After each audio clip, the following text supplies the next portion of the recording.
Good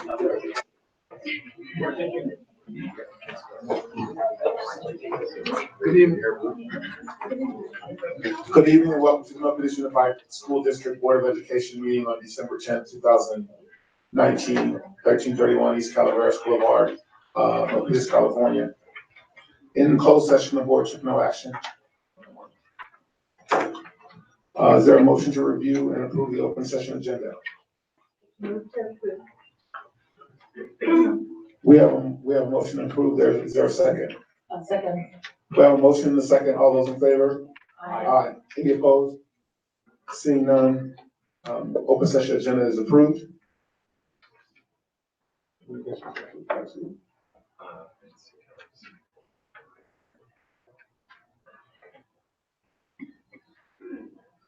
Now it's time for the flag salute.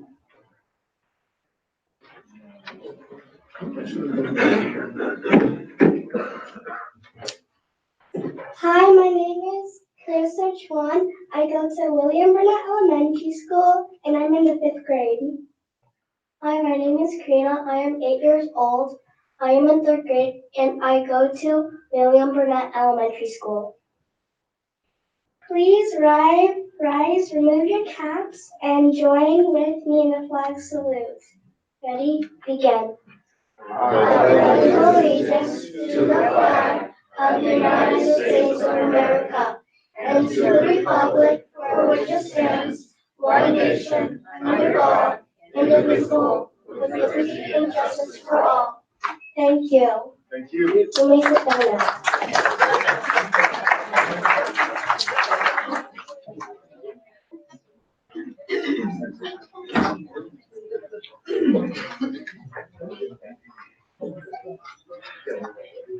Comments from the public. Members of the public may address the board on any subject not on tonight's agenda. However, provisions of the Brown Act Government Code 54954.2A and .3 preclude any action. As an unagendized item, no response is required from the board or district staff, and no action can be taken. However, the board may instruct the superintendent to agendize the item for a future meeting. If you would like to address the board on any item on the agenda, or please complete the green request to visitors form located near the entrance of the meeting room and hand it to the communication specialist. On the form, please list your name, organization, telephone number, email address, home address, and agenda item you would like to speak to.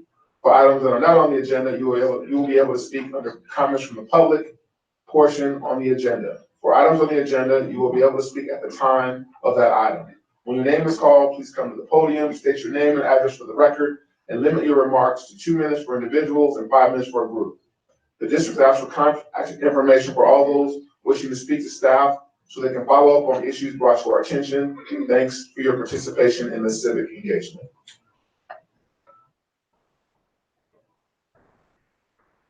Comments from the public.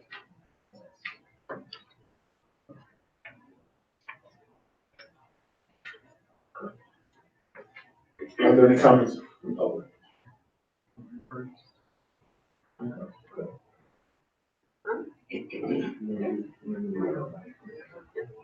Okay.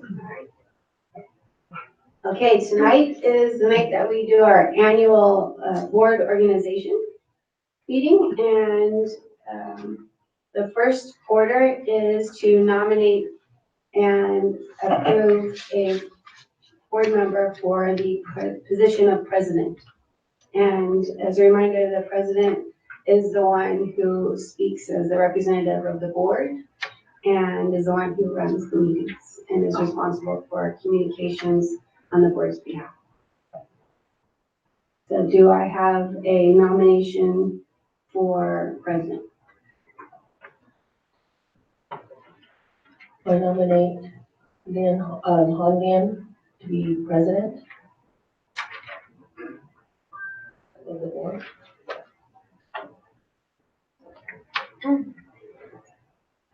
Do I have a motion? Or is it someone supposed to ask for a second? Well, she nominated first, so now we need a motion.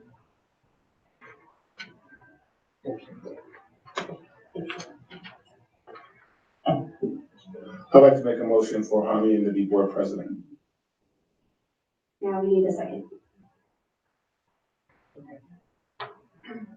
Second. All in favor? Aye. Those opposed? Okay, so now we have our president, Ms. Han Lin. Thank you. So if you could take the gavel.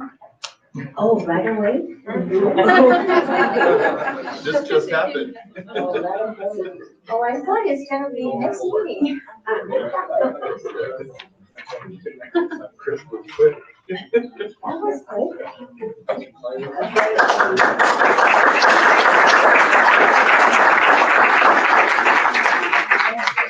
Just give us 2 minutes to switch computers.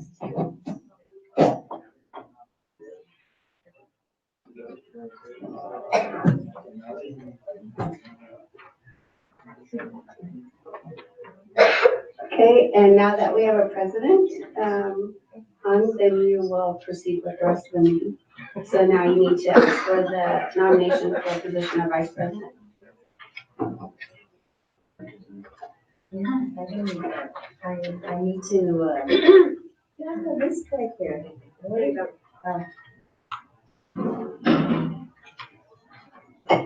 I'm so sorry. I didn't expect this to take place right away. I thought if we nominate somebody, it's gonna be the next meeting. So bear with me here. But first I want to say a few words. I really want to thank the board for this nomination. I'm humble. I am honored. And I think that Chris did such a great job, and it's going to be a big shoe for me to fill. Going through a year with MUSD with challenges, but Chris did it so well. And I just want to thank Chris and thank the rest of the board members for sticking thick and thin during the moments that we have hard problems to solve, obstacles, challenges. But I'm here to listen, I'm here to learn, and I'm here to work with our board members to move MUSD forward and to take those challenges, turn them into opportunities for our students. Like our past president, Ronald Reagan, once said, the greatest, or I think the greatest person is not the person who does the greatest things, but he or she is the person who gets the people to do the greatest things. So I'm here with you. Please help me through. Thank you, and I'm humbled to serve as the president of the board.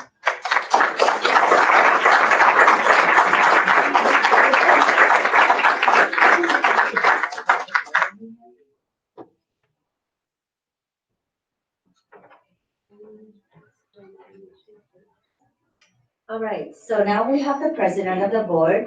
We need the nomination for vice president.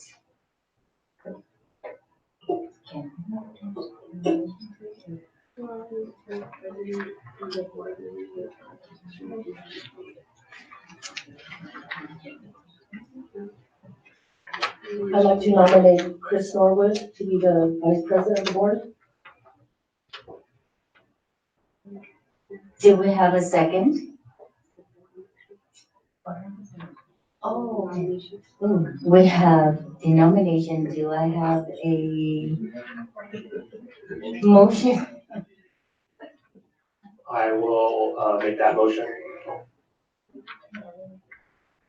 Any opposed? Yes. Oh, I can second. Oh my God. I think we're gonna have a long night. Do we have a second? I second. All right, any opposed? All in favor? Aye. Oh, I got that part.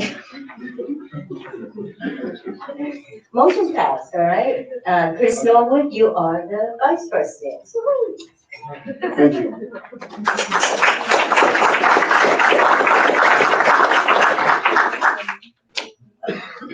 Okay, and now we need the nomination for clerk of the board.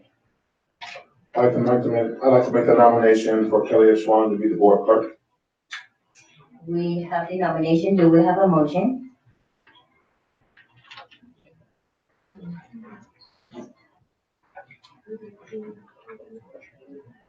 All right, can I make the motion? All right, I make the motion to accept the nomination. Oh, did you do that? Okay, I second. I make the motion. Okay, so I just made the motion. Is there a second? I can second that. All right. Any opposed? Yes, yes, we have the motion and the second. All those in favor? Aye. Aye. Aye. Any opposed? You know, next time, this is just a learning curve for everyone, so, next time, train that person who's gonna take that role before you put them right on the spot. On the job training. Okay. Didn't you have one? Huh? Didn't you have a training? She's just, okay, so the next one now. Now you're on to B, approved board. Okay, we are moving on to 11B, approved board representation on internal and external committees for 2020. And we have the list right here with us. Yep, you have the list and Scott will put it also on the screen for everybody.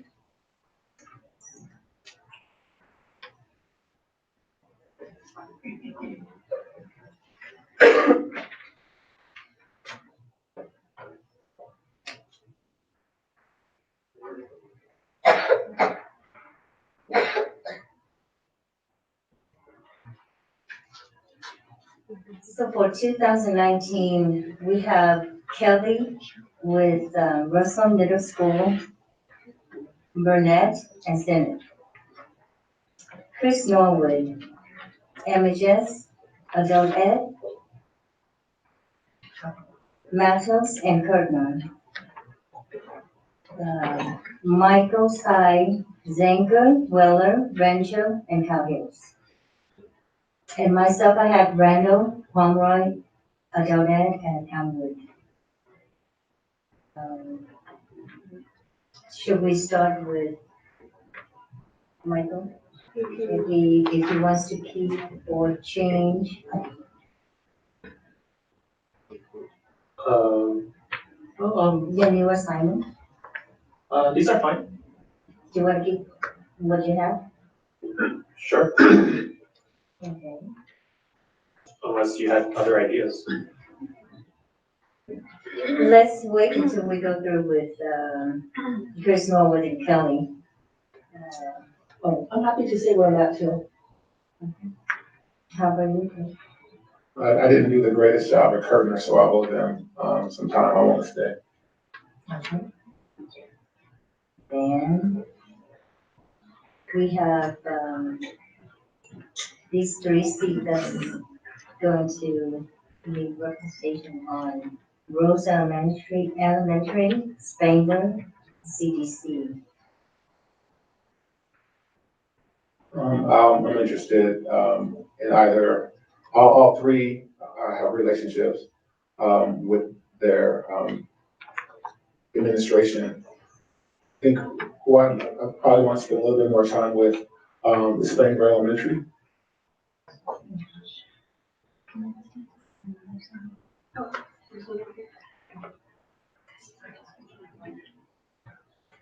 So this is Chris. Spangler. Okay. Do I have Kelly or Michael for Rose and CDC? I'll take Rose. Michael? I'll defer to you.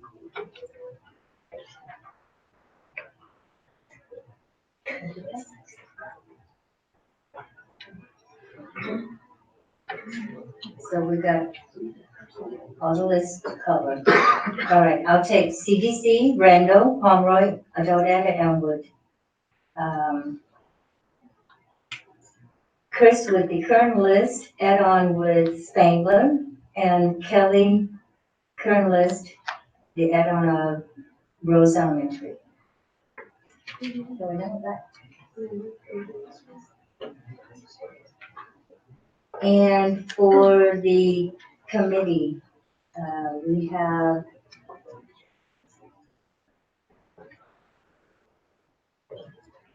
Kelly with the board rep to the community board advisory. We need an alternate for that.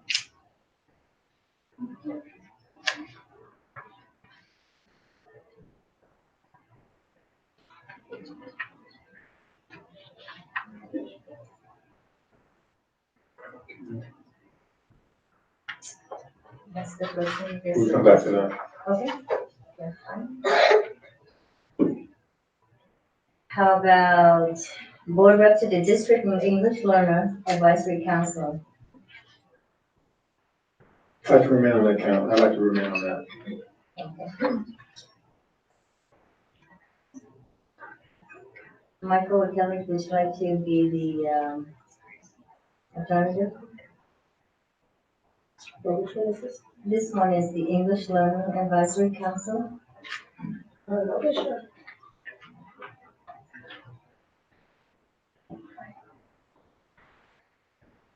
I'm currently on public safety, and we have the, do we need someone to back me up here?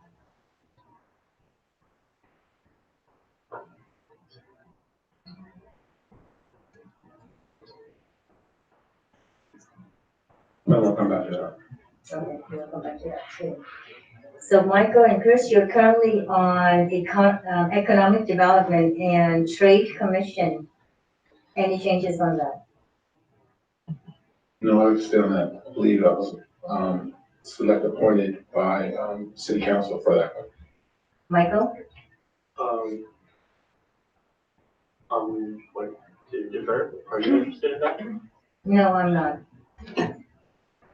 Sure, sir. Okay.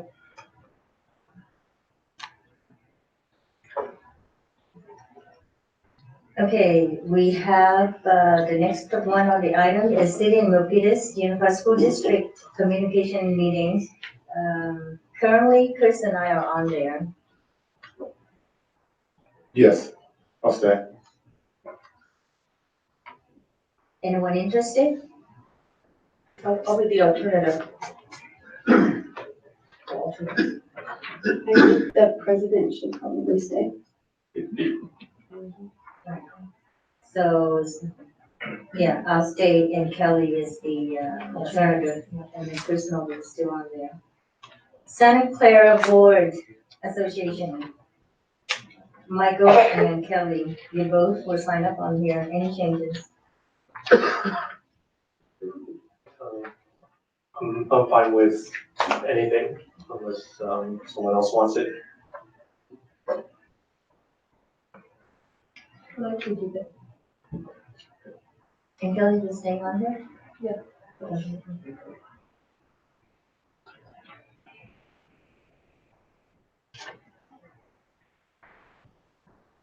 Voting representative on the county commission, school district organization. We have Kelly and Michael.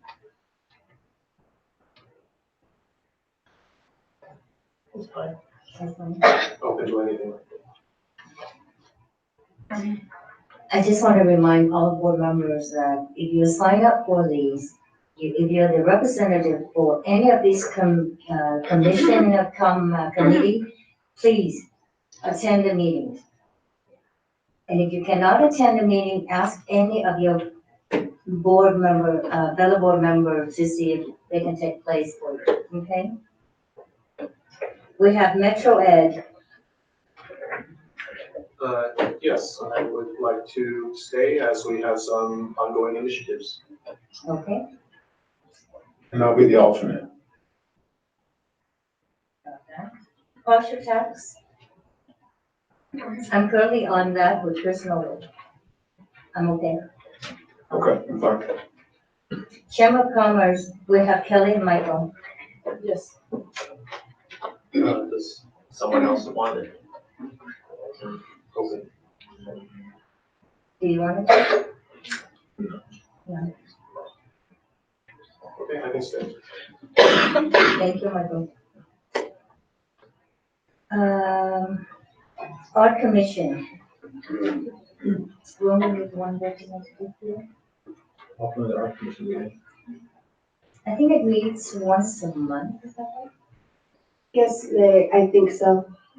It used to be less frequently, but I know that Mr. Ag, who's on the commission Yeah. and has two of our students representing with him, I know that he's shared with me that they are trying to increase the work of the Arts Commission, so I believe that they're meeting more frequently.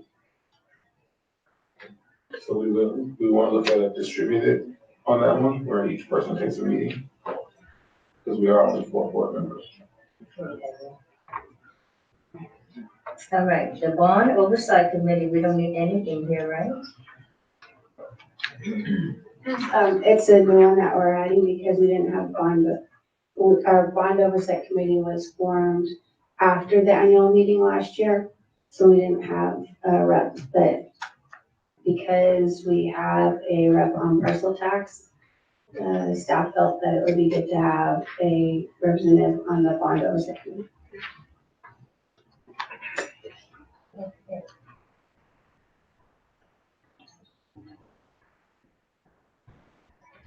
Who's interested in the Bond Oversight Committee? When are their meetings? Well, we try to do a quarterly meeting. So the next coming up meeting will be in March. And roughly the meeting is about an hour and 2 hours. An hour and 2 hours? That's 3 hours. Well, it depends. Yes.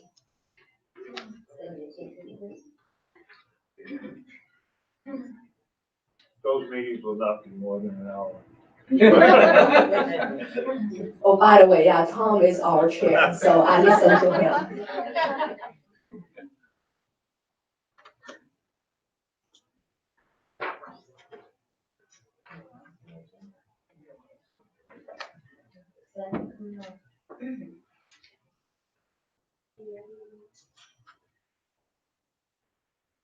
Okay, we gotta go back to number 1. Board rep to the Community Board Advisory. Kelly, you are on there.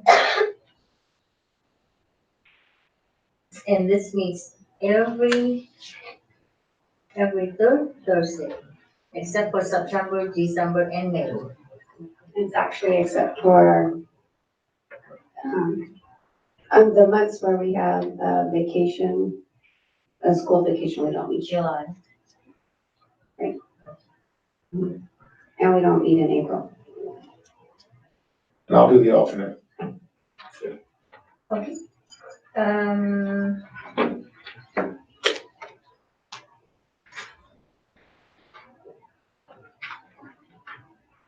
Public safety.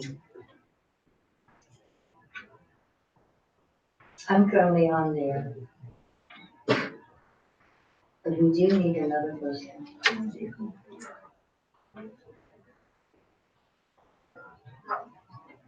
Hello? Kelly? Michael? Who would you like backing you up?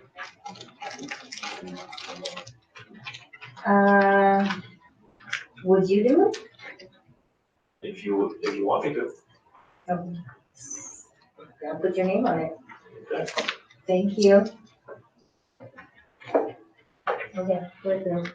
All right, Okay. now you're going to Lucy. All right, we're moving on to 11C, re-adopt the board group agreement. We have a first reading.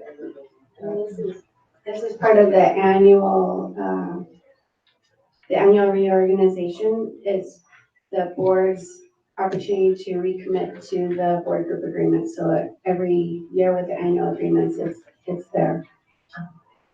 All right, and this is for the community to follow and read and write down the screen.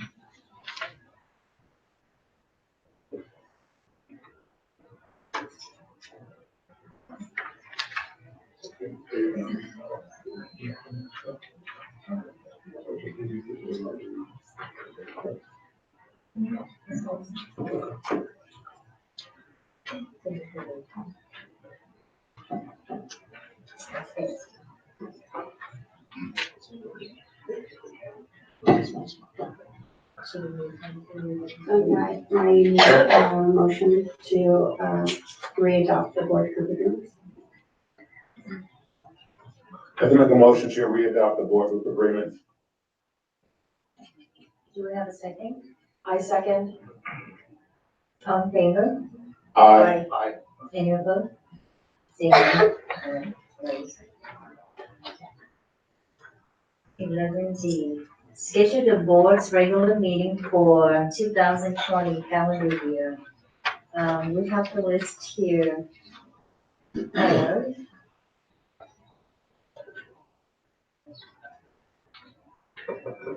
so the following is the proposed schedule for regular meeting, board meetings in 2019-2020, which is January 14 and 28, February 11, March 10 and 24, April 28, May 12 and May 26, June 9 and the 23rd, August 25th, September 8th and the 22nd, October 6th and the 20th, November 10 and 24, and December 8th.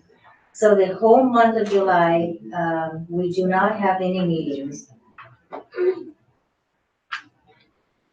So we need a motion to approve the schedule on the board unless you guys have any questions or need to discuss.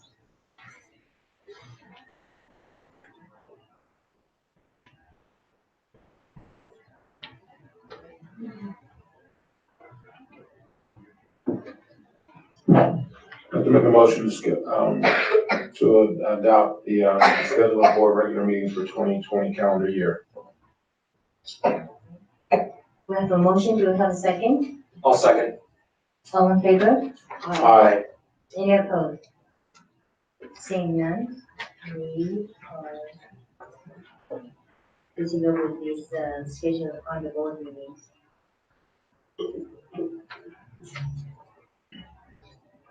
Okay, number 12, MUSD 2018 to 2021 strategic goals.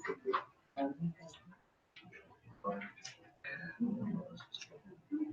hope so. Thank you.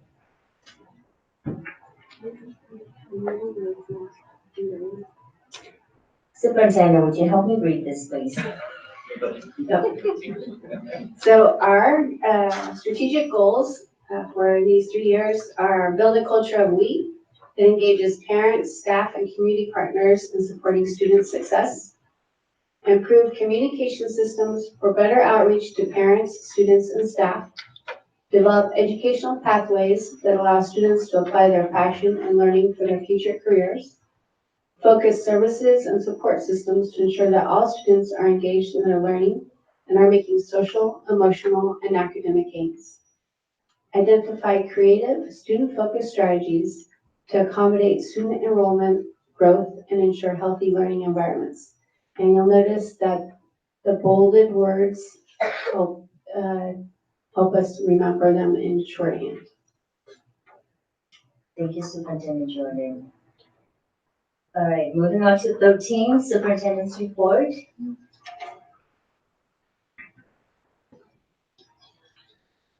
So now is the fun part of the evening. Yes. Yep. And we have our recognitions. So if I could have the board and cabinet come to the front of the dais, we have a number of recognitions tonight.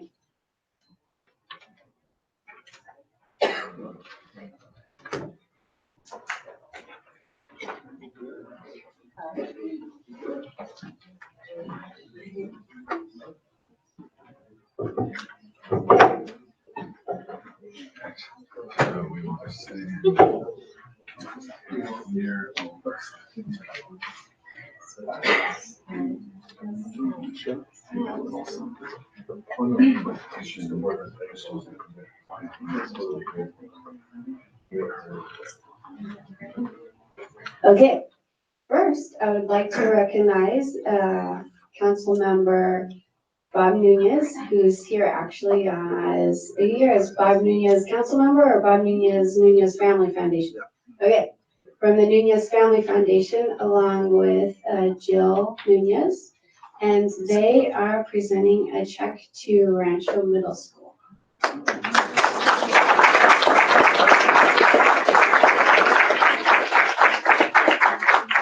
And I have our PTA president and our principal of Rancho. Where's Chris? Even though he said Jill did a much better job than I did last time, I came by anyway. She did do it better. So is Bruce here? So I don't see Bruce. So we're gonna go on. I don't know, there's a PTA council meeting in this room every month. And I make as many as I can. And so persons have asked, why do you go to those meetings? And that's because that's where you find out what parents think you really need. And Scott is really a great salesman. Because what he said was, you know, we need a new electronic sign. Not just the sign, electronic sign. And when I asked, I said, well, how much does that cost? And he goes, about $25,000. And so I said, okay, you start collecting dollars and we'll match you. And then after a while, he goes, what does that mean? I said, don't wonder about that, just start collecting money. Well, I don't know how many of you know that Casey actually lives around the corner from me. So I went and knocked on his door and said, how much have you collected? Well, he collected a little over half. And so we said we would give $10,000, up to $10,000 towards that sign at the council meeting. And so for the PTSA, here's a check for $10,000.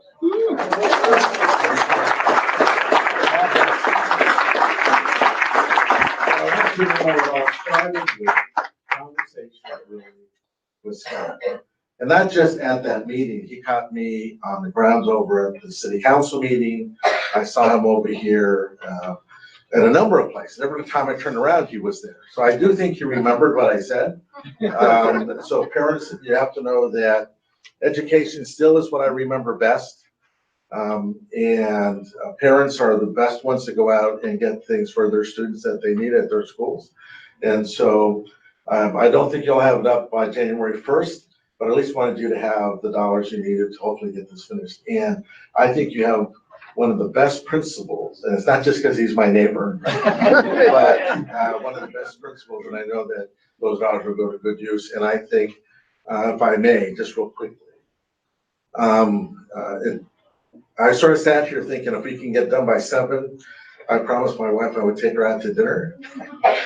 And then I thought, oh, I can make 7:15. But then I watched the reorganization. For me, it brought me back to what a team can really do. That looks at what the goals that they are trying to do and the delivery of an exceptional educational program to the citizens here in Milpitas. And if you all have those goals in mind, and I saw the kind and type of teamwork that I would like to see in the city. I just have to tell you, I admire what I saw here today. And Chris, for the year as president, exceptional. You do have, where's she at? Big shoes to fill, but more than competent to do that. And I think that just seeing what I saw today, there's going to be other projects we're going to be able to help you with. And you're going to find that all I have to do is go to that PTA council and I'm going to find them. Because I know up here, with your superintendent, Truman. So thank you very much for letting me take some of your time. Thanks. And I know that I stood here with my wife. That's only because I don't want her to say, you know, you really don't have to come anymore. I want to feel like I can do something. Thank you, Bob. Thank you. You're welcome. Thank you very much.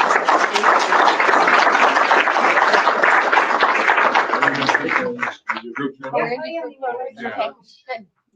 Scoot in. She really wants to go to dinner. We're close to that one, guys. It'll start with- Yeah, but- So the photo, so the photo actually has changed a little bit. We're going Yeah, it's that gonna way. shift a little this way, guys.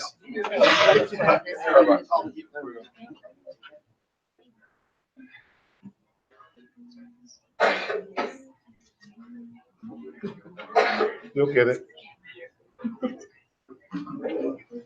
You know what? I'm getting that in the way. Can we shift, Jonathan? You come here, everybody shift down this way. Yeah, that's good.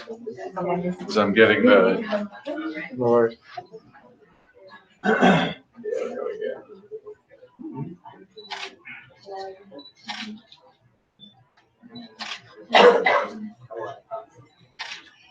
One more, sell your cell phone. Oh, she's. Oh, you got it. Oh. You wanna come over here and shoot it this way? She was taking it the whole time. We were all looking at it.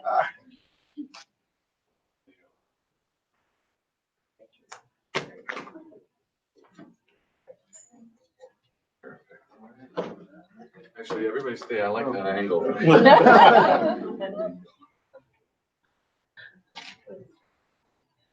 Perfect. Thank you. Thanks so much. Thank you. No, you're very welcome. Yeah, you're helpful.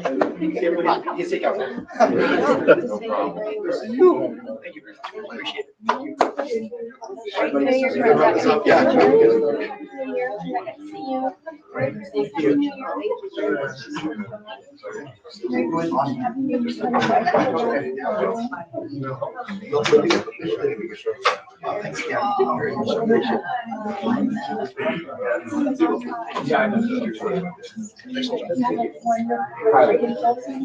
Sure. Thank you.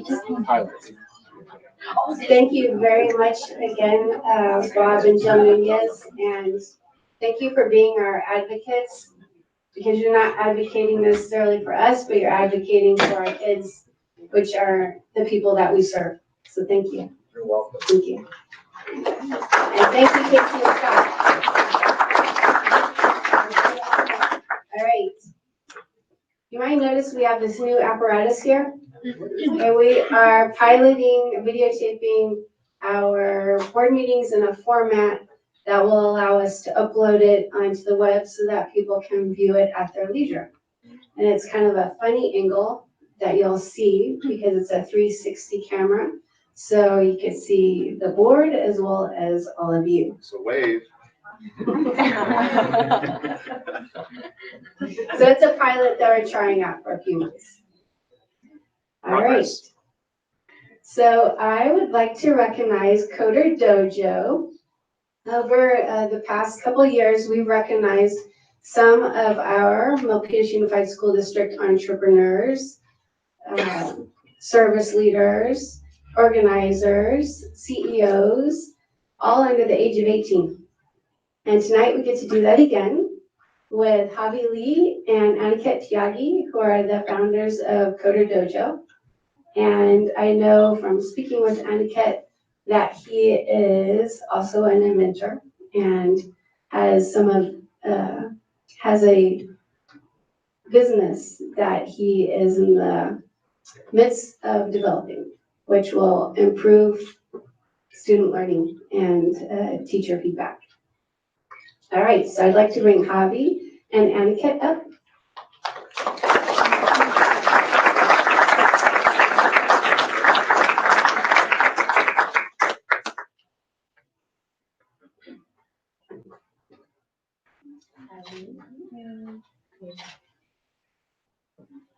Have a picture? We gotta come this way. There's just photo right here. Yeah, so we got less people. You want the one line or you want double? This little word.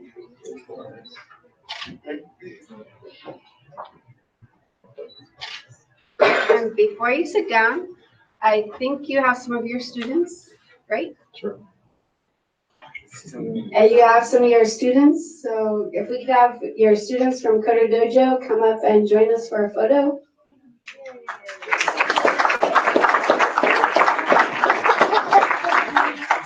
And also, let's have your parents, because they support you in this great work that you do. So you're gonna need a wife.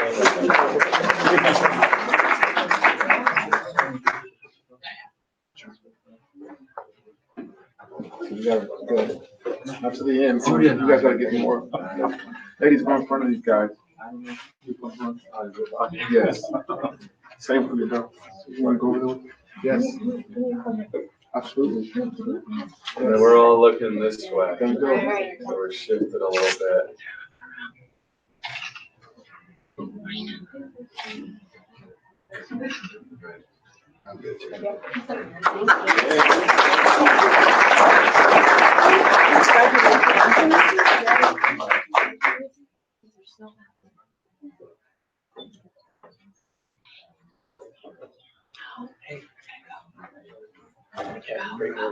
Next, we have our Stallion Science team.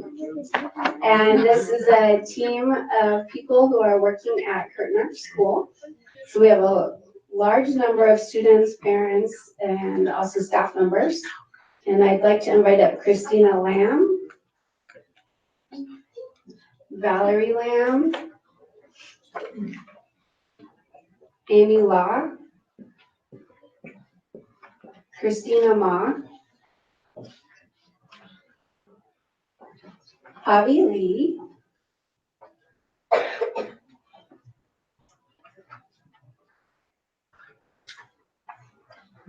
and Lynn Nguyen.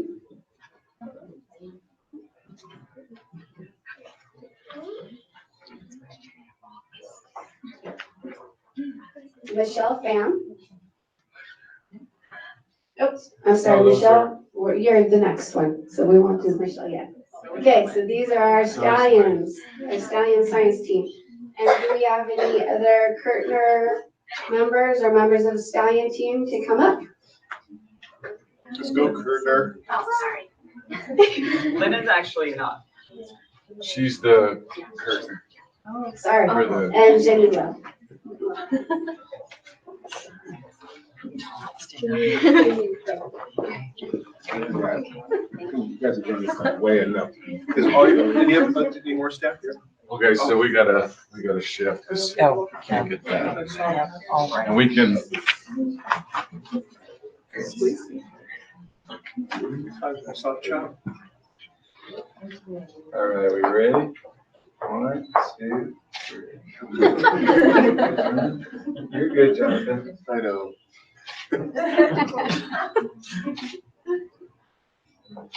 Perfect.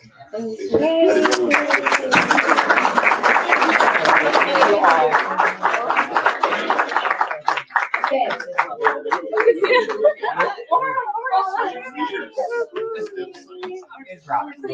And Ms. Hartman. Ms. Hartman, stay up. I think we have one more. We have an alumni from Kurtner, Lynn Nguyen, and she built a kinder greenhouse for her Eagle project with Girl Scouts. And also, can we have your parents come up to them? Oh, great. Actually. Okay, I'm gonna ask Lynn to explain her project to us. So basically, for my Gold Award project, I have to find some sort of problem in our society that I could fix. And one of those is lack of organic foods at schools especially. So in order to fix that problem, I decided to build a greenhouse at Kurtner. And in this greenhouse, it's currently growing carrots and lemons. And soon those could be incorporated into the school's curriculum and nutrition, yes. Can I say something? So our kindergarten classes plan on making stone soup in January with plants that will be fully grown and mature at that point in time.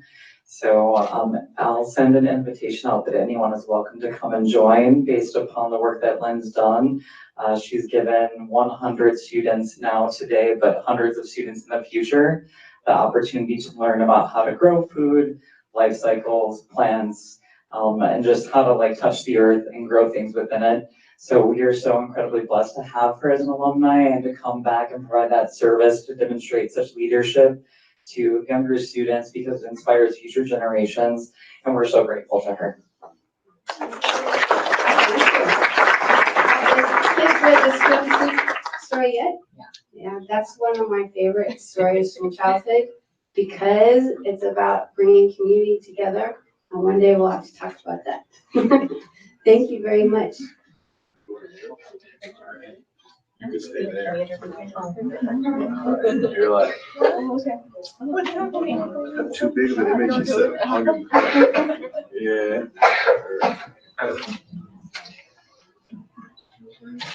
Chris, you're hiding a little bit back there. That's impossible. There you go. Perfect.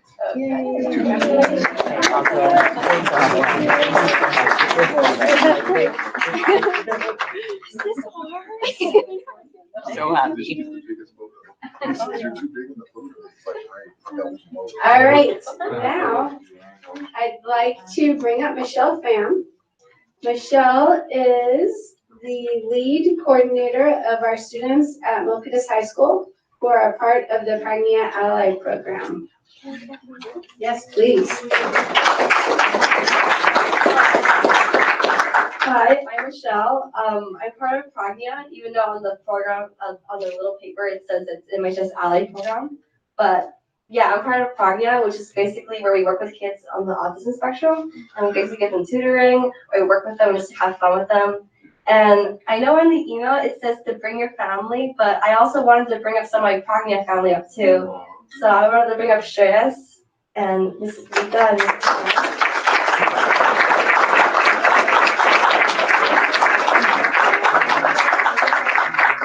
I also want to bring up my mom for supporting me.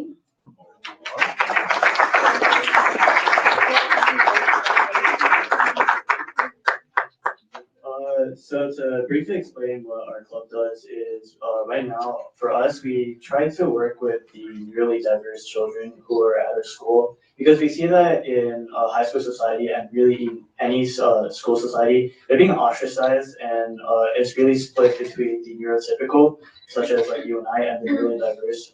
They're being placed into separate classes and have really no chance to integrate themselves back into school society.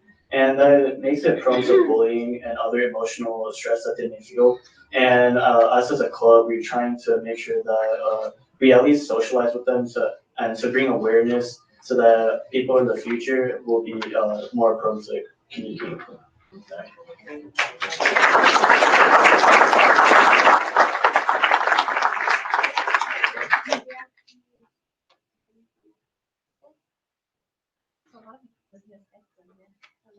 So we're gonna look this way. You got a selfie shot. Come on, smile.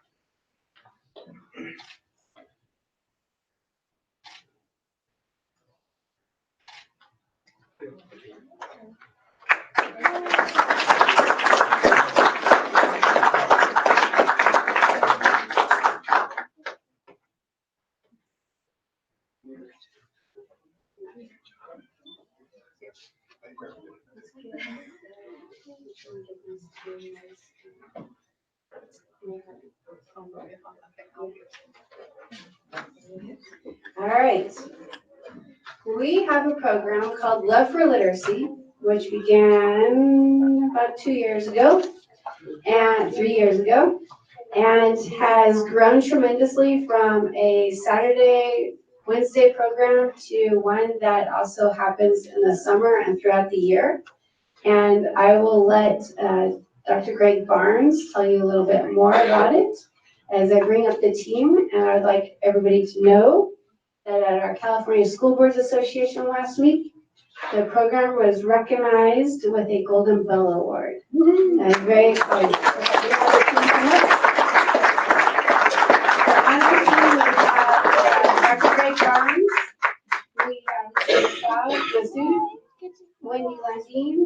Dr. Jerry Lopez, Nancy Pass, and am I missing somebody? So if I could have you talk about it. Sure. As Cheryl mentioned, it began 3 years ago, and I want to publicly acknowledge the phone call from Chris Norwood that helped us start to think about what it would look like to create academically equitable communities. And so we've had the opportunity to work with some of our families who have yet to be in our system, their children, through a number of different activities, whether it's free field trips to different contextual learning opportunities throughout the Bay Area, whether it's the 18-week courses that have been taught by some of our amazing teachers or our summer camp experiences. It really has been a pleasure to work with our families before they get to us. I did quickly, if it's okay, just want to make sure I recognize everyone who has played a role in this program over the last 3 years. So it says Sydney Tang, Melissa Schwartz, Lori Nuno, Fiona Satan, Carrie Clemente, Pamela Campbell, Stephanie Jackson. Those are our educators who have been a part of one of these programs or another. And then, of course, the program wouldn't exist without the contributions of our family members and their students, and of course, the financial contributions of BAPS charities, Milpitas Rotary, Kiwanis, the Public Library, YMCA, and Catholic Charities. Thank you very much. And we have also these, it takes a team celebrating teamwork pins for you. You have to wear them every day.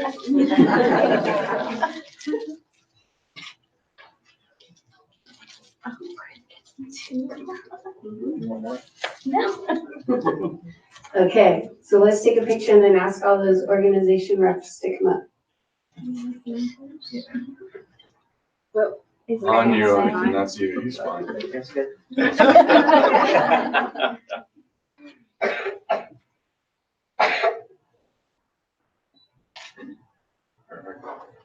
Can you ring it for us? Go, Lindsay, go.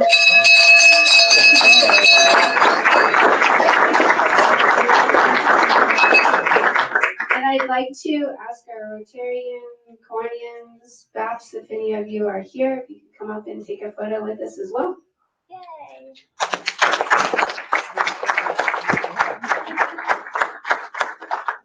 So we have Tom from Kiwanis, Min from Rotary, Kelly's from Rotary, Hans from Rotary, You're from Rotary. and I am, Thanks. and Kiwanis, and we have Jonathan in Kiwanis, so it's a lot of us. And Robert. Come on. What are you doing hiding? Yay, Robert. Oh, we get to stand by Kwani and food. Can be both. Yeah. I am. Thank you very Thank much. you.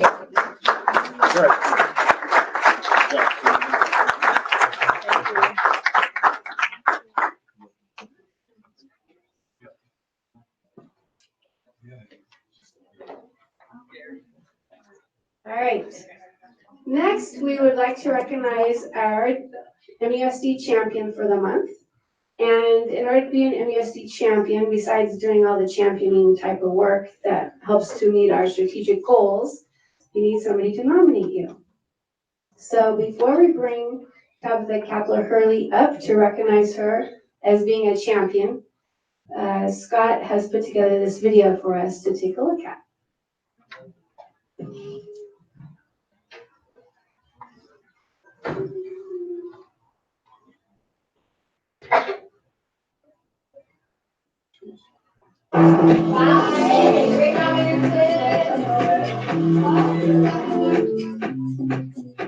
So I've been in the school district 5 years, and this is my 3rd year teaching here at Calaveras Hills. I teach here. There are a lot of great things about teaching at Cal Hills, but the two best things is the staff and students. The staff here is amazingly talented and genuine, and the students are a lot of fun. They're very genuine, they're very dedicated to getting their diploma, and they're just a great bunch of students to see the big with every day. So my name is Christian College, and what I really love is this class is that it's lively, unlike any of the teachers I've seen before. They talk to the students about that, they're sharing too. I'm Alex Ruffles, and I'm part of the because it's just very free. Well, I hope they pay attention to all my lessons, but if there's only one lesson they take with them, I hope it's that they are in charge of their future and that there are plans they can take with their child's experience to help make their future what it is they want it to be. When I'm not here at Cal Hills, my husband and I are blessed to be able to go on worldwide travels. We've been to Turkey, we've been all to different parts of Europe and Puerto Rico and lots of other places. So we love to just go and explore new cultures and new places.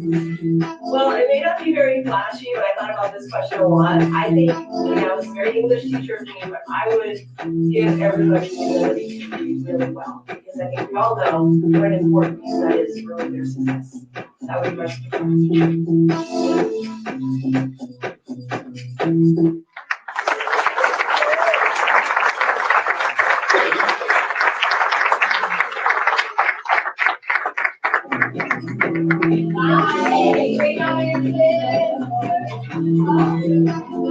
It's just the music as you walk by. This is my year, so this is my third year in Colorado Hills, and you've seen here. There are a lot of great things about teaching at Cal Hills, what's the best thing, the staff and students, staff here is amazingly talented and genuine, and the students are a lot of fun, they're really dedicated to getting their diploma.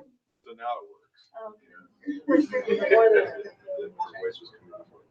Yeah, I always talk that way. One of your many gifts. Well, Tabitha, would you come on up so we can recognize you as a champion for me? I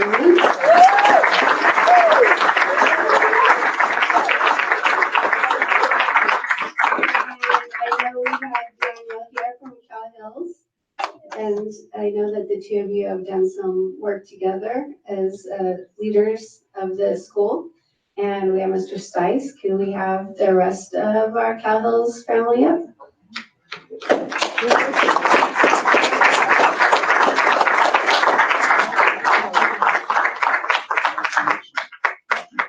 And while they're coming up, would you like to say anything?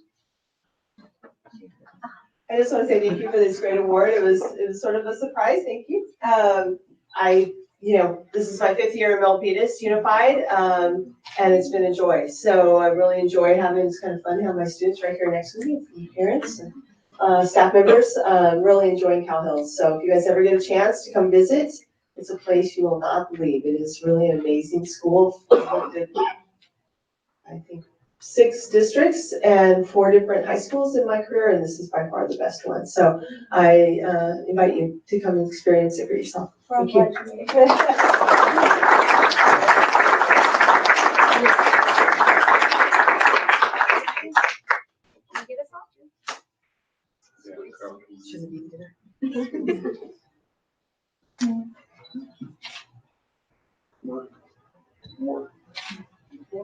You got it? You good? I got one more. Perfect. Thank you.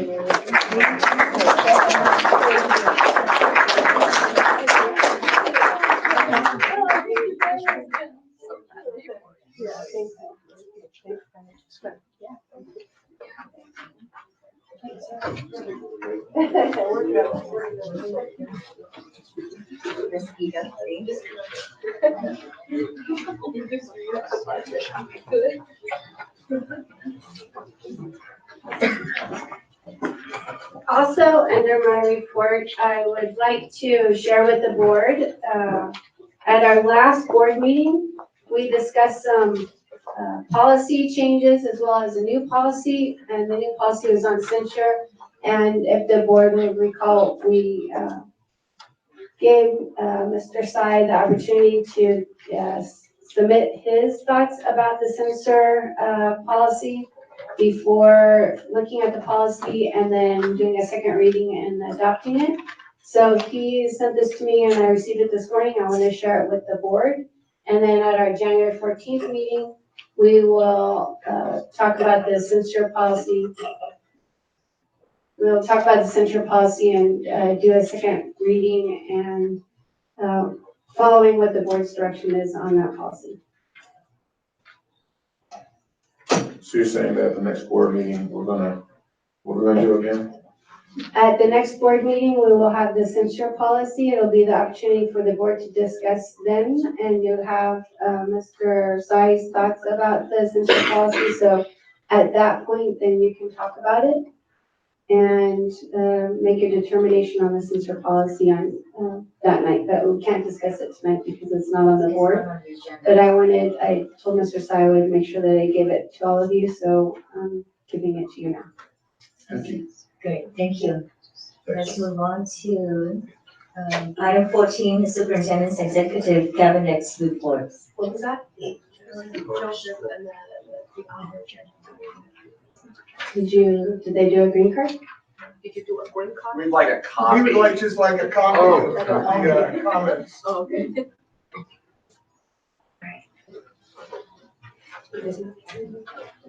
Yes. Item 14, the cabinet's report. Superintendent Jordan. Okay, let's start with our principal of Cal Hills for his principal report, Mr. Carl Seiss.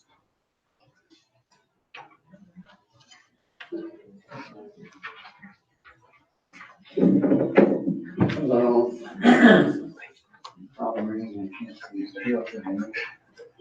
What's that? Can you hear up the video? The video?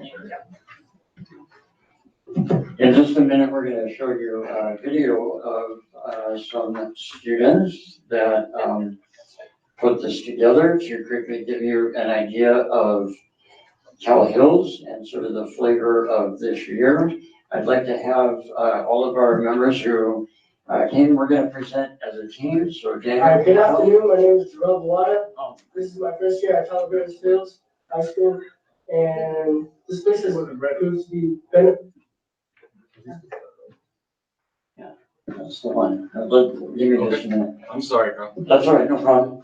So I'm Carl Seiss, the principal. This is Jonathan Kane. Jonathan is our counselor. We have Miss Kay, who just received an award as well. And we have actually a former student, Victor Mendoza. We have a parent, Miss Vasquez. We have other parents over here, Miss Belknap, Mr. and Mrs. Belknap. And we have Madison Belknap, who's gonna help us present as well. And this is actually gonna go fairly quickly. You'll be amazed at how quickly we do this. We did have 2 other students here, but they are featured in our video. And so without further ado, before you hear from any live students, we're gonna watch our video.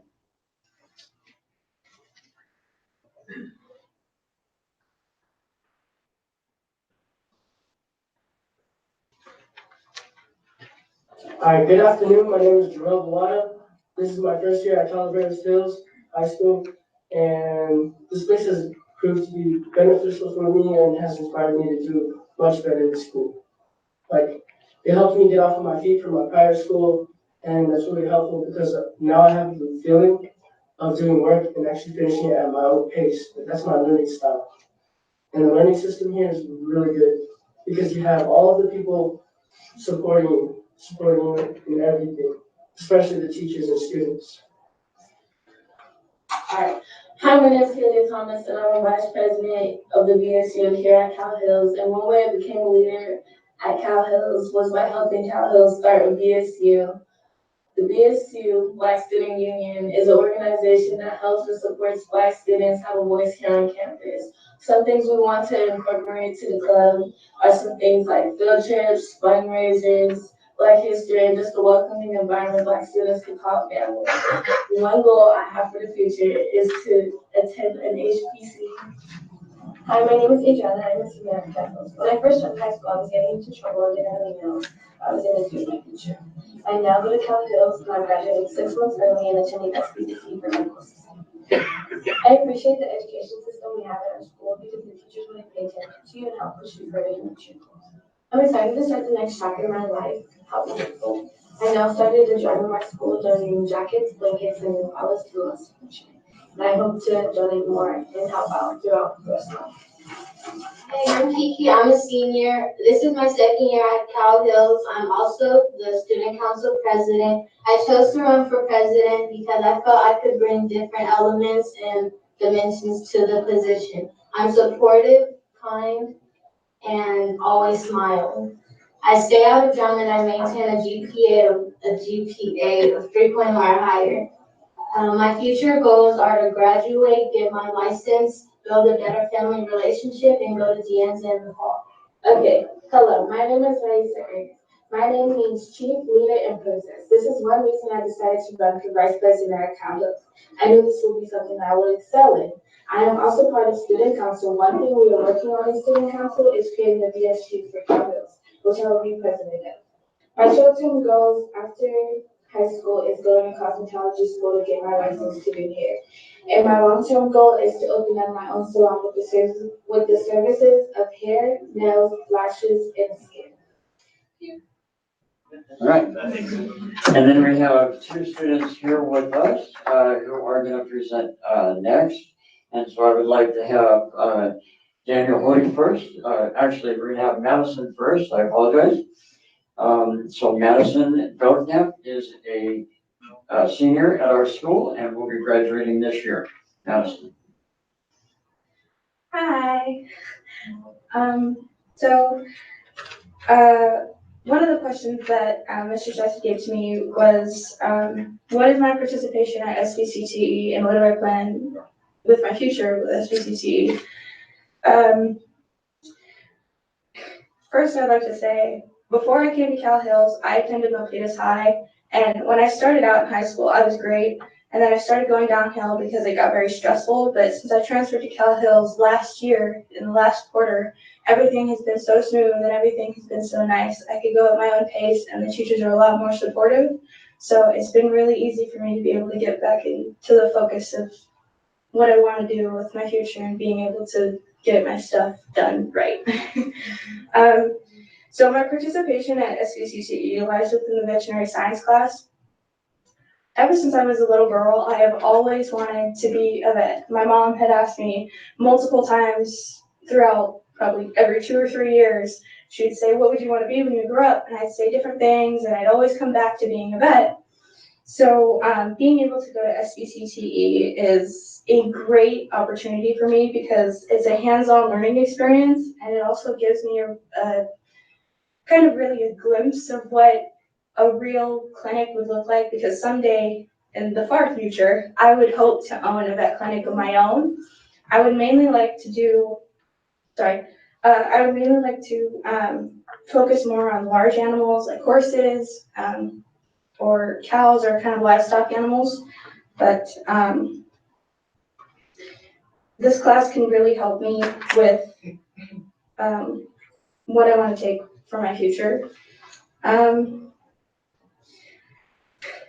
also just want to say I love going to SBCTE because it's such a phenomenal class, and the environment that it's set in really helps me on my motivation, and it helps me to get my work done because I can really focus on what I want to do, and they support me in what I want to do, and it's very useful and helpful for me. Yeah. Thank you.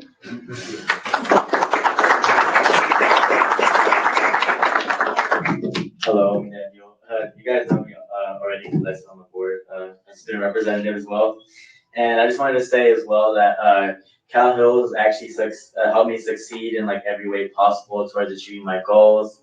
When I first came to Cal Hills, I heard a lot of misconceptions and everything like that. But once you start going to Cal Hills, it's like a way better experience. Like you can go at your own pace, like everyone else was saying, and it's just a different way of learning because the teachers are more, one-on-one with you. And I even started taking college classes at the extension right down here, and I already earned 6 credits. Today was actually my last day of my other second class, and then I'm starting Deanza in 2020 of January next year because I'm graduating early within the next 2 weeks. And it's Cal Hills kind of helped me, figure out what I want to do in life as well, because I had Miss Augustine's class, because I was actually a part of her e-bike team. If most of you guys already know that, I think. But I was part of her e-bike team, and I was the president of that club, and we basically built an e-bike. And got to go a certain speed and competed and won a couple of achievements there. And I just want to say overall, Cal Hills is like the spot for opportunity and success. And I just want to thank Mr. Stice and Mr. Payne and everyone that supports me there. And thank you guys as well. That's all I have to say.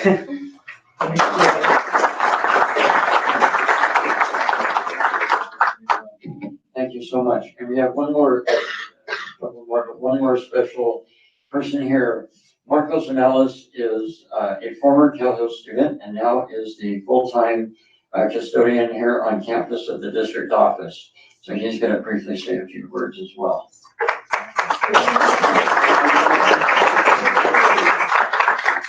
Hello. If you do not know who I am Marcos Ornelas, a full-time custodian here at the district office. I currently serve as a classified representative on the school site council, where we discuss plans for the school and get input from students, parents, and staff. I also am a graduate of Calaveras Hills High School in 2014 and appreciate the opportunities that this school gave to me when I was a student here, and also the opportunities it gives the students who are currently here. The teacher and the staff at Cal Hills really care about these students and will do many different things to help them succeed. I just thought the board should know about my experience, which has been a positive one, both as a student and now as an employee. Thank you.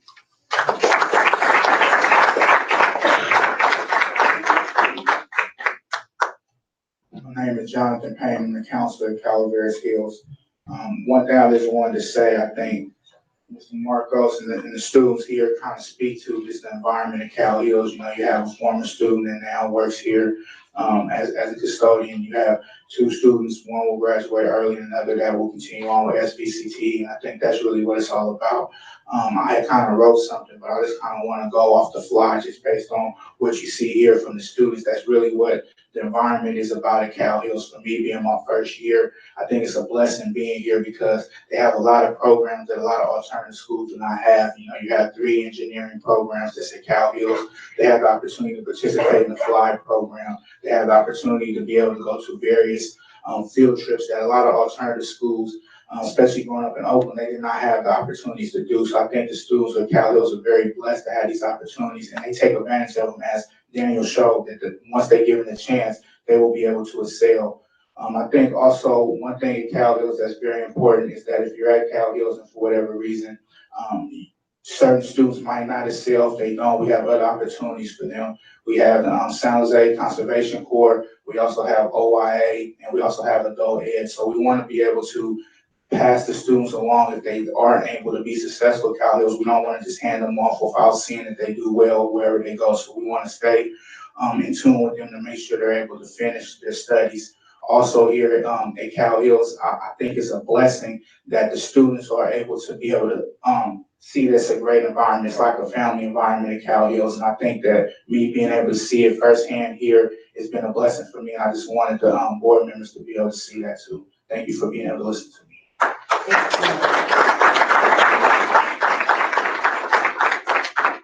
Okay, I have some data for you guys, but I'm not going to actually verbally go on anymore and share that. So I'll just provide you copies of the handouts that I've prepared.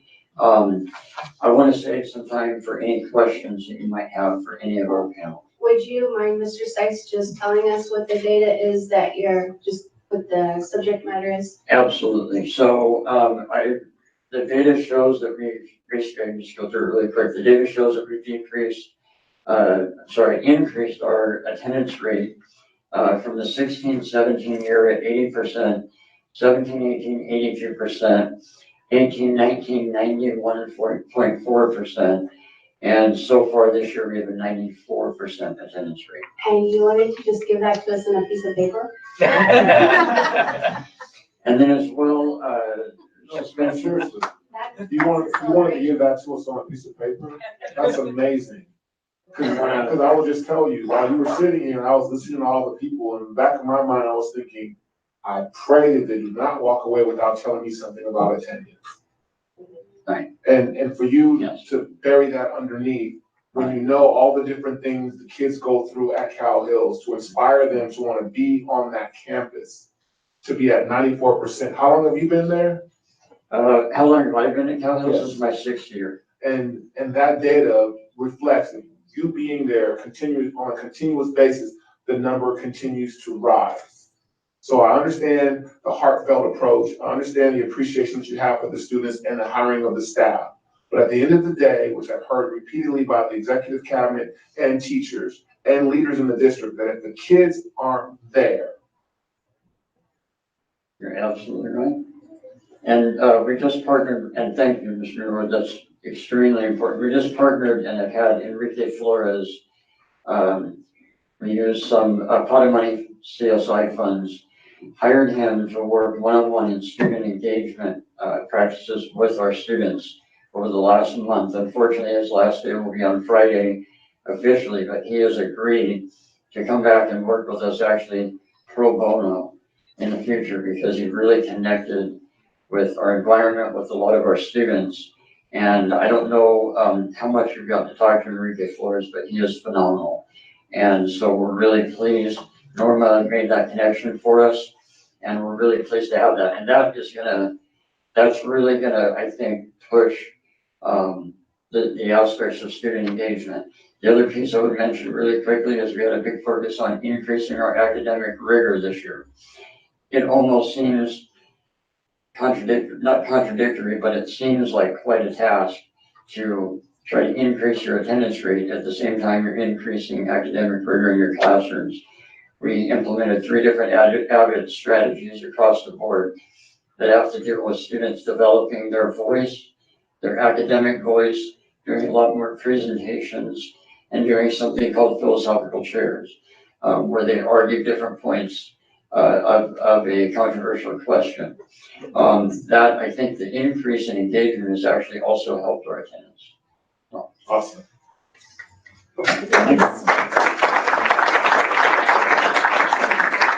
Now, I don't think Mr. Stice is hiding or just wanted to give that piece of paper. He's waiting to bring you and the board, the golden bell. And also, Carl and Jonathan and Daniel and Madison and Marcos and Tabitha and everybody I can't see from Cal Hills. I just want you to know how grateful, proud, and excited I am about the work that's going on at Cal Hills. 3 years ago, we pushed to have Next Flex, and kids and teachers stepped up to the challenge.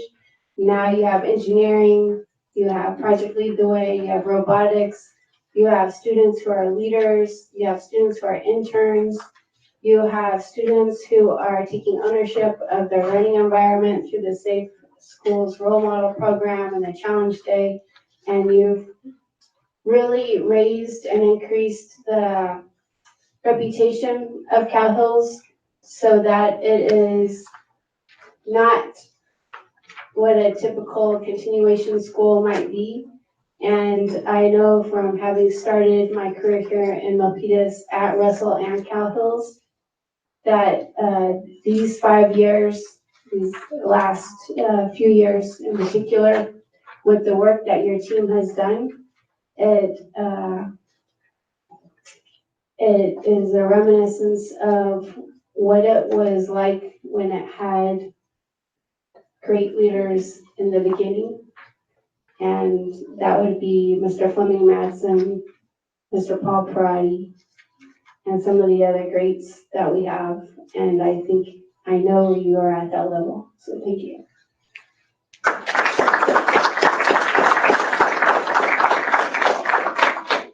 If you have any questions on any of the documents that I passed you, please let me know or email me. Thank you, Mrs. Stice. Thank you, Mark. Superintendent. Okay, let's start this time with learning and development. Ms. Norma Rodriguez, our assistant superintendent. Well, thank you, Superintendent Jordan, Board President, Madam President, and Board and Executive colleagues and public. It gives me a pleasure to announce that the California dashboard is going to be released this week. The dashboard is basically a state's report card for the districts and the schools. And this week and last week I've had the pleasure of attending a total of 3 school site council meetings. And I have been discussing with them the importance of the dashboard in terms of informing not only the LCAP but the CIFSA. And very good conversations. Today I was at Spangler. And I look forward to attending all of the school site council meetings by the end of hopefully January, February. The other thing that I wanted to inform the board is that we started the Saturday Academy, Saturday School last Saturday, even though it was a rainy day. It was a great pleasure to welcome our parents to the school. And they were very grateful for us to give the students this opportunity. We are hosting Saturday School and Saturday Academy at Weller and Randall, and we will start at MHS this Saturday. We are also, I want to commend Director Kusunoki, who has worked arduously trying to recruit teachers, and we have a team working, and as well as some of the administrators who are helping us out as well. We are planning on collecting hard evidence, hard data, and we are planning on bringing to the board at the end of the summer, not the summer, but at the end of the academic year, towards the end, really our evaluation of the impact of the Saturday Academy. Norma, Yes? can you explain what those Saturday classes are for? Yes, so the Saturday Academy, we are using Title I monies to target Title I students who are 2 or more years below. And at the same time, because we already have teachers there and administrators, we are saying Saturday School is targeting our students who have been absent, who have had at least 3 or more absences, so that we can do a ADA recoup and make up the work that they've missed. So that's what it is. So we're really tracking the attendance, and we're also not tracking, I would say we are monitoring the attendance, and we are also monitoring the progress that the students are making, so that we can make a good evaluation of the impact. And we will bring that report to you. And I wanted to commend Cal Hills for the outstanding work that they've done in terms of really doing a self-study of where they are and creating a theory of action, and from there, basically a PLP, which is Professional Learning Plan. And last Monday, last Tuesday, a week ago, we had our second institute where we brought the instructional leadership teams to create and revisit their theory of action that they had created during the summer. We had an institute for a cohort of 6 schools, and we did a mid-year review, and we will be doing an end of the year as well. That will conclude the institute. So this is the work that you see that Mr. Stice shared with us. This is the work that the other 6 schools who participated in the cohort have created. And that's it for my report, and I think I was under my 3 minutes. Thank you. Mr. Branson from HR, are you going to be in the 3 minutes? I will show up Ms. Rodriguez how to do it under his brief. All right. It's always great to go visit our schools. Madam President, congratulations on your nomination. Thank you. And representing us so elegantly as you do on a daily basis. I sit on 2 councils representing Milpitas at the Santa Clara County Office for all HR directors. And I haven't mentioned that in the past, but I'm only doing so to, well, it helps if you turn the mic on. I spoke loudly, but now it's even better, right? But I sit on 2 councils representing Milpitas. I represent Milpitas, and I chair the Santa Clara County Office of Education for all HR personnel folks from around the county. And it's intriguing how we get to learn more about the new laws that are coming in the state of California, but also how we can share best practices with each other. I also represent Milpitas on the Sacramento County School Insurance Group Board, where we just nominated a new executive director to help us secure the best packages we can for benefits for our district. And it was a pleasure to serve pancakes. I think I turned probably 300 of them over on Saturday last week. And because I got really good at it, I'm going to try to help Curtner out this Saturday with their first ever Holidays with the Heart. And congratulations, shout out to our football team. It was great to see 2 playoff wins here and on the road in overtime. And then they went all the way down to Fresno and did it again, except they did it in regulation. And then this Saturday, 6 o'clock here in our stadium, we play for the Division IV state championship. There's no reason for the Milpitas not to be in the house. That's it, victory. You meant Santa Clara County? Did I say? You said Sacramento. Oh, gosh, I used to live in that area.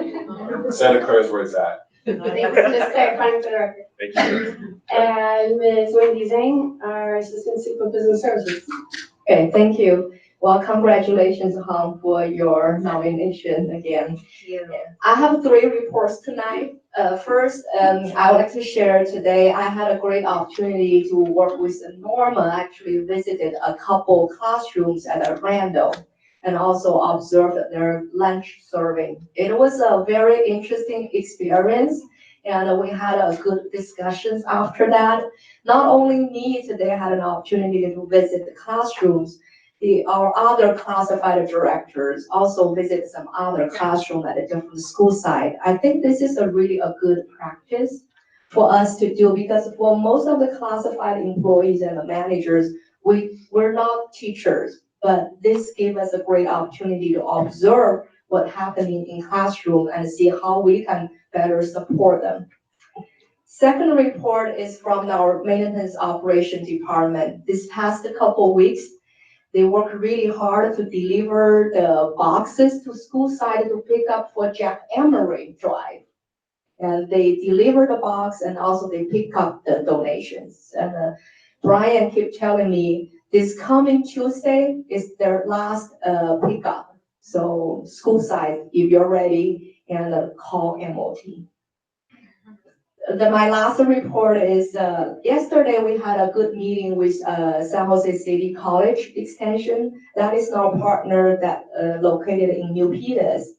And this is our kind of first sort of meeting operationally to get together, to get connected with our partner and to see if there are any operation issues. And it turns out we don't have much issues, and it's a great partnership working together. And we're also looking for maybe future opportunities and explore some opportunities we can work together again. And it was a great conversation to start with. So that's all my report. Thank you, Wendy.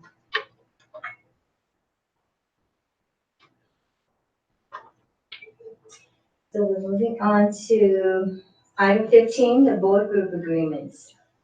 The board group agreements are provided for the board's ready reference as a reminder of our conduct as elected officials.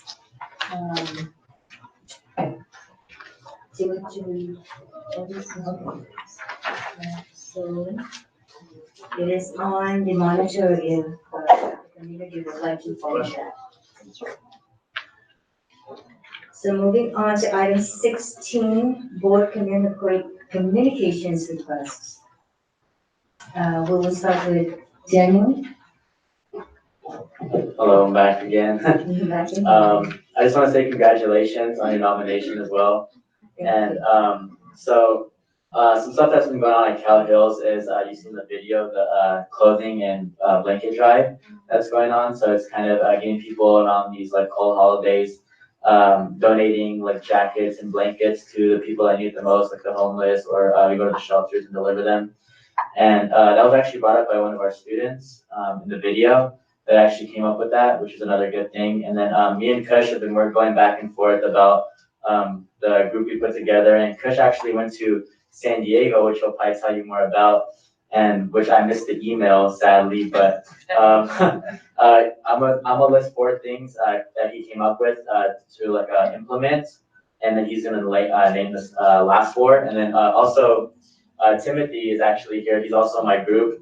I added him in the group as well. And I'm also getting some more people, and Kush is getting more people from Milpitas High. But I'm just gonna go on the list of 4. So first you have to collect data, like demographics and everything like that. And then interview students, talk to the advisory and come up with ideas, and then create a group or plan. So I already started creating some of the groups because we wanted to get we wanted to target different areas because we wanted to put a whole like video and also a bunch of evidence and facts together, like Mr. Norwood was saying.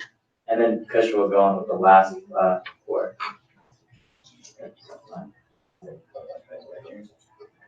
Thank you, Daniel. Good. Alright, I'd just like to say congratulations as well as on your nomination. Alright, so before I get to that, I have a lot of things to say in my report. So the first thing is at our school, the Jack Emery Drive ends tomorrow. So our minor goal was to collect 20,000 cans. So we already reached that today. So for that, our reward is we get a 1 hour lunch. And we still have tomorrow to collect 1,800 more cans to reach our major goal. And if we reach that, then we get 1 hour lunch with food trucks. So hopefully we reach that because I'd be excited for that. And we, just like Cal Hills, we also have a clothing drive where students can donate like clothes and like shoes and stuff like that. And then we are donating half of the clothes that we receive to the Milpitas community and another half to countries in Southeast Asia that are in need. So now for the big part of my report, which is, so I went to the CSBA student board rep workshop at San Diego last Friday on December 6th. So for that, I went through 4 different sessions that day. So I'm just gonna quickly summarize what I learned in each of those sessions. So in the first session, I learned that before you start anything that you do, you want to figure out why you're doing that one thing, because if you figure out the why, then everything that like all your other what's, like what you want to do, all that becomes much more clear and easier to follow up through with, and then you also put in a lot more effort because you know why you're doing it now. And another thing that I learned from that session is that it is important to speak up within your campus and collect as many opinions as you can on your students' voices, because I learned that the role as a student board rep, one of the major things is that you are the connection between your school and the board, and your school depends on you to get their ideas out to the community or like to the board if they can't do it themselves. And then I also learned that a lot of people like to work individually on things, but a group effort is much better because you get diverse ideas on what to do, and then you are a lot more productive. And then for the second session, I learned different roles of the school board in general. So that gave me like a new perspective on like what you guys do and what I do as well. And one thing that I'm proud to share is that a lot of other districts seem to have like conflicts between the communications and relationships between the staff and the board.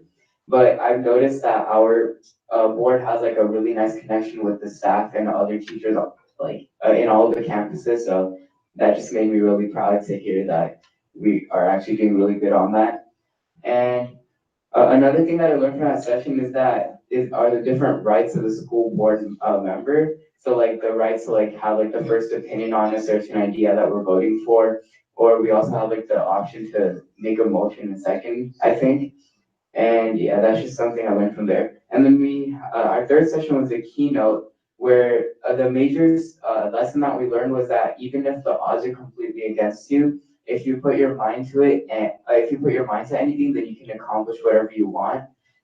And that's something really important because many times we get discouraged from doing what we want to, but now we know that it's always possible to accomplish whatever you want. And the person that gave that presentation based it off on a whole story of his son that was actually going through autism, but then he actually ended up making his own animation film. So that was nice. And then the last session that I went to was a breakout session where in each section of the room, there are posters put up on different issues that go on at the school board. So me and Daniel and I already started on an anti-vaping project, and then there was one section that said drugs on it. So I thought that would relate to our anti-vaping program. So then I went to that section, and then I actually got a lot of input from the people that were over there on what they want to do at their campuses, and I also shared out on what I wanted to do at our campus. So then we were able to create an 8-step plan on what to do. So Daniel already showed the first 4 steps. So I will share the last 4, which are, so after you have like collected all the data and on like who is being affected by drugs, and you interview students on like their knowledge of the uses of drugs and how it negatively affects them. And then you talk to like your advisory and come up with like different ideas on what you can do, and they're just there to like give you advice on how you can properly utilize resources. And then you can create like your own student group and like committee type of thing and then form a structured plan. And then step 5 is we can present like that structured plan to the board, which is you guys, and then you guys can give us like different inputs on how we can optimally utilize our resources that we have. And our 6th step was we could collaborate with our student councils or ASBs at our schools or like leadership programs so that they could help like publicize and raise awareness of the effects of drug usage. And then the 7th step, which is very crucial, is to talk to the elementary schools and middle schools, not just the high schools, but also the younger generation, because it's easier and better to stop the thought of even having to use drugs from a younger age so that they don't ever get influenced by it at high school. And our last step is to actually educate the teachers on different ways of drug usage, because a lot of the students over there said that their students are coming up with creative ways to like sneak in drugs during class and stuff, and teachers are unaware of it. Like there was this one instance where a student like managed to get a drug in the form of a USB or something like that, so the teacher didn't notice, and then they were able to do whatever they wanted. So if we just educate teachers on different ways that students are managing to do this, then we could also prevent it that way. And yeah, that's it. Very good report. You're wrong though. That's good. That's good. Thank you, Coach. Michael? Wow, so where do I begin? It's been a busy time. Morning of the 5th, I got up at 5 and had a 7 a.m. flight to San Diego, so I could be there for the morning sessions at the conference. There was really a lot to take in and a lot to process, and I'm still processing that. As I guess was shared, I did incorporate some of those thoughts from that conference into this reflection on the board group agreements, because I saw there was a section about board group agreements, and it was called Board Group Agreements, Horror Story or Love Story. And to me, that's pretty interesting because it shows that it may seem like just board group agreements, but there can be a very wide range of outcomes that are shaped by how these agreements are written, interpreted, and acted upon. And you can do it the right way and it becomes a love story, or the wrong way and it becomes a horror story. And we need to acknowledge that there's a possibility for in both directions. So thank you, Cheryl, for sharing this message, and I guess we can talk more about that later. There are just so many sessions, and I was really inspired by the story by Ron Sustein about his son with autism and all the challenges there.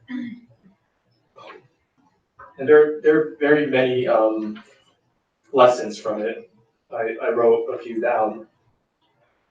One thing I'd like to share is leaders take people where they want to go. Great leaders take people where they don't want to go, but where they ought to be. And another one, they were quoting Winnie the Pooh, but it was pretty profound. I get to where I am going by walking away from where I am now. On changing things, he said, if we're just approving mostly the same plan this year as we did last year, it's not good enough. Be the force that drives change. Today may already be too late for some of our students, but today may be all we have.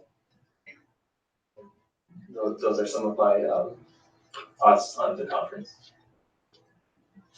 Good. Thank you, Michael. Kelly? Yeah, so it was a great experience at the school board conference, and what I took away from there, I will share with you a few things. One of the things that talked about was mental health. I know that our students are number one focus, but also teachers and our staff members, they also need some mental health service. They need to be able to help themselves in order to help others. Okay, and then I was interested in the be prepared current issues impacting board policies. And SB 188, they're gonna have this discrimination on hair texture and hairstyles, because that's also associated with race. And then AB 272, the district can limit or prohibit students from using smartphones while at school. And some exceptions is emergencies, IEP situations, and medical situations. And I went to the Brown Act as well. And one of the things that I never really thought about was a lot of the Brown Act stuff we talked in closed sessions, but let's say we like something on social media, it may be okay, but let's say somebody's opinion, or you're taking a polling on a controversial issue, well, you're sharing, what your thoughts and what to everybody, and also to your board members. So that's Brown Act violation there. So that's something that I took away from that. Okay, thank you. Vice President Logan. Thank you, Madam President. Needless to say, the last 2 weeks have been extremely busy. We had the opportunity to celebrate Thanksgiving before we went to the CSBA conference, and there's plenty of things for all of us to be thankful for. As I reflect on the last 2 weeks of activities, I will start with the items that are not connected to CSBA. I had the opportunity to attend both of the CCS, or both of the high school football games, as Jonathan referred to, where Milpitas, for the first time in his history, won the CCS championship for the football program, and then also it won the Northern California championship. So we have the opportunity this year to win 3 championships: CCS, Northern California, and the state championship. I attended the Rotary this past Monday and did a presentation with the superintendent on the state of the district. And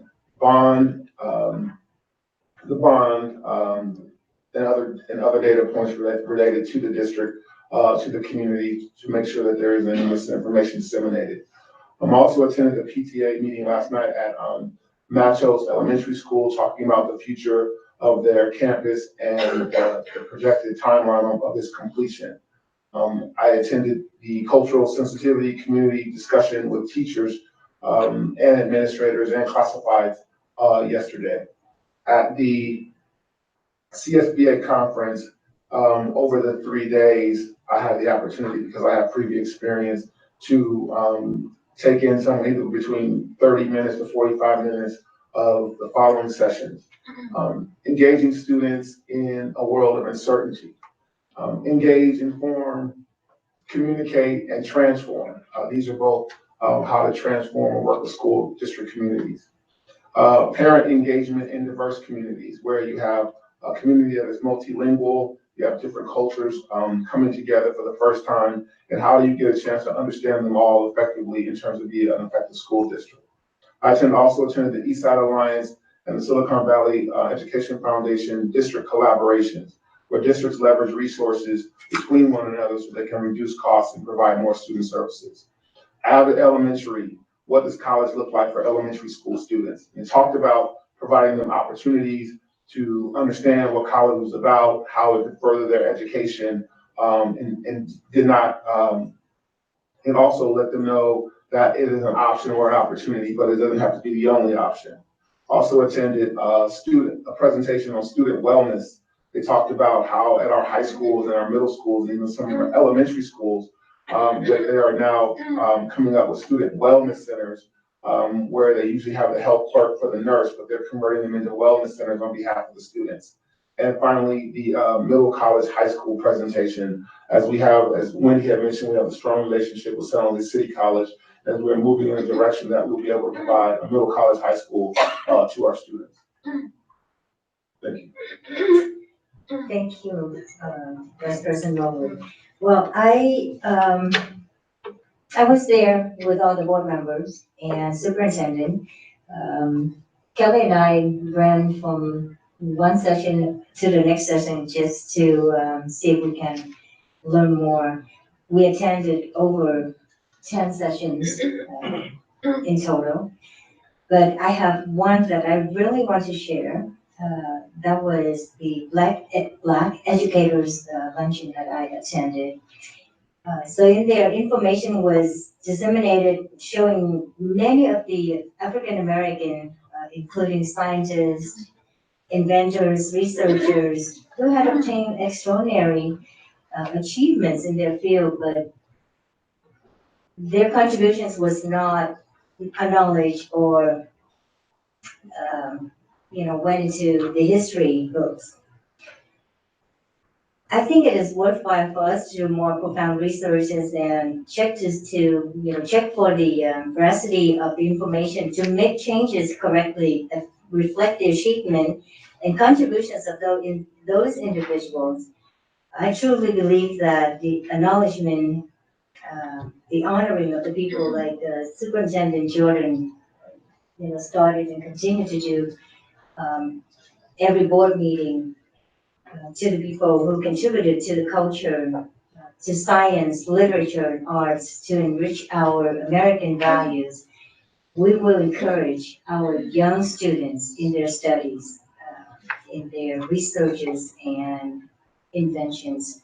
So that's my takeaway along with all the board members on what we've learned. And not only that, I think it was a great bonding between board members.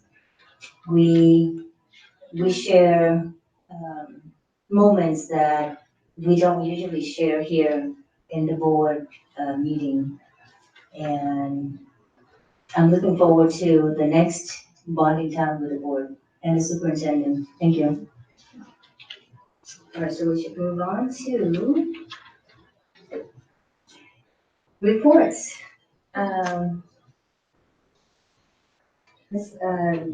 Superintendent Jordan, on 17A, adult education. So I have asked Juliana, Principal of Adult Ed, to give us background on programs and funding sources for adult education. And you'll see that that ties into a piece of Wendy's budget.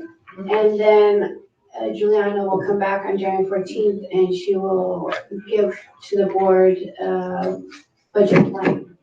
I'm sorry, Juliana, can I interrupt you for 2 minutes? Because Mingo sent this card in and he has 2 minutes to speak and I what we are looking at. But Superintendent, you're supposed to remind me. Learning experience, right? My name is Mingo, resident of Milpitas. I just wanted to speak as far as our student board representatives and Daniel and Kush, just hearing the updates from where you started in August to where you're at today is just a phenomenal improvement.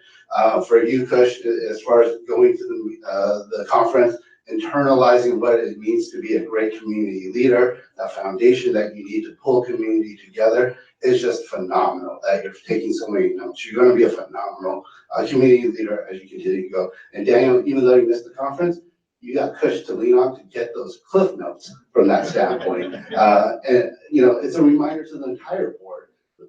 A young student leader picking up on these little tidbits. It's just a reminder of how we want to operate as a unified school board as we continue to push and move the school district forward. So again, I just wanted to come up and really congratulate the both of you and continue success with what you're doing. Thank you. Thank you. I invite you back again, sorry. So good evening, everybody. Thanks. So I'm Juliana Brahim, principal of Milpitas Adult Ed, and Aven Magaña, our assistant principal. And we are both here to do part one on the MUSD Adult Ed AIR and correction sites. So before we begin, I would like to congratulate Ms. Lien on behalf of Adult Ed for being the president of the board elected for this year, and thank all our board for their support to Adult Ed. Also, we want to thank the cabinet and the board for allowing us the opportunity to do this presentation in two parts, as it is very important to frame the conversation for when we come back in January 14th to talk about the budget specifically for Adult Ed at the correctional facility. Our presentation today is tied up with the 3 strategic goals of the LCAP as they relate to instruction, quality of our teachers, access to opportunities, and definitely making our adult learners who are learners at risk the focus of our work.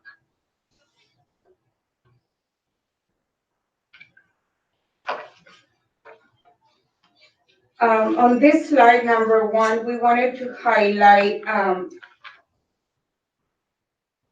that the landscape of adult education continues to change nationwide and also through the state. And as they jokingly say, we're building the plane as we're flying it. So there's so many changes going on that we also always have to catch up on one or the other.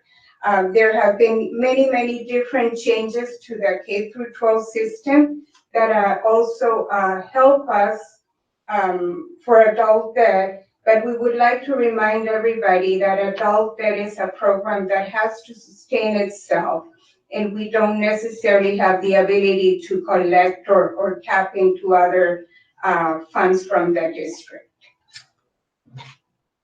Milpitas Adult Ed is an active member of the South Bay Consortium of Adult Education, and this is a state-imposed mandate for the community colleges and 5 adult schools to work together. There is equal representation between the adult schools and the community colleges. And I don't know if we can have a chance to click on the link, please. Thank you. So in the organizational chart of the consortium, it's very clear that there is an equal representation and work collaboration between the adult schools and the community colleges. There's the co-chairs of both systems. There is faculty working on both systems. There is Senate and union representation under a strategy or a new implementation that's called Consultation Council that brings back information from the adult schools and the community colleges to their own schools and districts. The South Bay Consortium of Adult Education focuses on 7 different projects: basic skills, adults with disabilities, CTE, ESL, and apprenticeship. And we are consortium number 51 of 71. Thank you, Scott.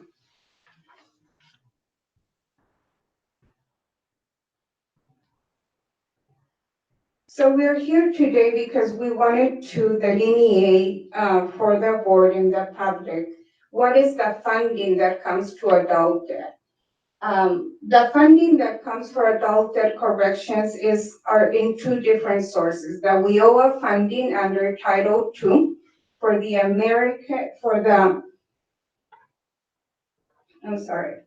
Adult Education Family Literacy Act that involves ESL, Adult Basic Education, High School Equivalency Diploma, and Adult Secondary Education.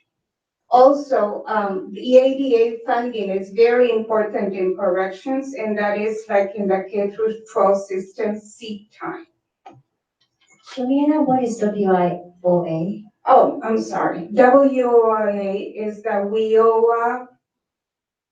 It's the grant is the Workforce Innovative Opportunity Act. And before being WIOA, it was only WIA, which was Workforce Investment Act.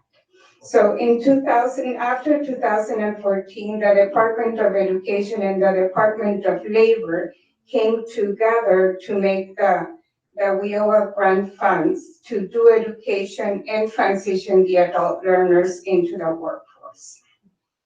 Thank you. Thank you. WIOA is also the funding that goes through WIOA. It is in the form of performance-based funding. That means that students make achievements that are called at the end of the school year payment points. And a payment point involves a process that is registering a student, placing the student in the correct level, giving a pre-test, instruction, and a post-test. So the pre and the post-test is what will make a payment point for the student. Throughout this process of implementation of the payment points, the students make benchmarks. And those benchmarks, for example, a student that does ESL and gets an educational funding level up is making already a benchmark. And if they go to adult basic education, it's another benchmark. And if they achieve a high school diploma, it is another benchmark on top of that. So benchmarks and payment points that are as a result of data collection, pre and post testing, and making sure that we are capturing all that information. Would you like to say anything additional to payment points? The payment points also fluctuate, so each year it depends on that pool in that grant, the WIOA grant. So if they open it up for a competition, the pool can become larger, which means the funding smaller. So each payment point could be reduced. So for example, when someone graduates with a high school diploma or high set, currently it's about $560 per payment point for that particular initiative. So it does vary. And I wanted to add a little bit to our source of funding, because our WIOA and ADA, we know those are what I call a little bit fluid because they are performance-based and also attendance-based. But our CAPE funding is our solid funding. And that is, CAPE is our California Adult Education Program. Used to be called AEBG, or Adult Education Block Grant. Prior to that, it was based on a 708 ADA funding. That's our baseline funding. And that was called apportionment. So that's our most solid source of funding. All of these different funding sources, how we're different in adult ed is that all of our salary and benefits for all of our staff come from our budget, which is definitely different. So we want to make sure that you're aware of those pieces as well. Amen. Yes. The funding source is different. Could you explain different from what? Oh, I'm sorry. From the general fund. So we're not part of the general fund. Just these particular areas, WIOA, ADA for corrections, and also California Adult Education Program.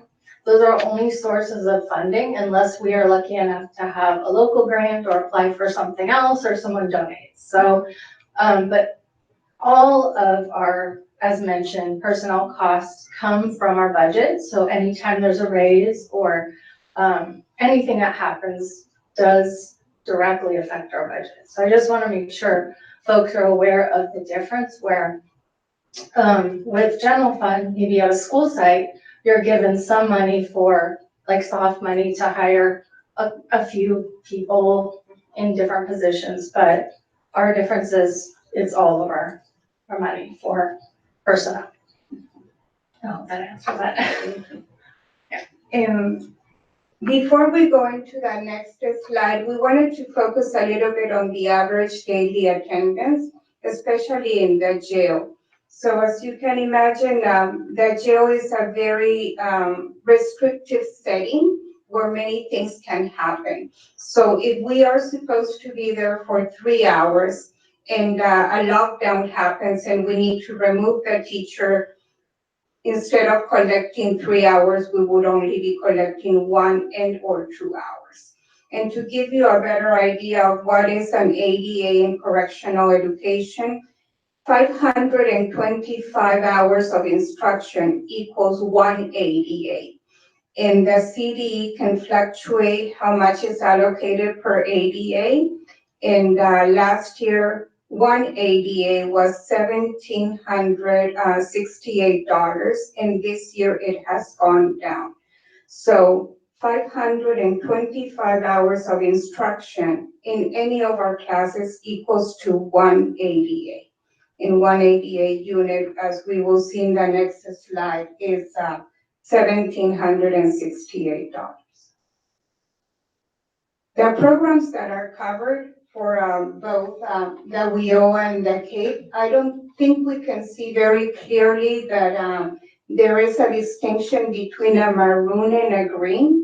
And the maroon are the funding sources for adult education programs at corrections, and the green ones are for adult education at the AIR site. So those are the 5 programs that are covered through funding from the state and the federal. Any questions on this slide? It looks like then that one easy way to discern it is that corrections is dependent upon the average daily attendance for its base, and non-corrections adult ed, like at our air site, is dependent upon the CAPE funding. That is correct. Okay. But both sites have 2 different sources, however, being the main ones, the ones that you have shared.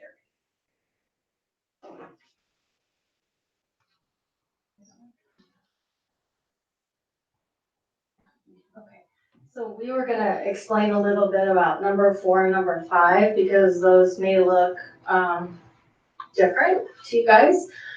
So number 4 is what we call our EL civics. So there are additional assessments that we give students.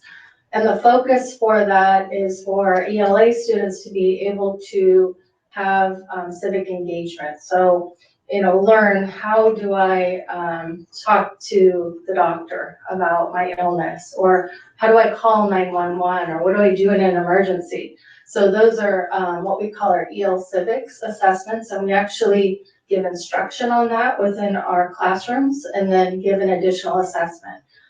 With those, we do receive payment points as well, as long as the students pass, of course. And then on number 5, integrated English literacy and civic education, that focuses more on the career pathway. So career pathway for an ELA student. So what we're doing is we create these career pathways in conjunction with our college partners or other adult schools. And we give the students an opportunity to be involved in that. So an example would be our ECE program. We do have ESL students who have transitioned or have been co-enrolled and then transitioned into work as well.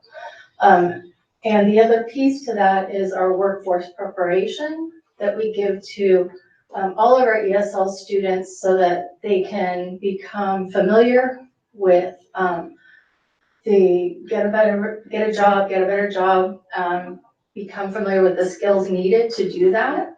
And we give them those opportunities as well to hopefully segue into that better position or possibly into college as well. But the focus here is really on career for our ESL students. And again, we also get payment points for that as well.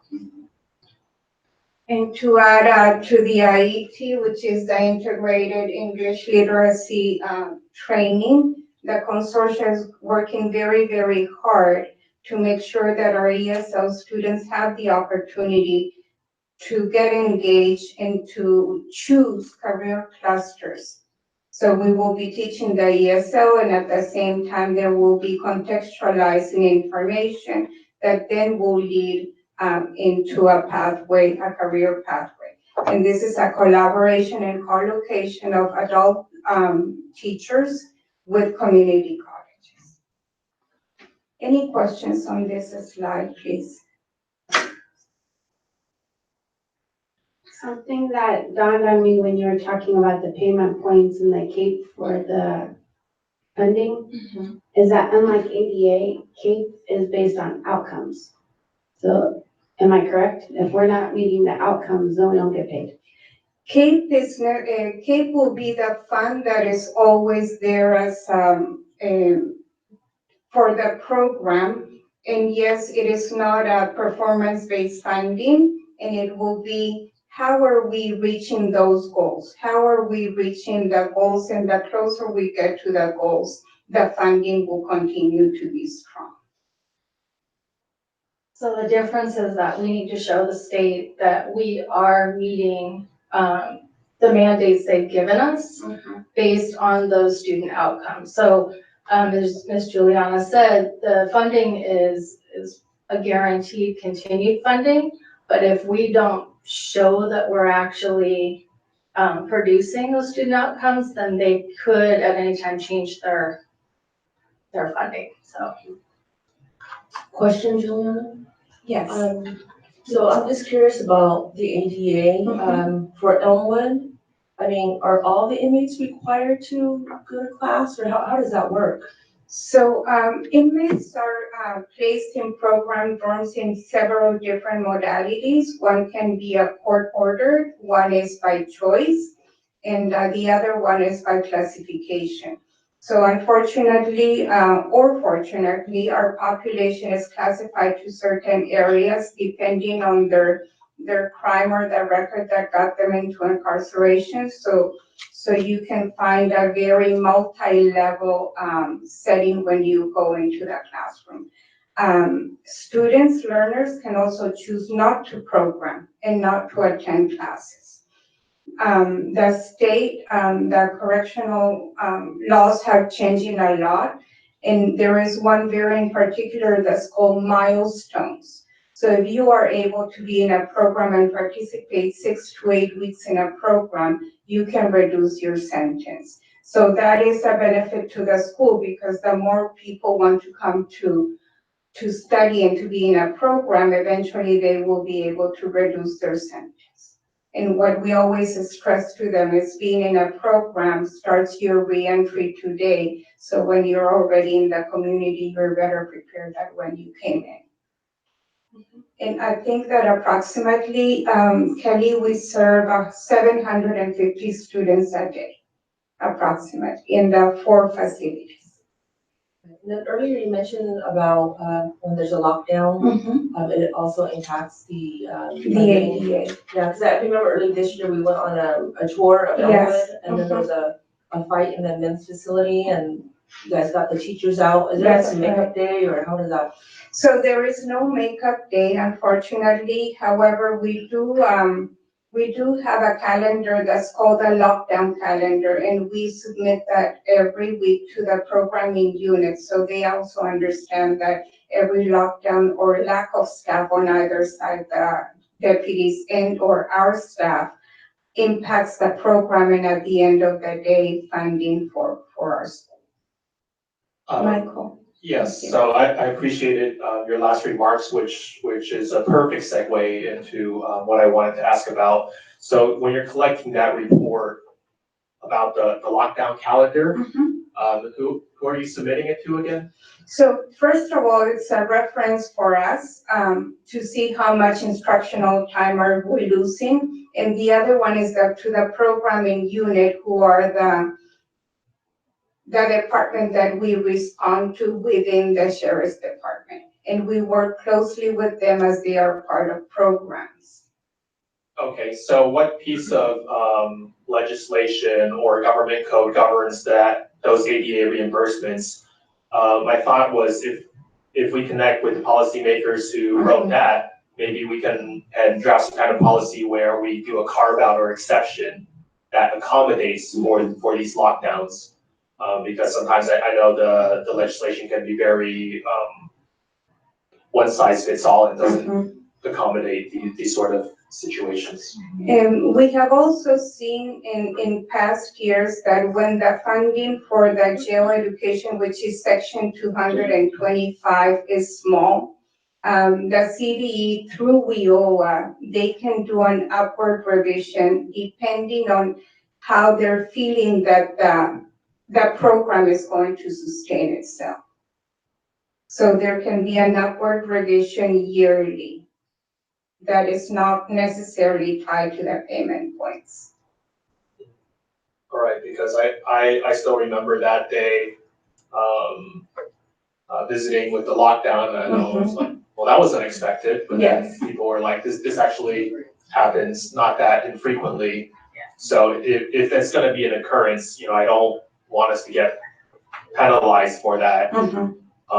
Or if we are gonna get penalized, I would like it to be as minimal as possible. So if we can kind of raise these concerns with our state legislators, I think that would be valuable. And going along with the blended learning that we also do in our K through 12, let's say that we're in there for 3 hours, right? And a lockdown happens at the first hour. If I have the opportunity to give the student a piece of homework, and they bring it back the next day, that is one of the ways that we can be making up for that time that we are not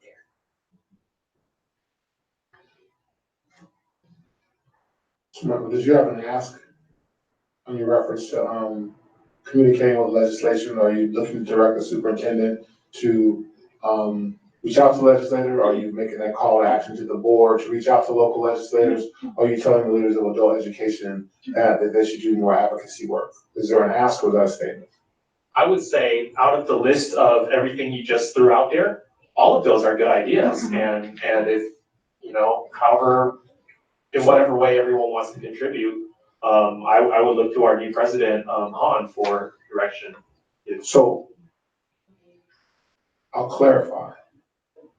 You mentioned policy. You asked about policy. Are you asking for them? Are you making a statement to the superintendent regarding policy, additional policy work in adult education? Because in our weekend reports, we do have information, but it doesn't relate to adult education. Are you asking the board to be more aware of opportunities around adult education? Are you looking at us sending information to our local legislators around it? Because we do have a number of legislators in our area that we can possibly write a letter to. And the response is, well, all of them is not acceptable in the fact that we all have a number of things that we're doing. But you did bring up some very good points. I would look to you more for what do you believe would be the starting point? I think the starting point, we should gather the facts in terms of where we're at with this, because as Winnie the Pooh said, I get to where I want to go by walking away from where I am, and let's see where we are and what's the path to get to where we want to be. Yeah, Winnie the Pooh's not going to be my role model in the work that I do. No offense, but I would like to make the in aligning with the spirit of Mr. Sy talked about is that what are the potential additional funding sources, and do we have curriculum and those types of things in place? So this is the question: do we have curriculum in place in those types of instances where there are lockdowns that we can ensure that we can maximize our ADA? Yes, there is curriculum. Teachers, when they go into the classroom, they go ready to teach 3 hours. And they are also ready to follow instruction, whichever the lead from the deputy says. And then the follow-up question is that, so you've been at Adult Ed for how long? 3 years, this is my 3rd year as a principal and 13 years at corrections. So I would make the request to the superintendent, very similar to what Mr. Stice talked about as far as year one, as far as what the ADA was, year two, what the ADA was, and so on and so forth. So if your department, when you come back and do the second part, you can talk about the evolution of the ADA and the pros and cons and the reasons why the change. That would be very helpful so that we can determine how we can support your program. Very good. And actually, Wendy has done a presentation for our school last year, so that was a very good starting point to start also this conversation. Awesome, thank you. Thank you. So the next slide that we will see, it's about WIOA and ADA revenue at the correction side. WIOA is funded 2 years in the arrears, and ADA is funded 1 year in the arrears. So you can see the comparisons between the year collected 16-17, which funds the year 18-19, and ADA 1 year in the arrears, and WIOA 2 years in the arrears. And we wanted to highlight this because we wanted you to see that we were actively working on raising those payment points as well as our ADA. It just takes a little while, as Ms. Juliana mentioned, to actually show in the funding because of how it's funded. And some of the ways that we are thinking in creating more revenue in the WIOA program and the payment points is revising how often do we offer the pre and the post tests and trying to capture as many students. And it's very intentional as we need to see which learner is leaving, so we post test them before they leave. Any questions on this slide, please?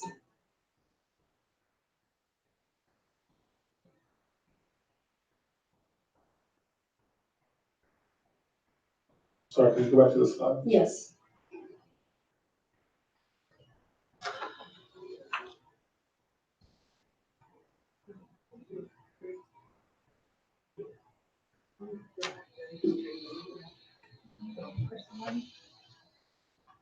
Thank you.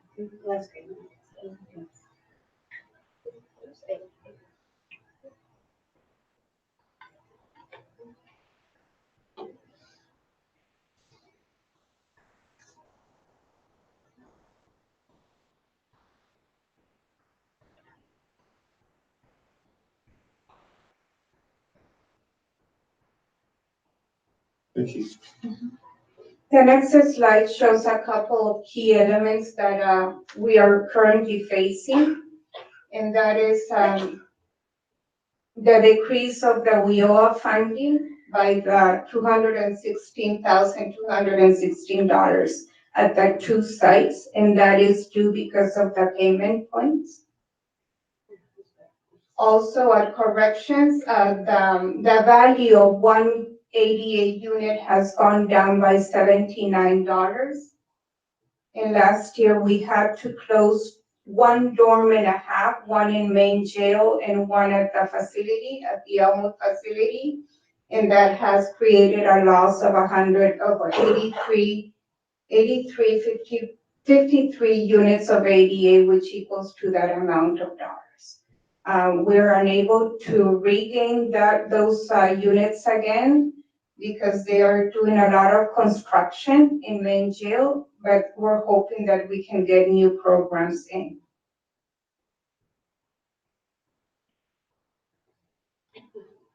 Another of the sources that's impacting our budget is that our classified and certificated staff have the same raise in salaries as the rest of the school district does. And we are we're looking into incorporating corrections into the next 3 years as strategic plan at the Cape Fund, for the Cape Fund.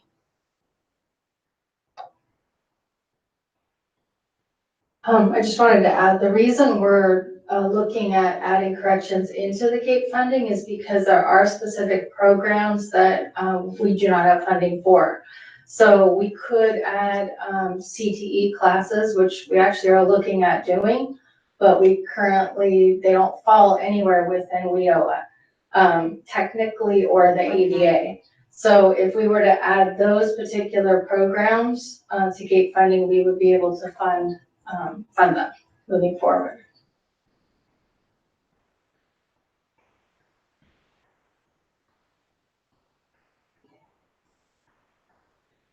Some of the things that we're planning for the coming year and to increase our revenue is to increase our classes through ADA. And that definitely depends if the facility is open for us to have more classes. Increase our WIOA student outcome by changing or revisiting the testing cycle, which will increase our number of students graduates as they will have more opportunities to get instruction.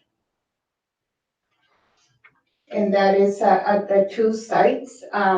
We're also, Evan and I, thinking about taking a look at how do we fund our night administrator. And we're also looking into not offering ESL programs in the summer at our site. So if you could briefly speak to ESL or the SCP summer programs, are those, who funds those programs? The ESL program that we used to have in the summer that was funded through our CAPE funds and WIOA funds, those were free classes of English for our students. We are looking into creating some fee-based classes that the students can get a hold of. And last summer, we did a fee-based class and we had the opportunity of having the class at the extension. And that helped us because we didn't need to have the secretary at the site, and it was a very well-attended class. So taking that fee-based class as a model, we would like to expand our programs there. The summer enrichment program is a collaboration with the district, and for the past years, there has been so many different offerings of enrichment programs throughout the district and the communities that we have struggled to meet the need of the enrollment. So that's why we're thinking to change and or not to offer the summer school program this year. But again, that is a larger conversation.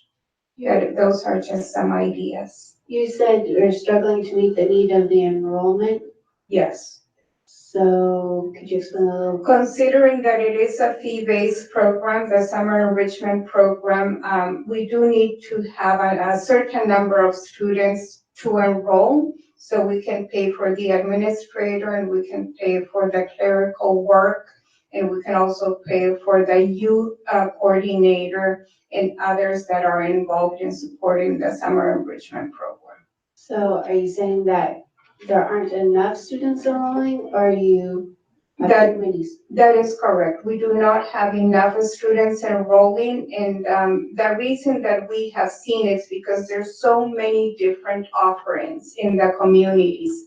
And even if we had, if Learning and Development was sponsoring 2 or 3 foster youth, it was hard to get those foster youth involved in the program because they were already accessing several different services for extended learning. But again, that is just an idea and we can definitely have a much larger conversation.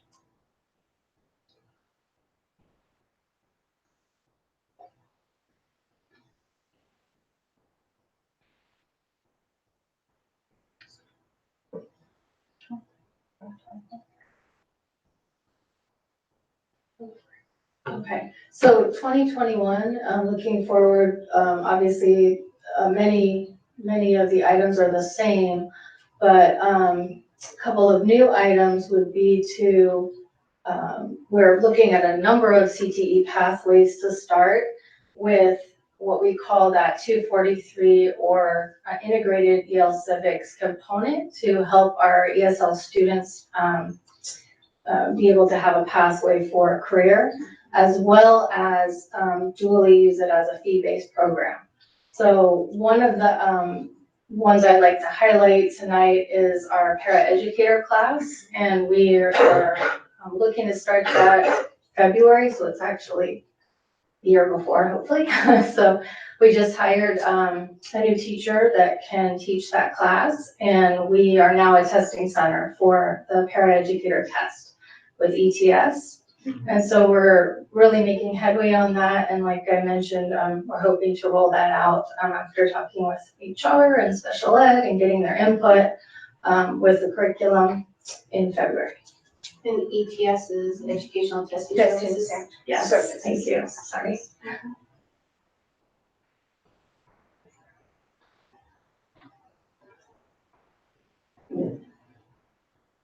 And part of we also want to highlight that the community of Milpitas doesn't always identify clusters of career pathways, so we're trying to make everything accessible to them. But there's two of the barriers that continue to come up. One is childcare and the other one is transportation. So even though there's the community colleges trying to do things for our students, not all of them would go to Evergreen Community College or Mission College just because there's the barrier of transportation. So we're actually working on getting some MOUs in place so that the colleges can come to us and or they can provide some type of transportation to pick up and drop our students.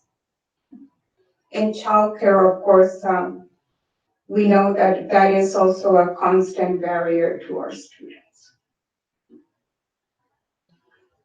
So this is the conversation that we wanted to frame. So when we come back on January the 14th, we're better prepared and to talk about the real numbers.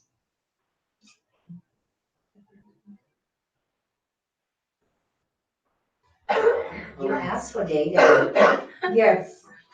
I'm third year, correct? That's correct. It usually takes a couple of years to figure out what you don't know about what you're doing. And the fact that you're already thinking about things that you can do identifies the fact that you've been thinking about this for a little while from the beginning, and now you've just been working on how to structurally implement some of those things. So I'm looking forward to the next session on the 14th, and well, depending if necessary, possibly a board study session, because our adult learners and the work we do at the corrections matters. As we look at the future of adult education and the opportunities to provide things for corporate professionals and those types of things, we have to join in the conversation with you to take a serious look about the possibilities of what can be adult ed and how we can help get there. Perfect. Thank you. So then questions? I was asking Kelly and Michael, do you have any questions for Juliana and Lawrence? Well, I did want to echo Chris's comments to, it's good that you're looking ahead, keep looking ahead, because while we always see the one step ahead of us, we must never lose sight of the long term and have a good sense of where we're going. So keep up the good work. Thank you. Yes, Thank you both, and let's just plan on doing a study session on January 14th. Perfect. And I am sure that Wendy will be able to join us and lead also the conversation. Thank you for that. Thank you both very much. President Yen, may I ask that we move the budget action item up next, because that way what we just heard flows into the budget? And we would need to ask for a motion. Motion to move the action item 18B, adopt the 2019-2020 first interim report and submit a positive financial certification to the Santa Clara County Office of Education. Do I have a second? Second. Yeah. All in favor? Aye. Any opposed? No. All right, 18A, I'm sorry, 18B.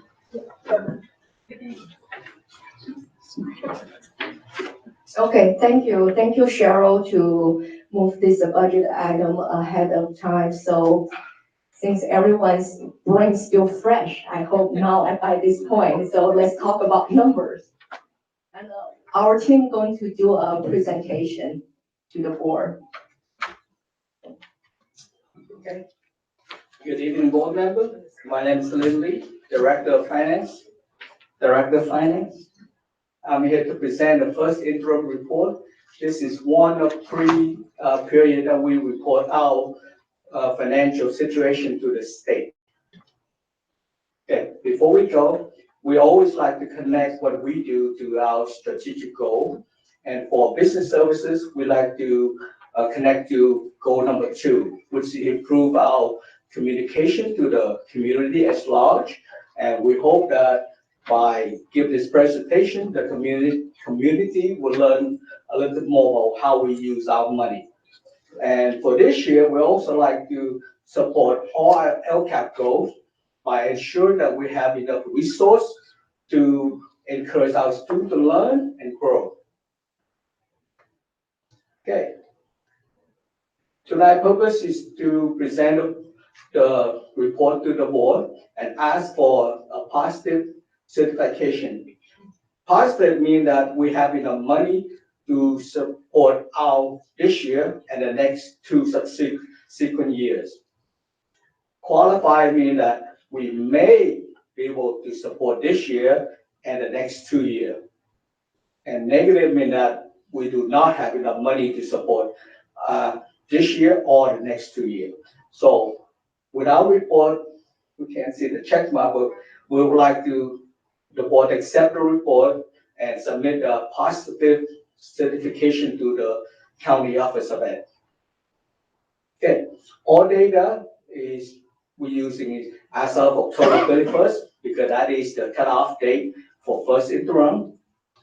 And all our projection, we follow the recommendation of School Services of California.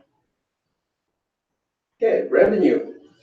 Total revenue for general fund is $122.9 million.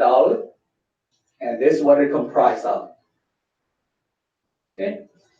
I'd like to point out that the local revenue here, $4 million. 1.5 of those $1 million is coming from parcel tax, which will expire on June 2023, which means for tax year 22-23, that will be the last time we receive that money. So we need to plan ahead whether we need to renew the parcel tax or anything else. Any question on the revenue? No. Expenditure, $132.4 million, $35.5 million. The bulk of the money we're spending is on employee and benefits. Okay, and all of that add up to 102.8 million, which is about 77.7% of our entire general fund budget. We would like to take care of our employee, make sure they do the work so they can help the student grow as they go along. Any questions with this? What are you have the other outgoing uses of 6.9? Under outgoing, this is some of the money we transfer to Metro Ed, about 3.7. Money we pay to the county office of ed for our student when we send our special student, about 2.5. And of course we pay for the solar panel, interest in the lease of the solar panel, about $1 million. Any other question?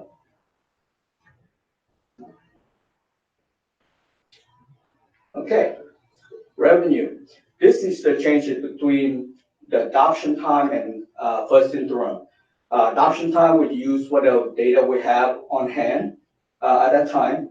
So now we revise some of our money. We receive this big chunk of money here, $829 $100,000 for the new grant for special ed preschool. And then we got some extra money for categorical and CTE money from the state. And of course, we also increase our expenditure. Most of the categorical program, we build budget amount as if we plan to spend it all. We might or we might not, but we budget them. I said we bring back some of the students from the county, so we have some saving. And then, of course, student nutrition no longer need the contribution from general fund, so we have a little more saving from that. Okay, and of course, the non-public school for special ed is something that we don't know at the adoption time. So as the need increase, we increase the budget for them. Okay. Multi-year projection. Wendy now will take it away. Okay. Okay, thank you, Lynn. And just very quick, go back to this slide, and we just summarized the major changes under revenues and expenditures. If you are curious to see what are all the changes, we have the report. So we attached a separate report. We actually detailed each line item of reconciliation compared to the first interim to the last board approved report. So feel free to refer to that document. Here are the main factors that we use to calculate our multi-year projections. A 1.5 million expenditure reduction is included in the 2021 school year. And currently, this is the only reduction that we budgeted. We just projected a 1 year reduction at this point. And cumulatively, this 1 million savings will create a $3 million savings in 2 years. No salary increases is projected in our multi-year projection at this point for the next 2 years. In the next 2 years, we will anticipate enrollment increase based on our demographers projection.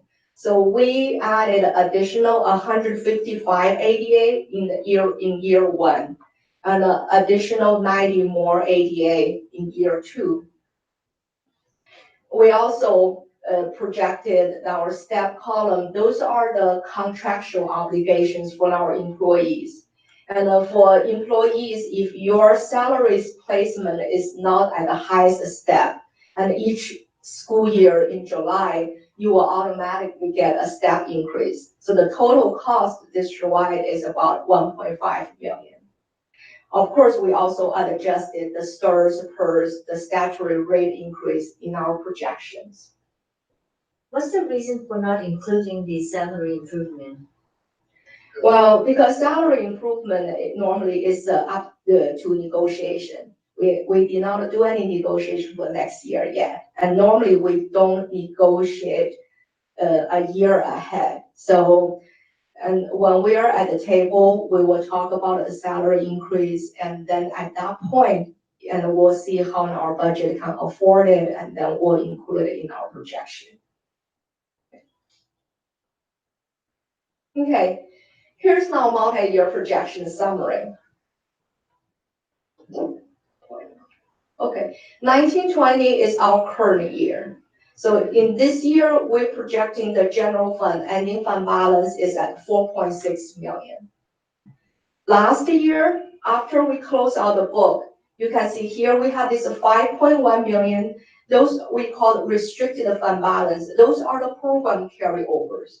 And this year now, we bring this 5.1 million program carryover fully budget into current year. You will see this a big increase in this line item. The budget now is recorded in here. And also, we have a 5.3 million part of this unrestricted fund balance as operational savings that we can use to help us balance current year budget. So that's why this year we only need 2.2 million from our bank account to balance our current year budget. Next year, in the 2021, This 98.9 million, the local control funding formula, LCFF revenue, we use a cost of living adjustment COLA at 3% to calculate this funding. This 3% was projected by Department of Finance. Just a couple weeks ago, the Legislative Analyst Office released their projection of next year's COLA. The COLA is projected to go down to 1.7%. If that it is the COLA that the state is going to fund us, it means we will reduce this revenue projection by almost 1.2 million. And cumulatively for 2 years, it will be about 2.4 million as a revenue loss. And also you can see in this line item here, that 1.5 million expenditure reduction is included in here. And also we take out this program carryovers from 18-19 year. So you see it's a drop compared to current year budget. And even with this 1.5 million expenditure reductions included in here, look at this. This is not deficit spending. Our deficit spending is still high. It's still over 8 million. This reduction, it helps a little bit, but still, we still have this deficit problem that we needed to monitor and we needed to address. And next year, we need almost $6 million from our reserve to balance the budget. On top of the regular transfer from building fund, and this is a new transfer we like to start to use in this year, $500,000 from this post-employment benefit account to offset our retiree benefit costs. And the third year, 21-22, similar situation, we need another almost $6 million to balance our budget. So now let's look at our strategic reserve fund to see where we are with those transfers. So could you go back one slide for just a second for me, please? Sure. Thank you. Okay.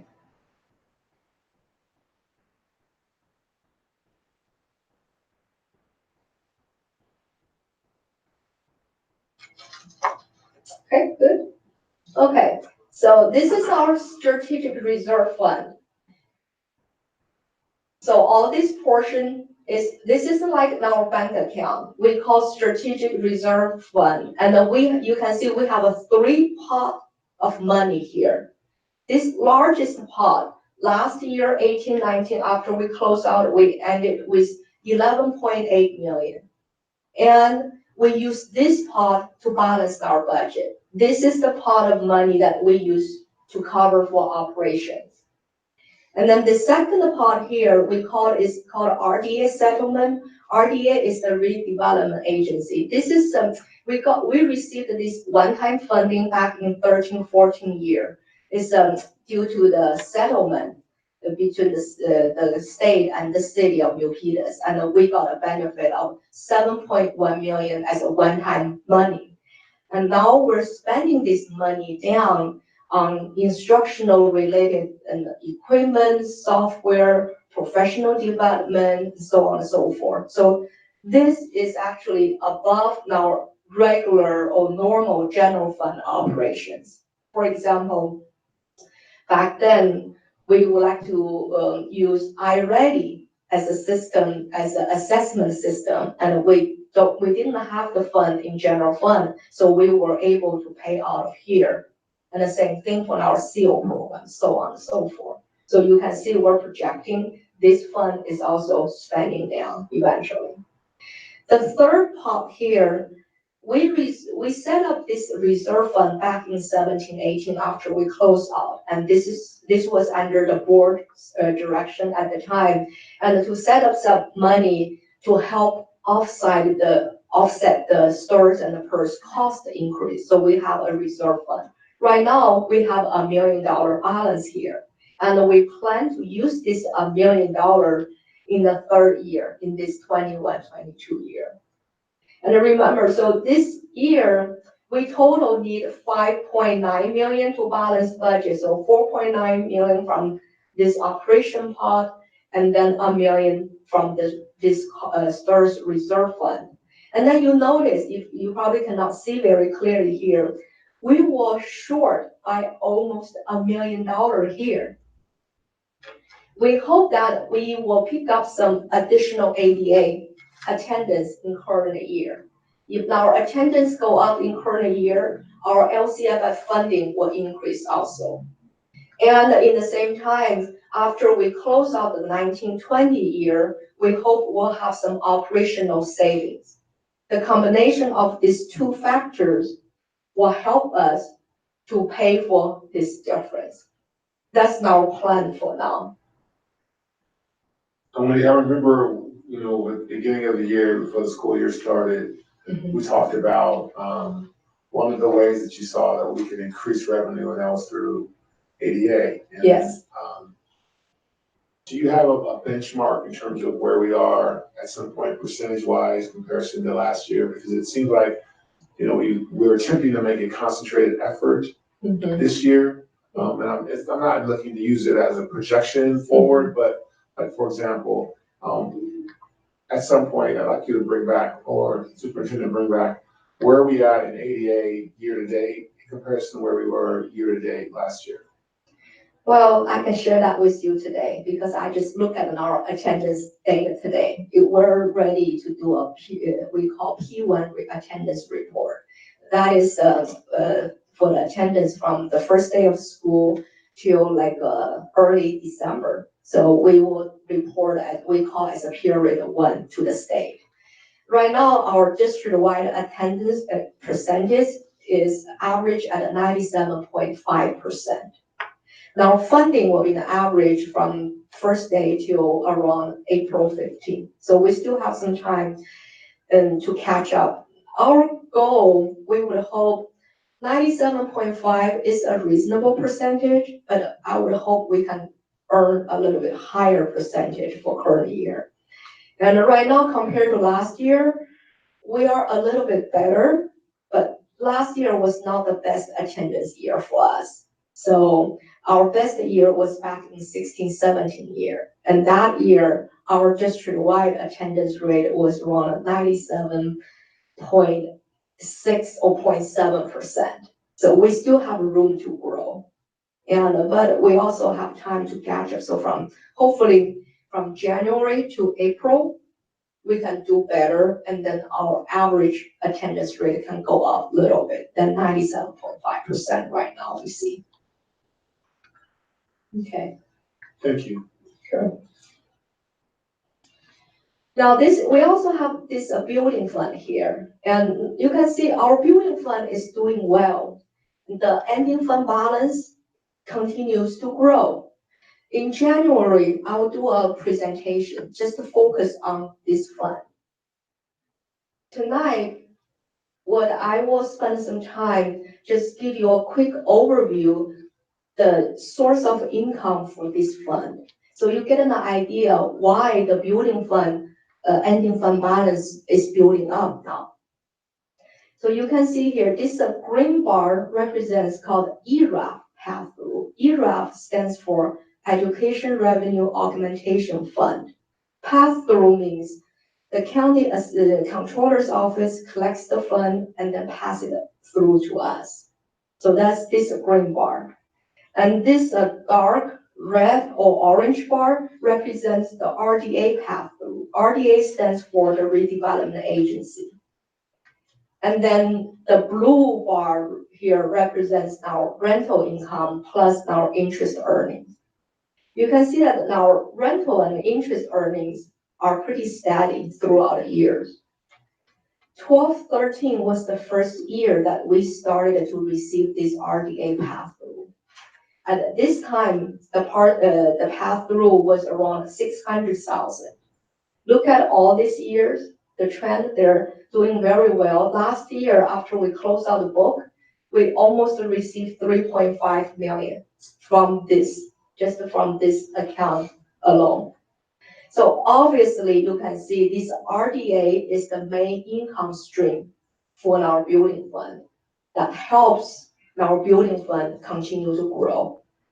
And again, in January, we'll spend more time looking into the detail, this ERAF money and this RDA revenues, how they are generated, and what is the future trend will look like, and how we can best manage this fund. So stay tuned in January then. We'll come back more on this. Okay, this is our adult ed program, and earlier you hear Juliana and her team to talk about the program. So tonight, I would like to spend some time and review the financial status of the program. This slide summarizes the financial trend. As Juliana and her team mentioned, this blue bar represents the Elmwood, the correctional facility. And then this dark orange represents the air side. So those are the two components that adult education program is made of. Back into 12-13 year, the correctional facility has almost 1.9 million fund balance.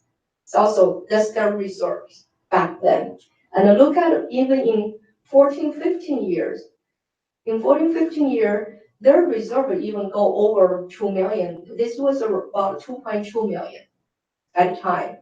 And then after 14-15 years, and then you can see the trend is just going down. As of last year, 18-19, after we close our book, the correctional reserve is about 290,000. And the air side, you see, they're very consistent. The ending fund balance for the air side has been stable. And last year, they have after we close out, they have over 600,000 as their reserve. Well, the combined program, because these two components make up the adult ed program. So combined, they have about $1 million reserve. But look at the current year. This is not 18-19, 19-20 year. Our correctional reserve pretty much gone. And our air side is still reasonable. But the combination of these two programs, now we're less than 500,000. So our reserve from over 2 million, now we're getting like 500,000. That's why I think we needed to really look into the program. We need to have some actions planned together to see how we can keep the program financially be self-supporting. And in January, I know Juliana and I work with her team, so we'll come back with some actions plan, hopefully. Just to clarify, Wendy, both bars represent the reserve funds in each program. Correct. Yes. Okay. Moving forward, in the next couple of months, we'll need to develop our cost management plan.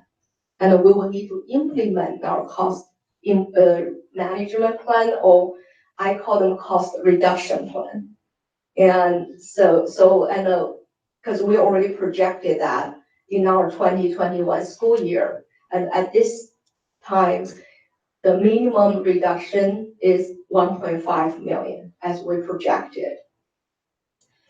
Besides the general education program that we normally focus on, there are other programs we operate in our district. For example, the adult ed program to serve adults. And we also have a special ed program to serve the special needs student. And plus, we have our preschoolers, the child development center, and our student nutrition program. All those programs, we needed to closely monitor their spending, because if any of them cannot be self-supportive financially, that means the general fund will have to make contribution to make up for the difference. And that is what we should try to avoid in the future. This coming January, the governor will release the state's 2021 budget. So we'll have better information of state's plan for next year.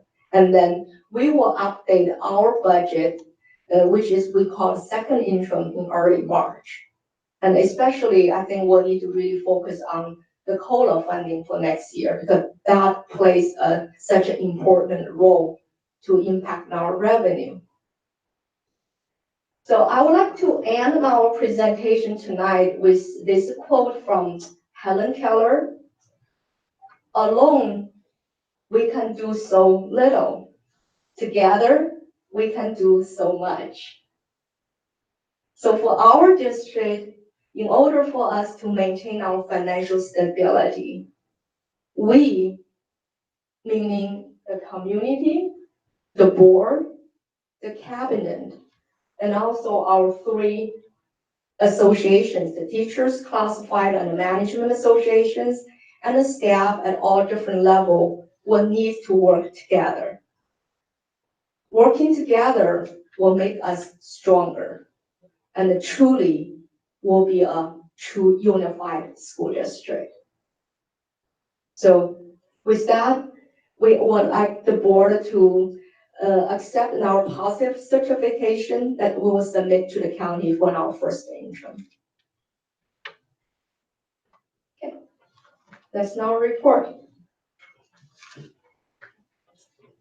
Thank you so much, Wendy. Great report as always. Okay, thank you. Okay. So do we have a motion to adopt? I will move to adopt. Do I have a second? I'll second. All in favor? Aye. Any opposed? Thank you, Wendy. Okay, great, thank you. I also like to thank my team here tonight. We have Thank you, Lynn. Lynn and the Duke. Yeah, we're a great team and thanks. Thank you. And it's always good to see the team together in the presentations, so thank you for that.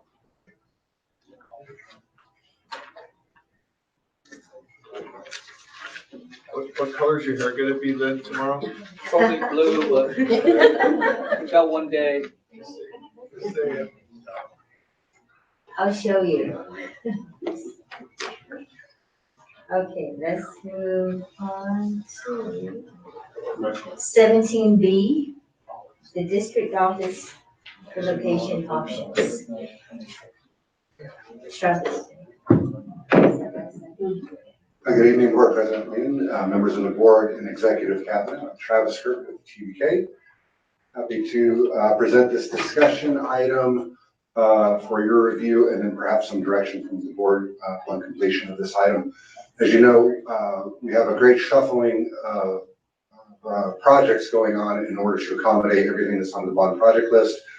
In order to build the air site, the two-story campus here for the second high school, we would need to relocate the district office in some manner. And so that's what we present to you tonight.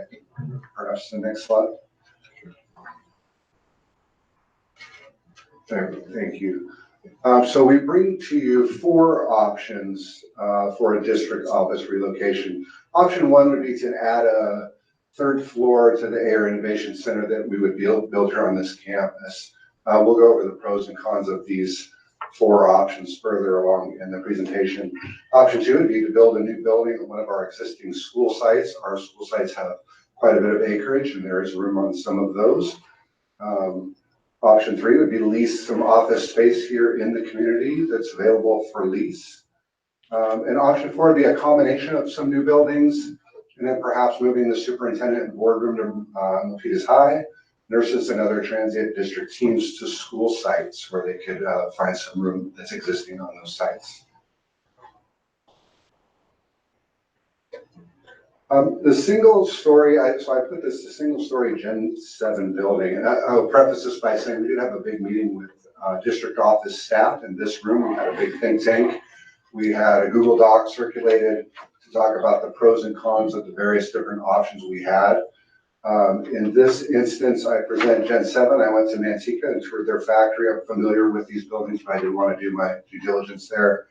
Toured their factory. and help you understand, this is a modular building.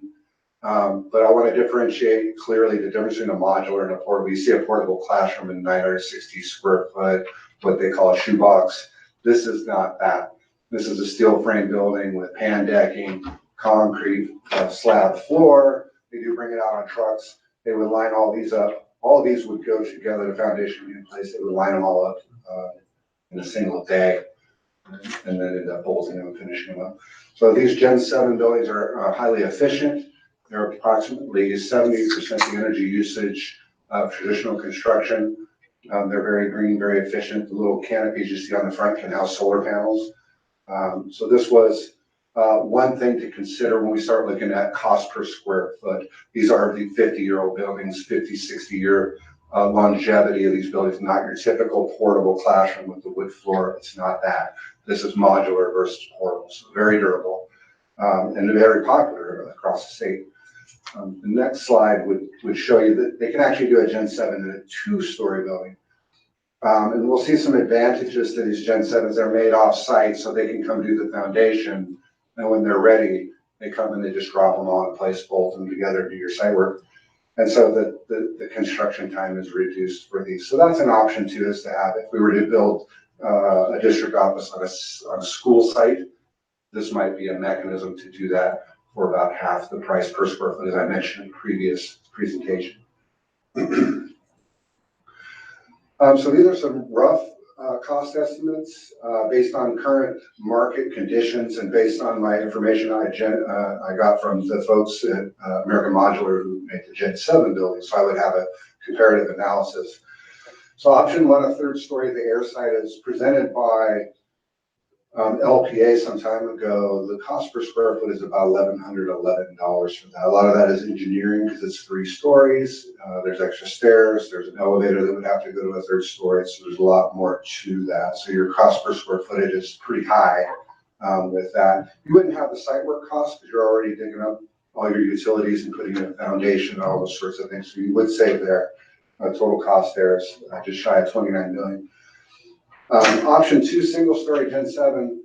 So what we try to do is just match square footage. So if we were to do 26,000 square feet, a single-story Gen 7 is about $430 a square foot currently. So you see your building cost, site work, we estimate around $2 million if we were on an existing school site. Other costs that you may see would be encroachment from the city. If the city, whatever site we chose, the city made us do a turn pocket or a deceleration lane or a traffic signal, those sorts of things would go on top of that.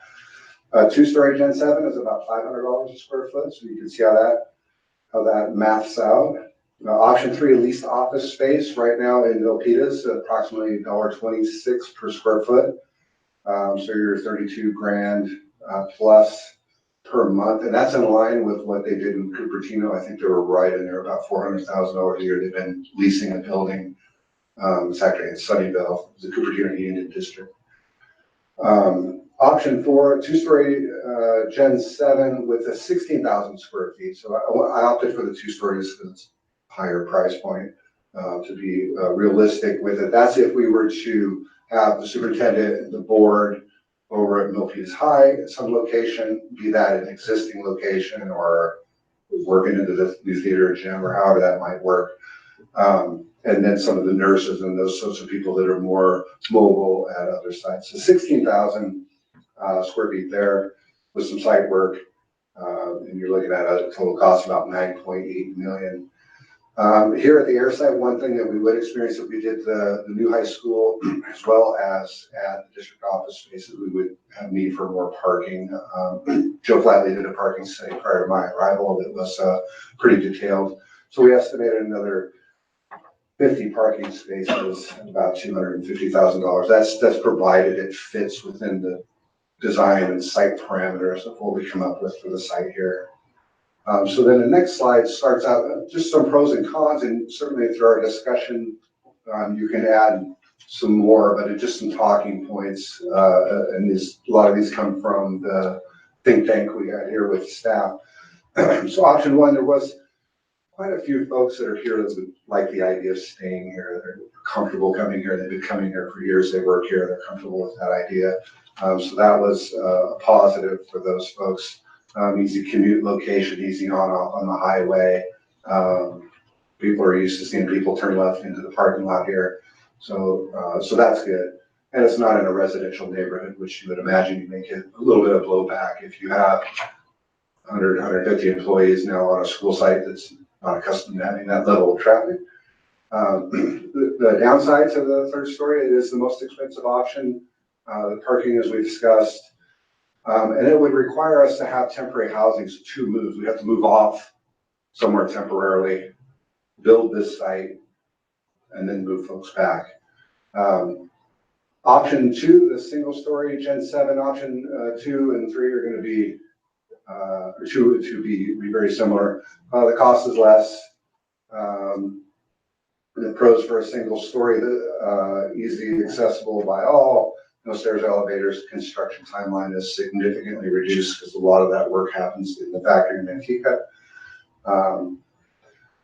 The single story would have a larger footprint than the 2-story, so if we really needed to consolidate space on a site, the 2-story may be a better option if that were how we were to go. If we needed parking and then we didn't have this where we could fan out 26,000 square feet of modular buildings.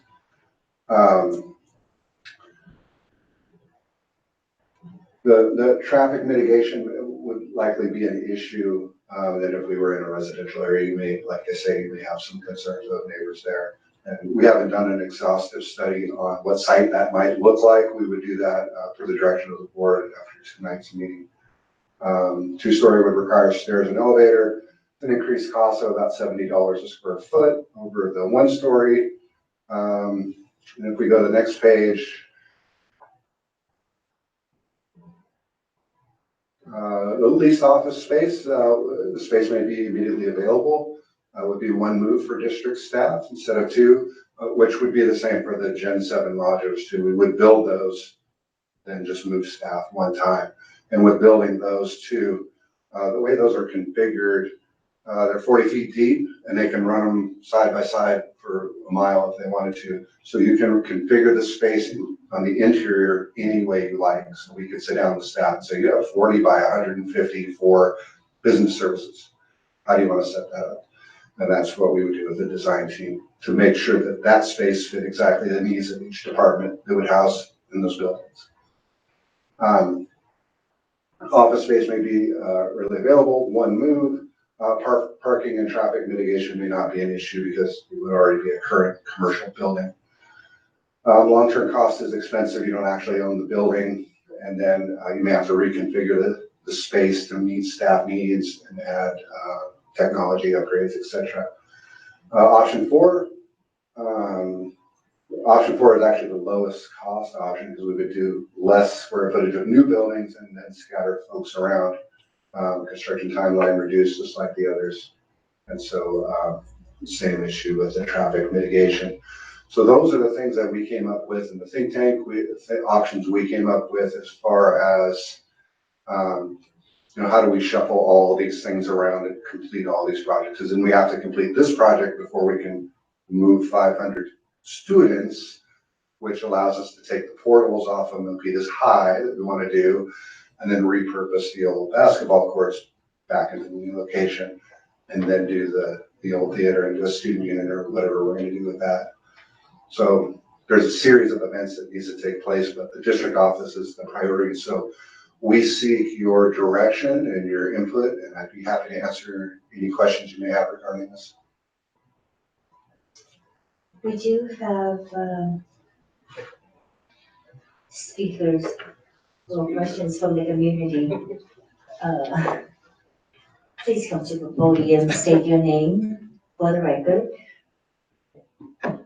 Sergeant Robert Chang, community member, and just wanted to ask, in reviewing these options, I did remember several years ago we had a potential option of the facility, actually the piece of land that we own over off of Yosemite, right, with the preschool, and I was curious as to why that was not an option here.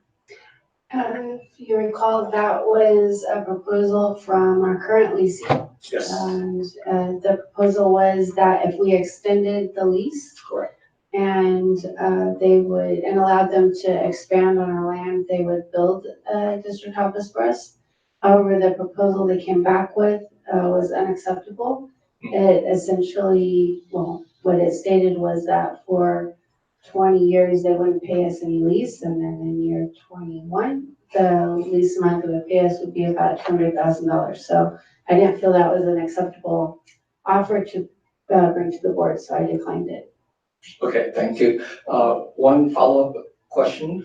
Given that we actually own the land and it's my recollection, please correct me if I'm wrong, that their lease is up or it will be up very soon. Could we take advantage of that and look at possibilities there? We are actually exploring some other possibilities and probably most likely going to be doing a request for proposals. Okay, fair enough. Thank you. Mm-hmm.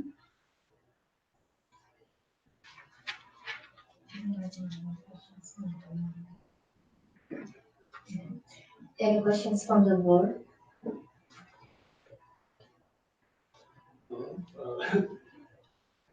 Kind of random. I was halfway expecting a cricket to. It seems to be the first time in recent memory that hasn't happened. It's the very first time, that's Like the true. last 5-4 games. Yeah, that's very true.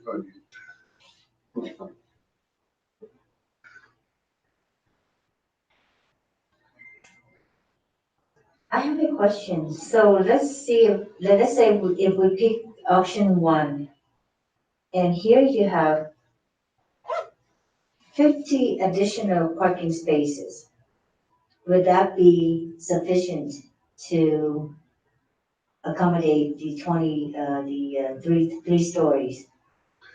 According to the surveys and the reports, Joe Flatley did a very comprehensive study on the number of parking spaces that exist, number that are ADA compliant, the number that are used at particular times of day, particular days of the week. And so in review of that document, along with understanding how many more spaces we need, I think we would be good with 50 additional spaces. I don't think we would ever have overflow issues.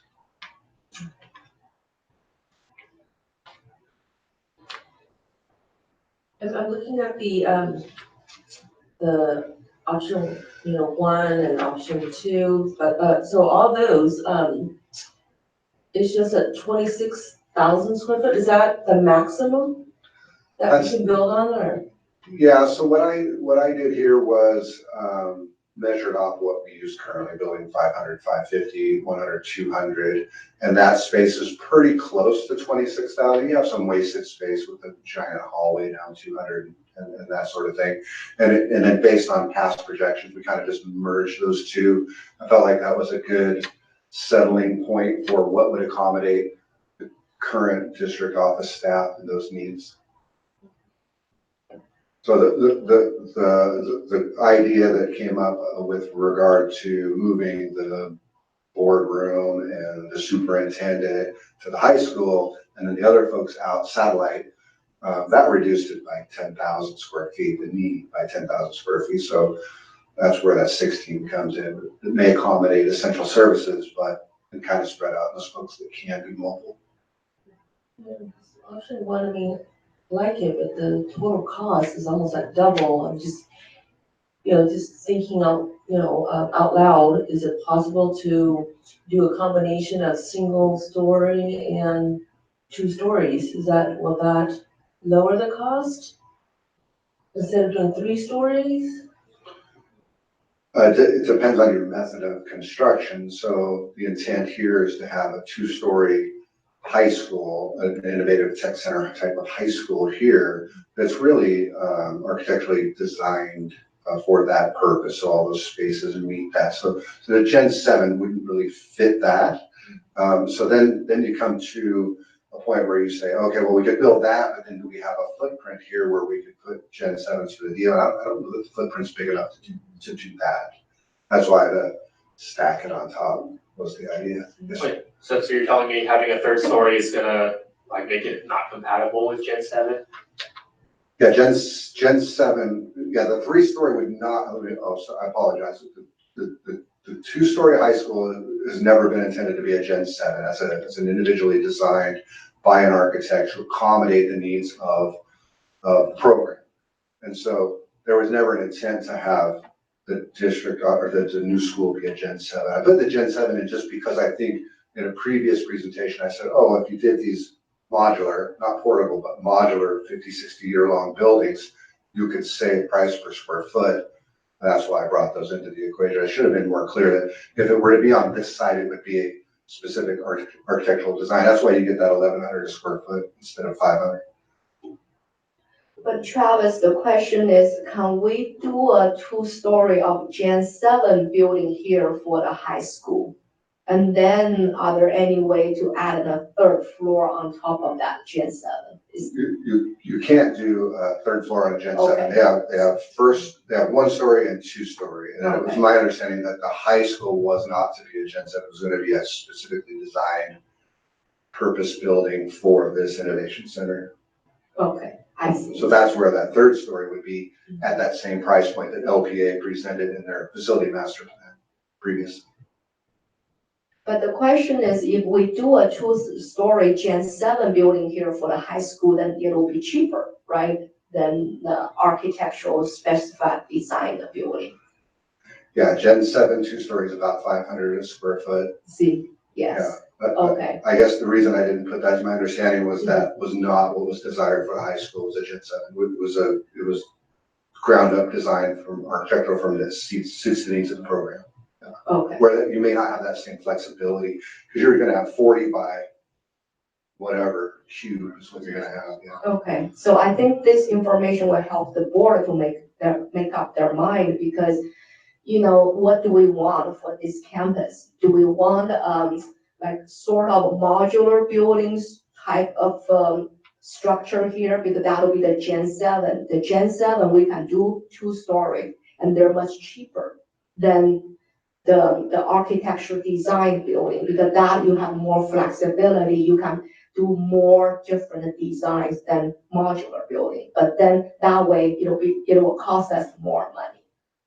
And also, we wouldn't be able to have the district office here with a Gen 7 because Right. it can't accommodate it. Yes, correct. And also, I would have to really understand what the potential is for Gen 7 before recommending that because I don't know that that's gonna fit. It doesn't sound like it's gonna fit our program that we need for science Yes. technology. Right. Yes. Well, Right. Wendy, what was the original budget for this site? Well, we total allocated about 66 million for airside. That means that is everything. So that 66 million consists of construction, the soft cost, that means we have to pay for the architect design and all the other inspection fees, everything. Okay, so which one of this option will fit in that budget? Or all of it? Honestly, that's a very good question, and I have to tell you, all of this option is part of the budget, because originally we did not budget a lot. We only allocated about up to 5 million to relocate the district office, because back then we're thinking we're going to use our Murphy side, the school side that Robert John was thinking, hopefully they can help us to build a district office there, so that we don't have to out of pocket a lot of money. That's why we only allocated up to 5 million, the most, to relocate the district office. That's pretty much moving and purchase some furniture and so on and so forth.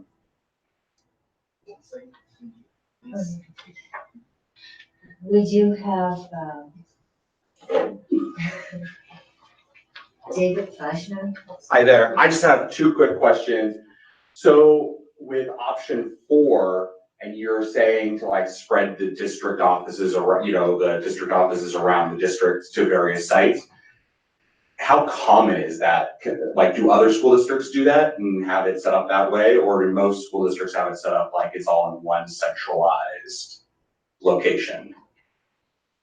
I'm not sure what the general piece is, but I do know from speaking to an architect at CSBA on Friday that he had a school that they designed in Southern California where the student union at the high school there also had the boardroom, so that way the video type equipment that we talked about at our modernization community input meeting could be utilized for both board meetings as well as student programs.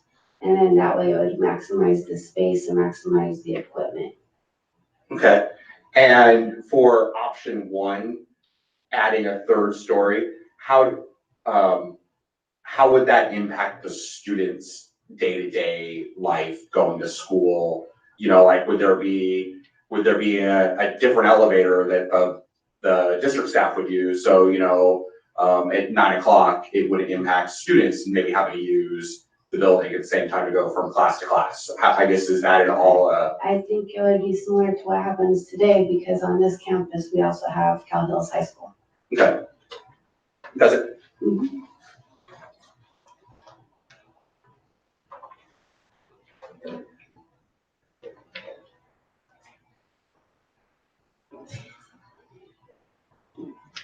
I think that we should consider this. We should think very carefully of which option we are going to go forward with. Because we don't want to go over the budget and it will cause more problems for us.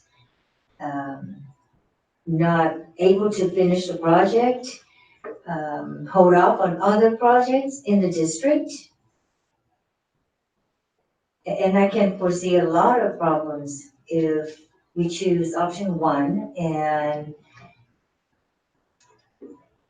that's for me. Wendy said that it is still within the budget, right? Well, Or not go with quite, any others. not quite. Well, we have to allocate, I mean, honestly, we set aside a 66 million, it's just a rough number. We hope this 66 million will take care of everything for this campus. If now we're going to do district office here, so we'll have 28 million for that cost, but this is just a third story, or this is everything for the. No, that's just the third story addition. Okay, so we will have to look at the program design to see what are the programs they're going to offer here, what kind of facility requirement, what those, for those programs, and then how much that will cost us. So we have to look at it as a full package. So to answer your question, at this point, actually, it's very difficult to say, is this, in our budget, 66 million will cover this or not? Because we don't know. We don't know what the programs is going to host here. And then how much that will cost to, are there any way maybe we can just remodel the current building rather than build brand new building because the costs are different. How do you expect us to choose the option? Well, the answers to us is like, okay, really, I don't know. Well, tonight, I think actually our goal is at least to share this information with you, and we're hoping you can provide us some direction, maybe focus some areas that, direct staff say, hey, we would like you to focus working on maybe option one, come up with more ideas or more information back to us, or maybe option two, or maybe look at this 4 option, we can easily, if we can eliminate option 3, then we don't need to waste our time to research on it. Because for each of the options, we all need to spend a lot of staff time to research and to get more information back. Well, this is the way to go. If you can come back with whichever option, the lifetime of the building, the cost,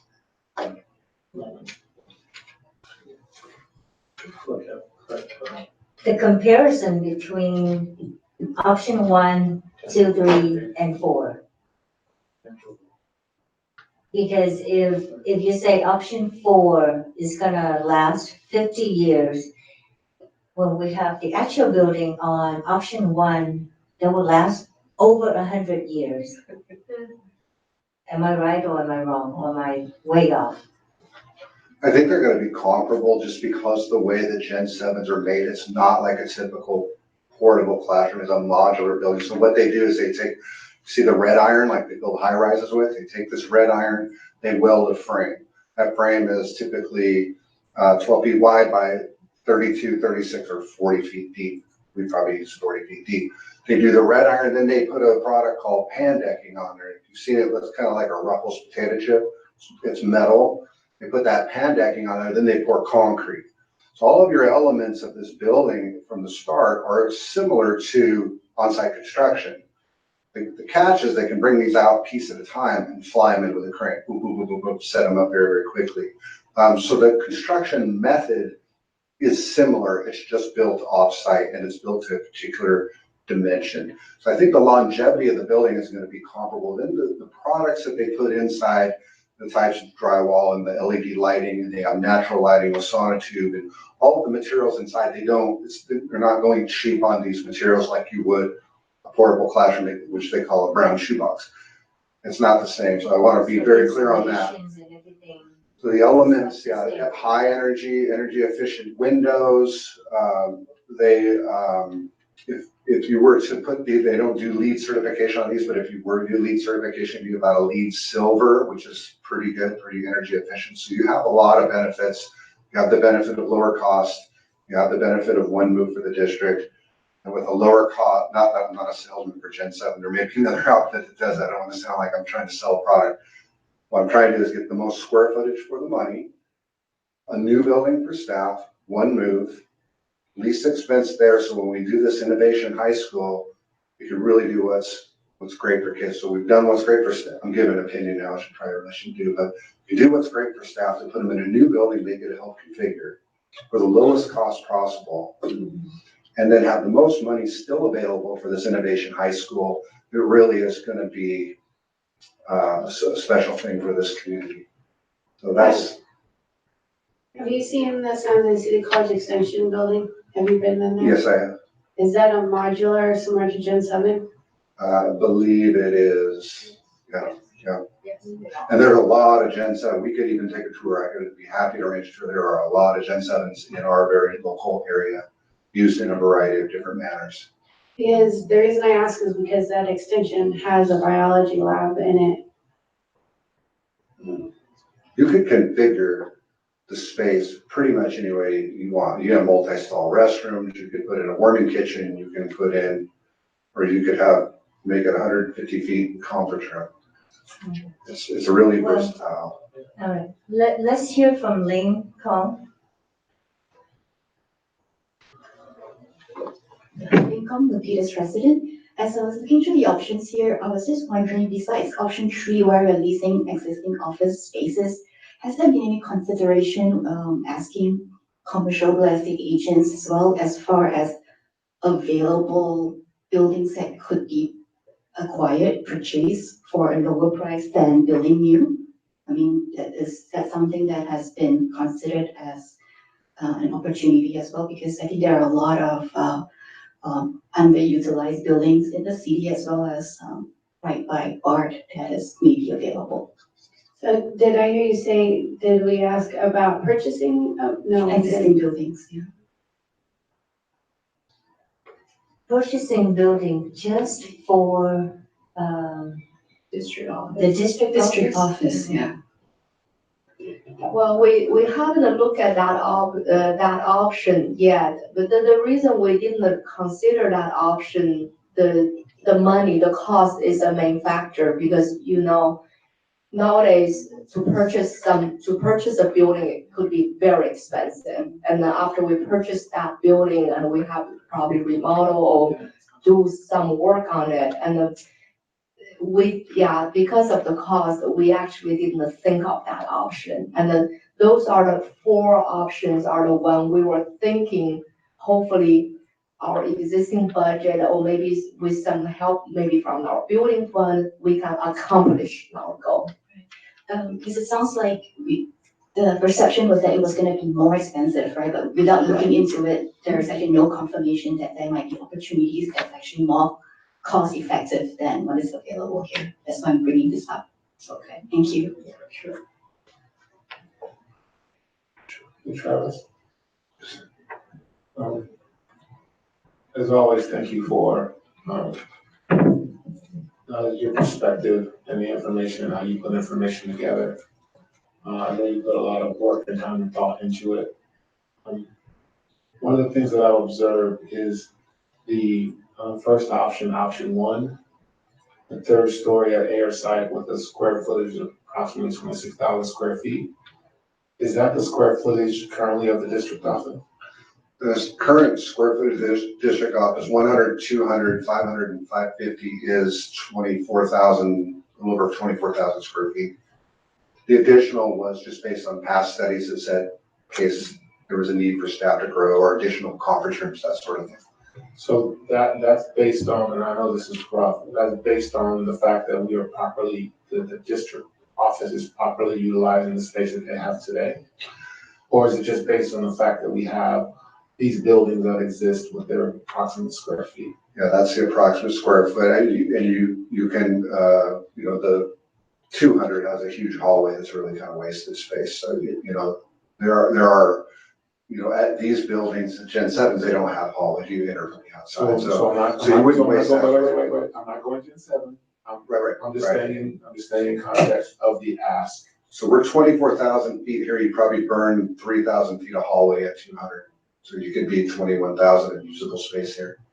So if you can go a little bit deeper for me on that, and I know that you probably haven't had a chance to do it, but if you did a walkthrough, because if you talk about the district office, you're talking about this facility, you're talking about the district there, which is I'd probably say pretty well utilized. Sure. And then we have the building there. Sure. And then we have the modular here, correct? Right. So would you say that if you were to maximize the space, would you be closer to 20,000 or would you be at 20, or would you be closer to 21,000? Just ballpark. I think you'd be closer to 21 if you wanted to factor in some extra space for more conference rooms, that sort of thing. But if you took exactly what we have now, you could probably get away with 21,000 feet. Right, because if you think about the utilization of the space, if you walk around the space and you see the utilization of the space during the day and what's not being used, and we talk about the ideal staff here, which we're talking about cost management, we're going to be reducing cost of staff.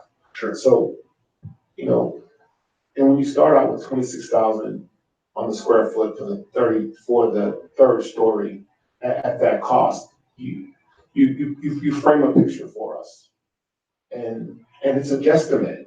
Oh, absolutely. When we can actually be, let's say 20,000 square feet. Okay. Right, we could be there, which 6,000 square feet less, which reduces that building cost on that third level significantly. $6 million. And then not to even have an idea of the footprint or the design, or have the idea of the architecture here, and then the projection of what the size of that building is going to be.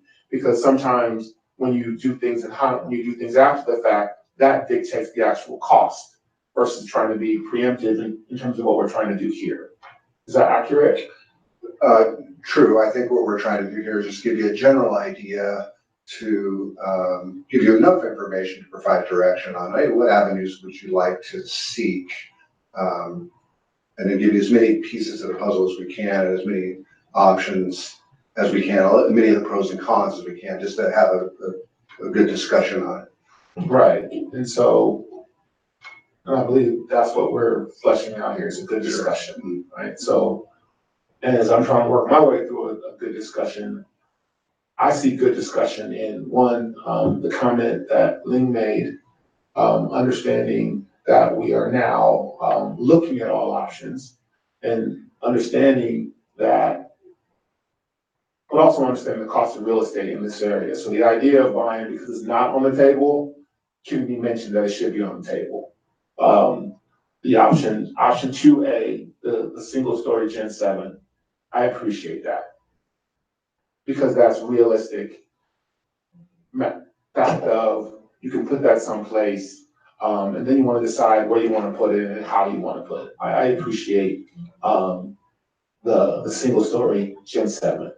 I also appreciate, the two-story Gen 7, because the cost approximation isn't exponential in comparison to what you talked about on the third story, even though the data was a little bit skewed, right? So option two A and option two B isn't a reasonable framework in terms of some of the fundamental pieces, right? And then, of course, option three, because you never know what's gonna be available, where it's gonna be available at in the city. But to have that as a cost comparison so that everyone can see that we've done our full due diligence. Now help me clarify option four, two-story Gen 7 at 16,000 feet versus option two B Gen 7 at 26,000 feet. Because somehow you came up with the ability that you could reduce the space 10,000 square feet and still possibly have a solution. Sure, and that was by placing superintendent's office and her staff at Milpitas High, the boardroom at Milpitas High. There was some conversation, the old theater, we're gonna reconfigure that old theater into like student use space, student union type of space. And I think the structure Cheryl was referencing had the dais in that. You could even do it where this setup is in that space and you could partition it off so people aren't causing any harm to it. And if kids wanted to have a court day or some sort of thing to use it, they could, but it could be a space that's blocked off. And then that rest of this room be used for student use during the day. So where you're saving the 10,000, you have nurses and those sorts of people that don't necessarily have to be tied to the district office. They could be satellite. They could be spread out amongst the district. I don't know our staffing ratio on nurses, but if it's 1 to 4 schools or 2 to 4 schools, you could have them dispersed throughout the district. That's where we save that 10,000 fees by utilizing accessible space on existing sites. Are you familiar with costs for renovating existing buildings, like industrial space? Right now, we did modernizations for classrooms primarily in Cupertino. Just before I left, we were $400 a square foot range, somewhere in there. It's pretty pricey. And you're seeking, define the direction that you're seeking. I would say if you can discount leasing a building, if you say, oh, that's off, I hypothesize, say that's off. Third story is too expensive. Explore, are there sites we could put Gen 7 buildings? Which sites would it be? Does it fit? What are the obstacles that you could bring back to us dealing with the city and road improvements and encroachment? And is it a residential? All those obstacles. We just didn't want to go too deep into that. If you said, oh, that's a no-go, we're not going to do that. So we're just seeking guidance on which options would you like more information on, and we can dig a little deeper and bring you even more information to kind of guide your decision making. So whatever options we decide for you to seek direction on, we are no longer going to hear about the other options. Is that correct? It's the will of the board. I'll seek more information on all options if you like. This is reasonably. I should have understood the question. So if we said option 2A and 2B and option 4, the next time you came back, you would talk about 2A, 2B, and 4. Correct. And that would be it. Correct. And then moving forward, we would never hear about option 1 or option 3 moving forward. If that's how you direct me, that's exactly how I'll proceed. Okay. I appreciate that. Thank you. Travis, and how much space do we need for our district office? Well, some of these sites are really large acreage wise, so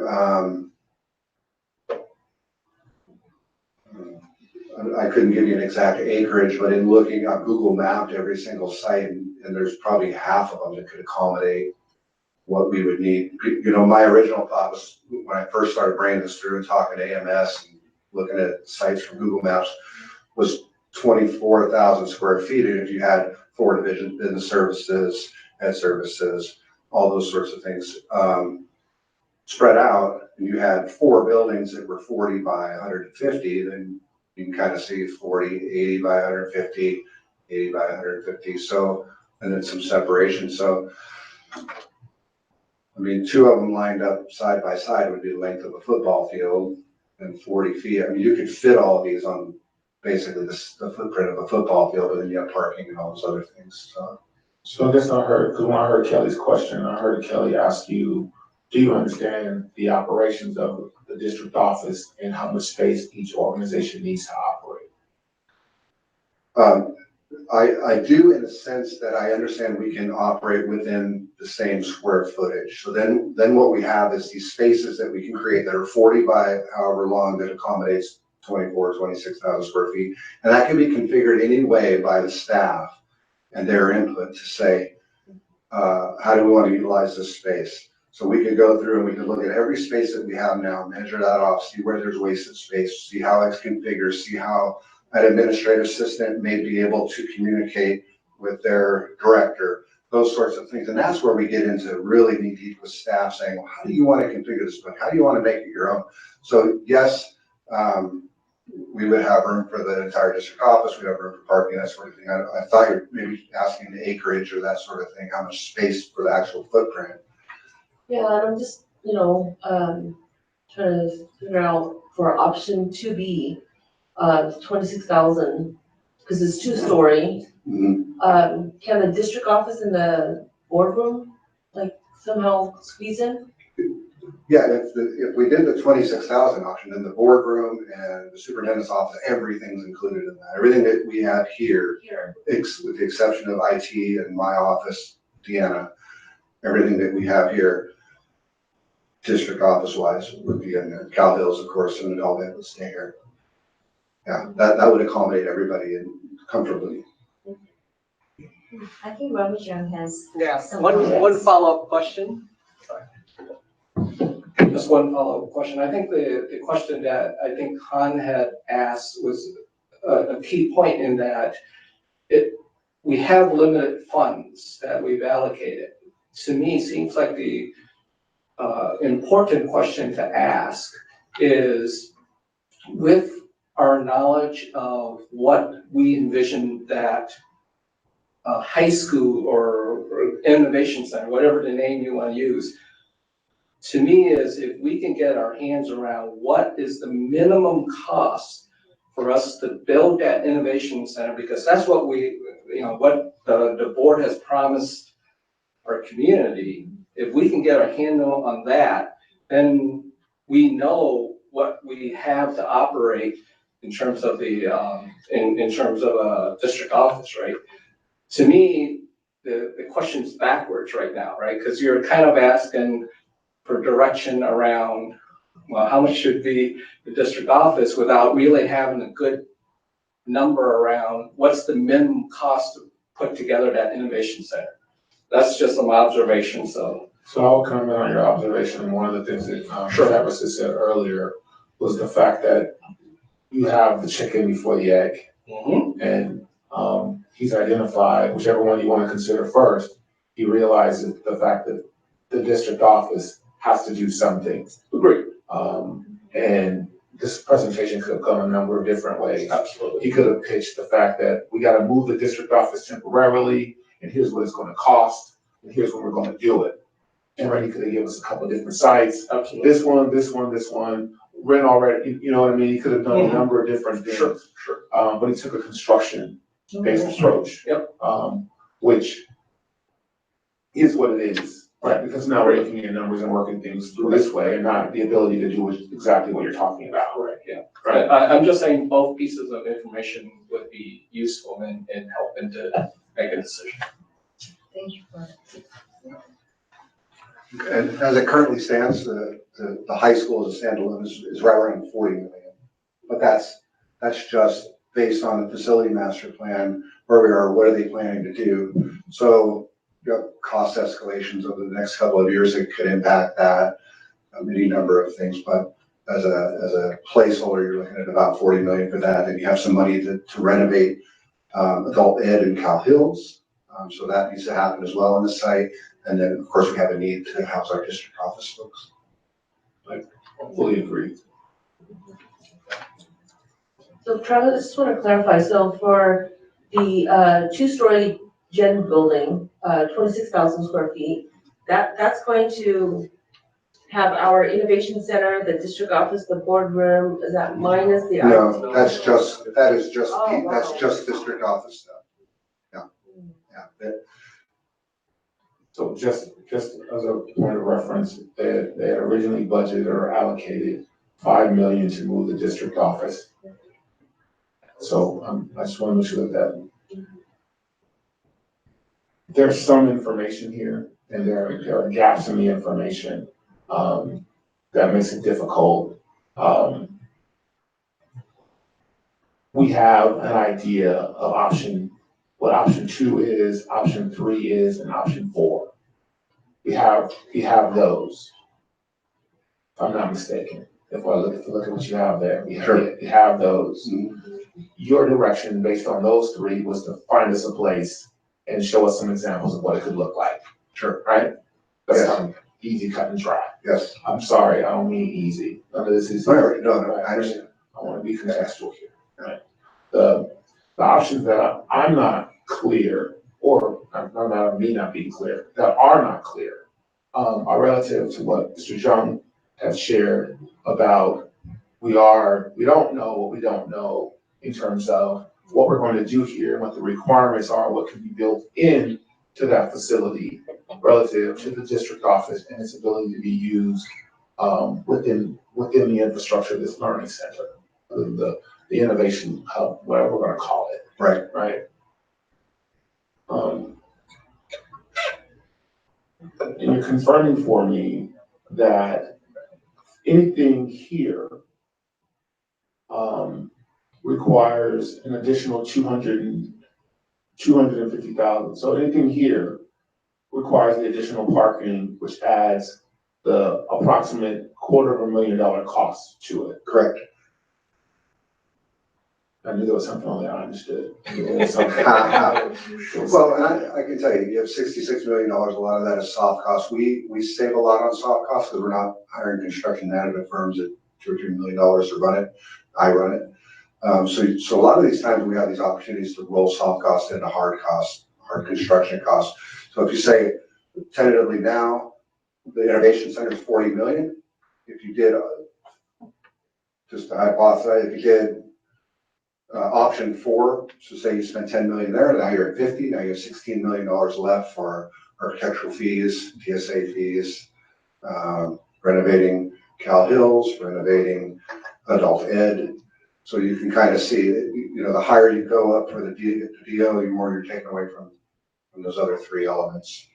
And so we do have a ballpark on the actual innovation center at 40 million. So it's known to the extent that we can know it at this stage of development schematic.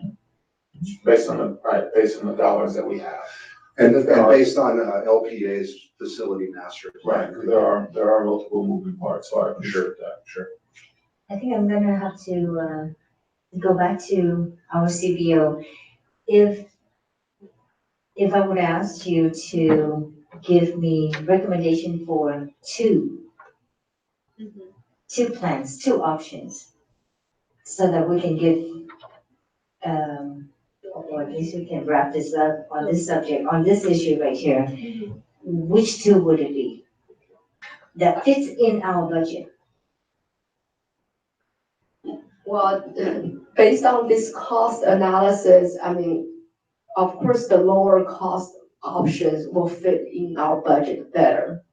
That will be option 4. That will be option 4 and option 2A. Yeah, either A or B, because they're not much difference. I mean, it depends on a single story or 2-story, but basically option A and option 2 is we relocated the district office to an existing school site, so we don't have to worry about the land, we own the land. And we just needed to build a Gen 7 building there, either a single story or 2-story. So that's so far the cheapest way to do. And the option 4 is similar thing. And we do basically we do a 2-story Gen 7 building at this site. No, it's Option still. 4, Uh-huh. that's still at a school site. That's So off-site. option 4 is also at the school site. It's the same as option 2A and B. It's just reduced by 10,000 square feet Okay. because of the distribution of staff to other sites. Right. So basically, the options provided here is, I see it's kind of like 2 options. Do you want the district office to stay at this site, or you would like the district office to relocate to an existing school site? That's kind of the difference, because move off-site to our. We're gonna have to ask you, would you like to stay here or would you like to move? Well, I would like to share with the board that we did an input meeting, and we actually hold the district office staff and with all the departments involved, and to ask them, hey, which option you like to choose if you have an option. I like to share with the board that actually 3 departments, they expressed their preference that they would like to stay here. The reason their concerns to move off-site is to worry about the traffic, because they know in the morning or like when the school in session, the morning traffic to go to school site is already sometimes is problematic. And then if we move the district office there, will that add additional burden on the traffic? And then the other thing is the commute. However, because right now we did not explore this option 2 yet. So if we figure out a location, like it will solve these concerns or solve these problems, that still could be a good option that we can present to the staff, because their concern is like parking and the traffic and commute. So if we can help to solve that problem, then that still helps. I'd like to speak to those. If I may, I think Wendy raises some good points about the traffic and commute. I know it is quite a burden for a lot of our team members, and it's not a burden that I see going away anytime soon. You look at, say the BART station, in 2018, they said it was gonna open in 2019. Now we're in 2019 and they're saying 2020. And who knows how long this is gonna keep getting pushed forward. And in the meantime, we're still stuck in traffic. So I think, I mean, while it's good to focus on the costs, as you know, I do care a lot about costs. There are also side benefits that are maybe not so immediately reflected in the chart, such as the commute. And I guess into the second thing I'd like to bring up, as I'm looking over all these options, I'm searching my own experiences for a lens with which to understand them and evaluate them. And I think back to actually a great course I took at UC Berkeley about landscape architecture and design and the history of that. And one of the theories is this idea of future-looking design and construction, where right now you're building something for today, but you also want to design in the option for expansion or changes in the future as a population grows or the needs grow. And as I look at our high school right now, we're having issues with overcrowding. And who's to say that at this new high school, we won't eventually run into those same issues where we're gonna say, oh, look, students are being crammed into classrooms, we don't have enough space. So what I'm thinking is that at that point, having the 3rd story built in preemptively might actually give us extra flexibility 10 or even 20 years down the road, where rather than just cramming in more portables and cramming in more students to kind of have a Band-Aid approach to overcrowding at this proposed site, it could lead in the option of, hey, let's start converting that 3rd story into additional classroom space, because at that point, it would be easier probably for the staff to maybe relocate somewhere else than for the students and families to start relocating Because if the commute and traffic is bad for us as a staff, it's even worse for our families and students. So while the cost there is higher, I actually do see a potential hidden benefit that can give us an additional option 10 or 20 years down the road. Can I say something? So there's a green question, visitor card. It's not a hidden benefit, it's a present, it's the method of presentation that doesn't show, an apples to apples comparison based on all variables that are included for each of the decisions. So it's not, if this presentation were different, not saying that it should have been different, but you hear the context of some of the conversation around 20,000 square feet, what's the actual usage, and having a better understanding of this site, and Mr. Young had referred to, which you can't have, and you came with the information that you have, which has been which has been very positive as a starting point to create this level of dialogue. So I'm very thankful for that.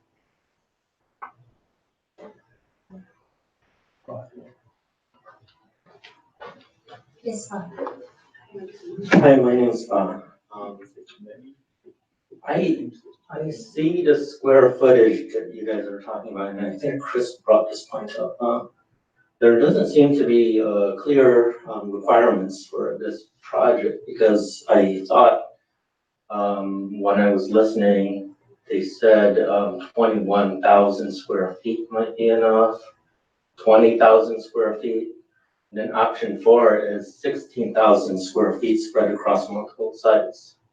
So you guys are talking about these numbers, but I don't think we solidify the exact square footage that we need, which would feed into all the budget requirements. And we don't have a sort of bracket in terms of budgets that we would like to spend on this project as well. So I see what he's trying to do here in terms of he's sort of submitting stuff on estimates, but I think we need to go back to the fundamentals and talk about exactly square footage, options for square footage, and if you want to split the campus or not. So just fundamental things like that needs to be talked about before we get to the actual budget numbers. Thank you, sir. Let me be clear on the 16,000 square feet is on one site. It's not 16,000 square feet spread among sites. That's just 16,000 on an existing school site where the other 10,000 can be distributed like we had discussed previously. So the cost per square foot is just high level. So high level to drive the conversation and to drive the decision-making and direction, because you can come in high level at this and look at some of these things and, in my opinion, $1,100 square foot, a lot of money when you need to build an innovation center. That's how so I'm looking at it from that lens. Is how would what could I eliminate quickly based on the data that's available? And it is apples to apples in the sense that it's 26,000. If you reduce it to 20,000, reduce them all to 20,000 and do the math, and it's the same variable. It's the square foot variable. And that's what we're trying to demonstrate. So 26,000 is what we came up as a committee to say, okay, we're a growing district, still growing. We may need space later. We may need that extra conference room or whatever. And then, like Michael said, if we built it here, then you have that much that if you did expand, and all of a sudden you need a comprehensive site again because of growth, those sorts of things. So really, this data just gives you, what are we looking at? High level, if we were to do this versus this versus this, to kind of help drive the decision and be able to eliminate maybe a couple right out the gate. So, the board, let's give or pick 2 or 3. I think narrow it down to 2 so that Travis can bring back the information that would help us understand better on the cost, the square footage. So here's what I know to be true. I know it's true as far as single story Gen 7, you 430. Option B, 2-story Gen 7, 500. I know those to be true wherever you do that. Correct. I don't know option one, 1,100 square feet, $1,100 per square foot to be true. So,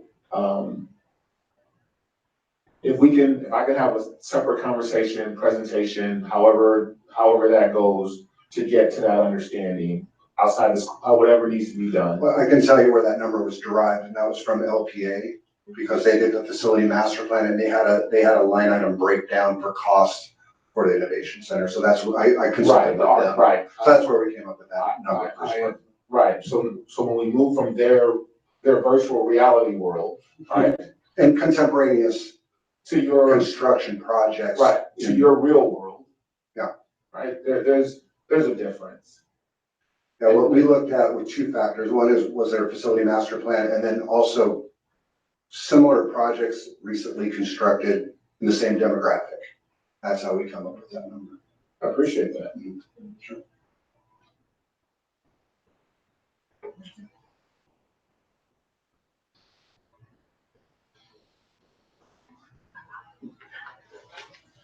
I don't know, I still like to explore option one and also option 2B. Yeah. I mean, I think, in one of the presentations that you mentioned, the modular, it was good for like 60, 70 years, something like that. And whereas an actual building, it was gonna last longer, that, I think that's, I don't know that I'd give it a detailed thing. I'm saying that the elements of construction are similar in that the modular building is set on a concrete foundation, mounted and permanently affixed to that foundation. It's built with a steel frame and a concrete deck, and all the interior elements are the same. So I would say they're comparable. I think before we were talking about portable, portable has a lifespan of about 30 years. Yeah, and that's what they call the shoebox, the brown shoebox, the 960 portable 32 by 40. so is this like It's a not that. scale shoebox then? Pardon? So it's more like the San Jose City College Extension. That's modular. So actually, I hear your discussions. Now I'm thinking maybe we can come back, staff can come back with for option one. And we can explore more options under option one to see if there are any way, maybe we can use the modular building and to build what we want the program. And then that way will be cheaper than this 1,100 per square footage. And then we come back with that information and then to give you an eye and to compare with option two. So that way you can have another lens to look at it. How about that? Because I think that could be an option, because right now this 1,100 per square footage is really based on the LPA's master planning. When they do the master planning, they're thinking we're build a brand new custom design building. Definitely that is expensive. But if the Gen 7, the modular building can serve the same purpose we want for the program here, that definitely will lower our cost. And then but that can only do 2 stories. So the question is, if we do Gen 7 here with 2-story, how we still would do we still have a space we can build another Gen 7 building for district office? So that could be another option, sort of. If it's okay using a Gen 7 for the innovative high school, then that potentially changes everything on the site, because if that's the case, I would probably clean out a whole bunch of these buildings and build a Gen 7 village and include Cal Hills and adult ed in that. Because the cost to renovate those two is gonna be similar. I mean, you have demo and abatement and all those things, so, I mean, that option 5A, but my understanding was we didn't want to use the modular building for the innovative high school. If that's the case, that changes the dynamic immensely. Then I could come back with another option, which would likely be demolish the Cal Hills and adult ed wing, level all of this and start from scratch with Gen 7 two-story buildings and make them configure to what we need. I'm throwing that out. I'm not the curriculum guy. I'm not the guy that understands programming and all that, but I do understand construction. I understand that would be an efficient way to get a lot of square footage in the footprint that we have currently here. We would have to relocate everybody in the interim somewhere. We're doing it in phases, which is also a possibility. So I would like to thank you for, before you even said that, it was coming to me, what does this Gen 7 world look like in terms of different opportunities and configurations? Because I can tell you there are a number of business partners in the city of Milpitas that are looking at this innovation center and determining if they're going to be part of our pathway partners. And so our ability to meet the needs of the community, to make sure whatever this is, isn't an eyesore. Right. In this part of the community, because there will be some community revitalization based on what goes up here. Sure. Right. So, but not knowing what the possibilities are, and even, I appreciate Superintendent, you mentioning that the fact that the Summer City College campus had a bio lab there says that we can't walk away from the idea of seeing what that Gen 7 two-story village possibility looks like. Scott, can you scroll back up to the two-story ones? And what's the comparison to Folio? Folio is about Gen 7? between 800 and 900 a square foot right now. So it's similar. It's similar in that it's a defined shape. Both of them are a defined shape. A Folio is a two-story. It's an L. This is a two-story. It's a straight run. But that building right there, the top and the bottom both could be 40 feet wide and infinity long as one open space, the way it's built. You put bowling out if you want. So how do you configure it? I'm just not real familiar with what curriculum's being put in this building. If you're talking about doing welding and auto shop, of course, it's not gonna work. If you're talking about you're doing coding and you're doing technology stuff or anything that gets 500 kids hired at Tesla when they graduate, those sorts of jobs, absolutely you can configure this to that because you have 40, however long you want it, with no cross members, it's open space, and you decide where the walls go.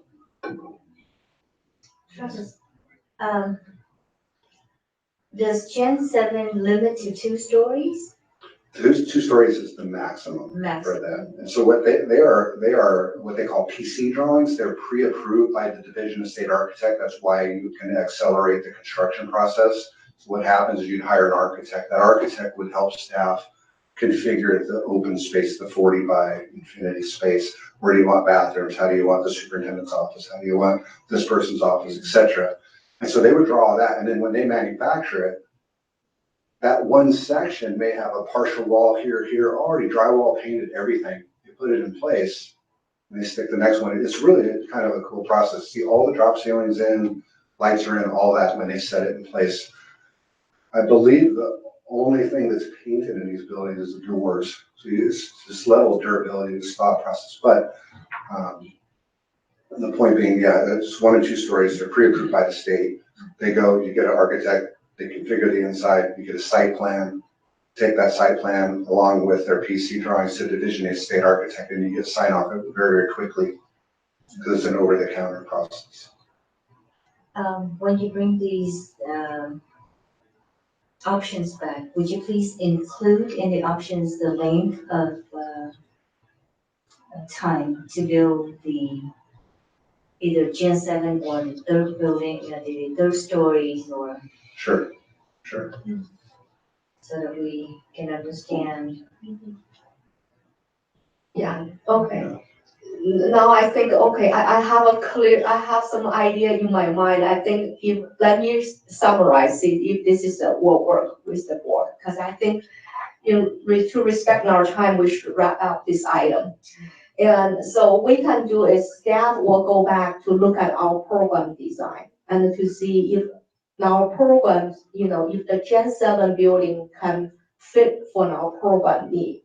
And if that works, and then we can provide an option, what if we do Gen 7 building here and for the program and also for the district office and what that cost will look like. and make that an option for you to consider next time. And versus we have option 2 and also the 3rd floor, so on and so forth. Because I think if we can go back to look at our program design and find out actually the Gen 7 building can meet our program, needs facility-wide, that definitely changed the whole thing, as Travis mentioned. It'll give us more options and more ways to look at this location here. Will that work for the board? Works for me. Works for me. I'm okay with that. Okay. Chris? 3 is we. Okay, then we'll work on that and then we'll come back with this item.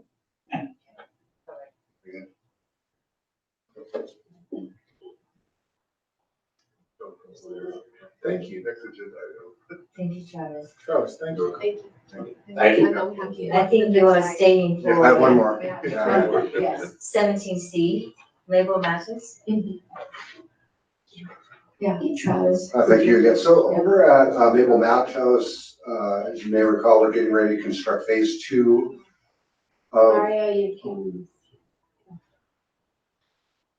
Thank you. We, Mario can. Thank you. Sorry, Carl. That's okay.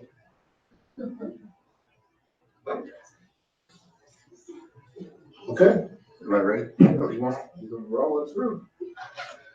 Okay, Maple Mountain, we're about to start construction of phase 2, which is 3 more classroom buildings and a multi-purpose building. And that multi-purpose building originally designed to mimic Pomeroy, and speaking with staff, and their programmatical needs, they would like to move the stage for where you see here, which would have been the original location, typical stage like Pomeroy, to what you see in the next slide, which is stage on the side. Staff feels that is makes for better engagement with the parents and with students. They're closer to whatever it is that's going on stage. The parents are able to see their child if their child goes up and does a performance or gets an award or that sort of thing. And so staff requested this change. We want to make you aware of it, just so you're not taken by surprise that this change is occurring to move that stage there. Construction costs, probably a wash on that portion. On the next slide, they requested something that's actually an addition, and that's an exterior stage. This is a generic rendering of what that would look like, a concrete stage on the outside. This particular stage, we would include in design, but the school site and their parent group would fundraise to absorb the cost of this change, since it's not typical of our multi-purpose district-wide. We wanted to inform you of those requested changes from staff due to programmatic needs. Be happy to answer any questions. And to add to what Travis is sharing here, last night, Chris and I, in the State of the District presentation to the Matos PTA, we talked about this change, and along with Principal Jackie Wilfelbiger, we talked about the change and we talked about the vision and how, can you go back to the other one, please? And how moving the stage here and not necessarily making it as extravagant with those walls on the side, and making it so that it's something that is also an area that can be used as not just a stage, because it would be lower than what's already planned for. It could be used as a learning space as well. And the location allows for, as Jackie said last night, allows for parents to be closer to the stage so they can see their kids. It allows for the audience to feel more a part of what's happening on stage, which is why then it also becomes more conducive to doubling as a learning area. And so we shared that with the PTA last night, and if you go to the next one. And this exterior stage location would allow for the entire school to be present for any assembly that was occurring. It also allows for community-based theatrical productions. And what we conservatively estimated is that the potential cost change would be about $500,000. And when Wendy, myself, Travis, Jackie, and Shin Sung met over at Palmer to discuss the changes that we would like to see at Matos, given that it's not exactly within our budget. And as we go through each of the different projects that are planned and the different needs of every site, just about every single site has something that they want that costs more than what's budgeted.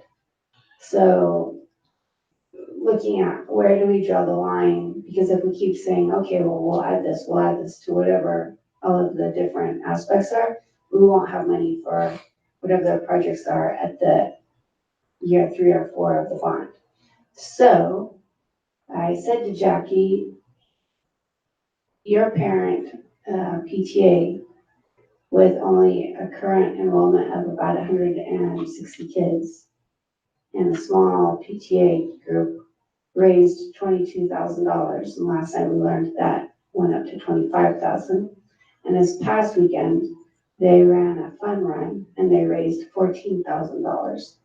So they are very capable of raising the money to allow for the changes. And they didn't say no, they're very interested. I told them that I would work alongside them with how you do a campaign from the information that I've gathered over the last year or so and learning how to do a capital campaign. And so this would be an opportunity for the parents to be a part of this change.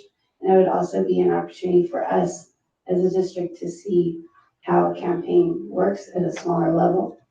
And then also helps us to develop capacity in our PTAs for building campaigns. So we wanted to share this with you, and it's something that the parent community of Matos is very interested in supporting.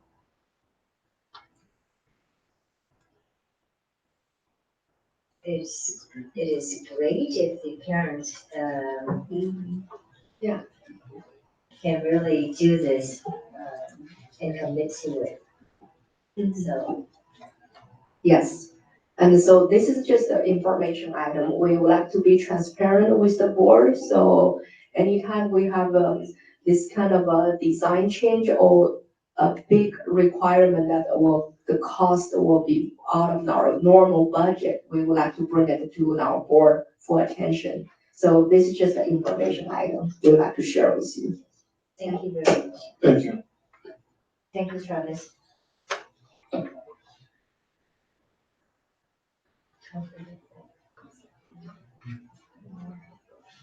So we're good to move on to 18A. Approved resolution 2020.21 supporting participation in census 2020. Superintendent. The census 2020 begins in January, and it is a civic obligation. It is not a political one. And the County Office of Education has been doing a big campaign for school districts to have what they need to do their part in the census 2020, as far as making sure that parents all have the information that they need about what the census means. And part of the reason why the County of Santa Clara is really pushing that we make sure our parents are informed is that, and actually throughout California, is that funding from the federal level is based on the numbers of people in your space. So school districts stand to lose funding from the federal government if there isn't an appropriate count of the citizens and people who live here in our district. So it's our obligation to make sure that we get the information out, and the county office has provided this census 2020 resolution, and it's something that I wanted to bring to the board for approval, so that we can we can use it as an entryway for, or as a announcement to our community that we're here to provide the information that we need to provide to our parents about the census and the importance of taking part in it.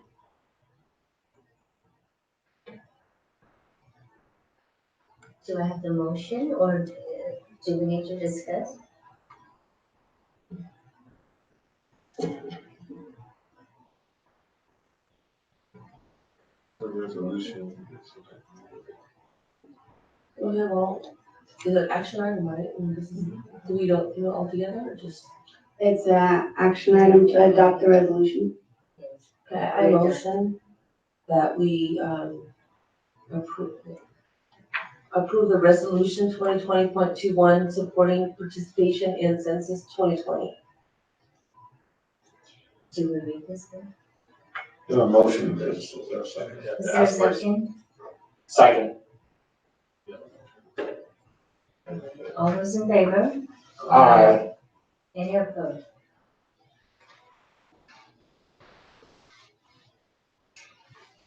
Superintendent, do we read this for the records or? If you, we're okay? you don't have, you're not required to read resolutions, but if you would like to, you can. No, it's okay. Motion carries. Thank you. Thank you. Okay, we're moving on to item 19. On item 19, since Parwinder is waiting, and I wanted to pull,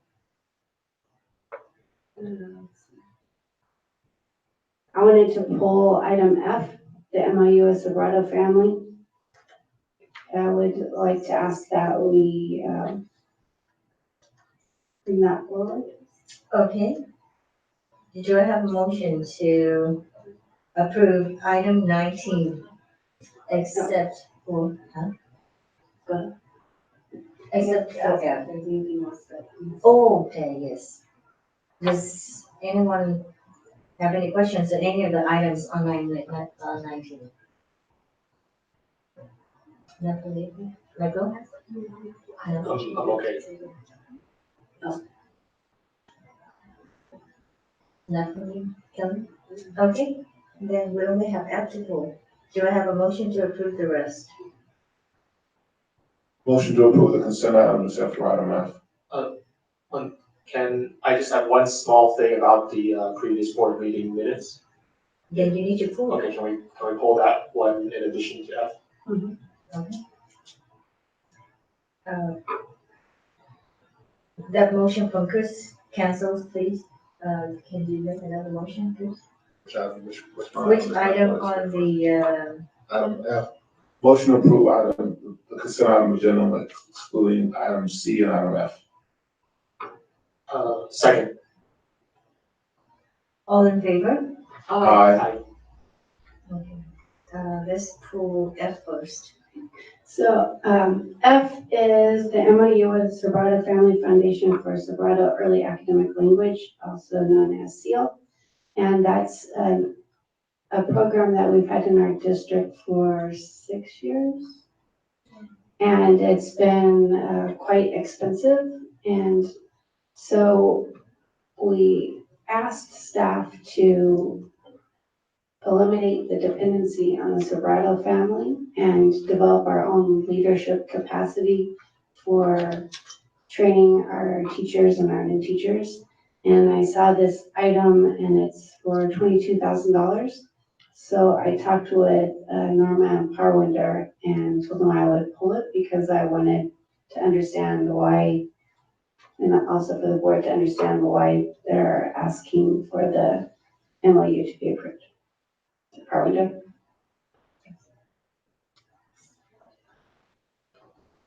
Let's get past this along, it's the timeline.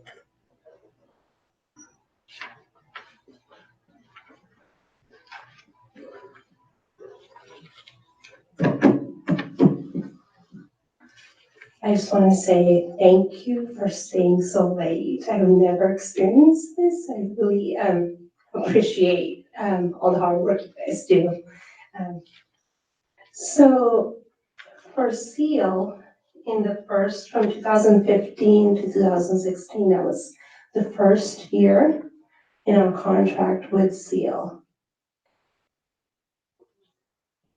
And our up to 2018 and 2019, that was our last cohort of teachers at the elementary schools, which are Kirtner, Spangler, Burnett, Weller, and Pomeroy. Randall, not the dual immersion teachers that went through the training. So it was done in layers. For early literacy, English learners, and all the strategies, and the program components.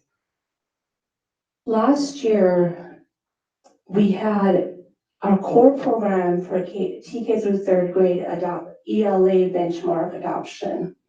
So in the years before, our teachers didn't have a strong common core ELA program. So SEAL came in place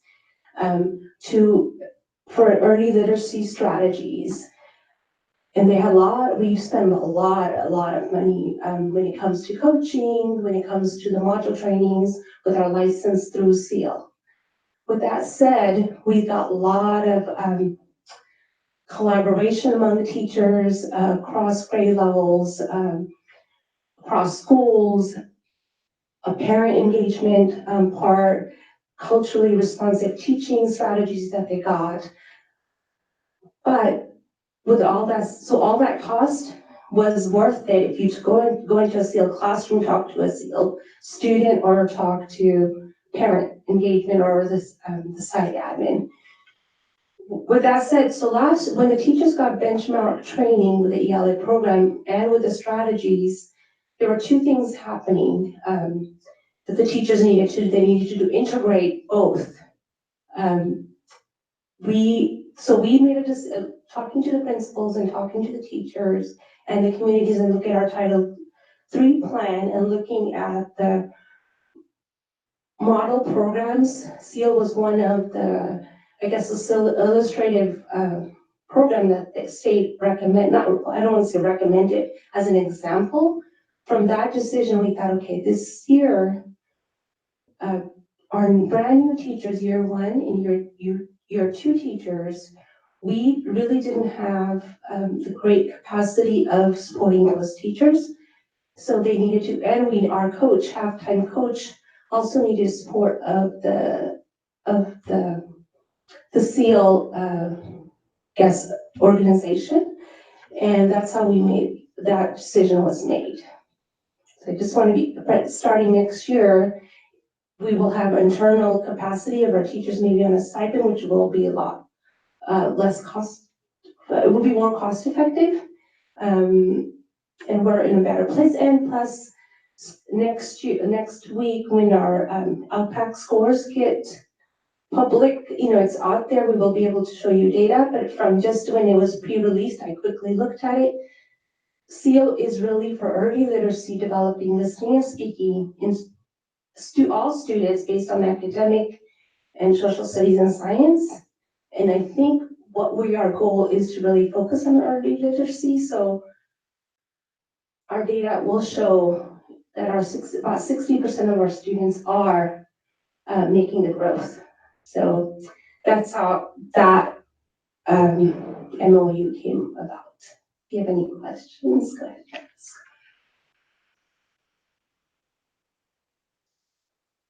Any questions? It would be unfair to ask you the questions. Thank you for sharing your experience and the methodology behind the decision to ask. Thank you. Thank you. Sorry, you have to stay so late. I think you give me a better understanding and appreciation of the hard work that you guys did. Thank you. Likewise. You're welcome back.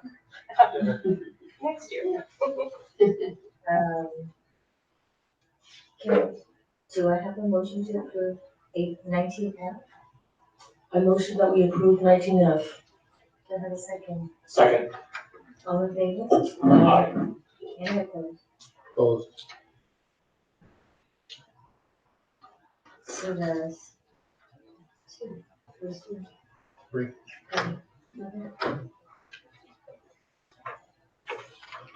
Okay.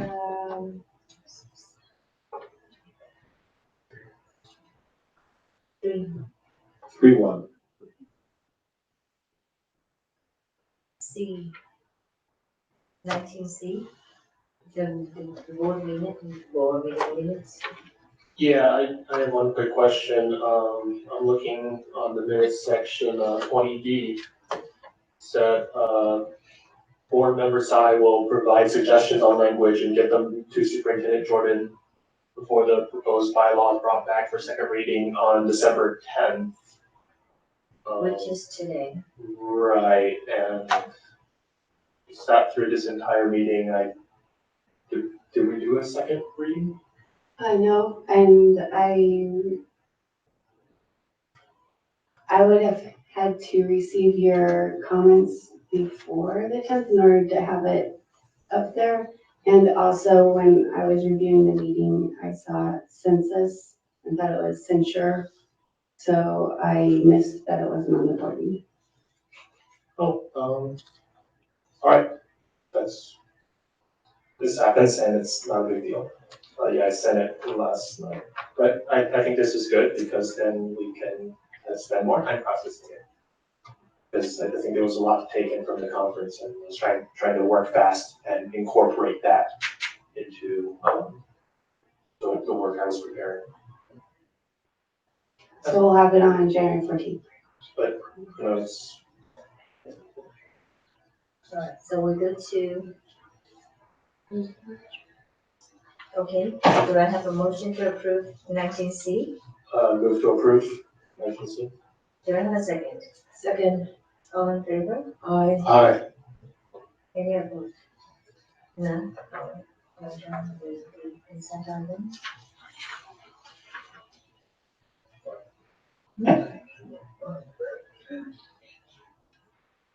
Okay, dates of future board meetings. We have a meeting on January 14, 2020. Study session starting at 5 p.m., closed session at 6, open session at 7, and it's here in this boardroom.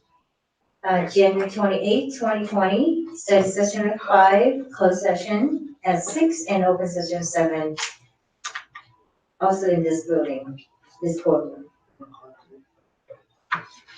I don't know, did you read it in?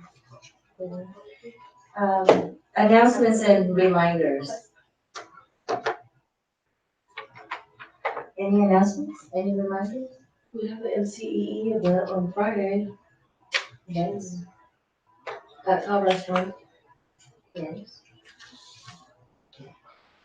I'd like to have a moment of silence to remember Jenny Weisgerber, a great man who served the district so much, who touched so many hearts in so many ways.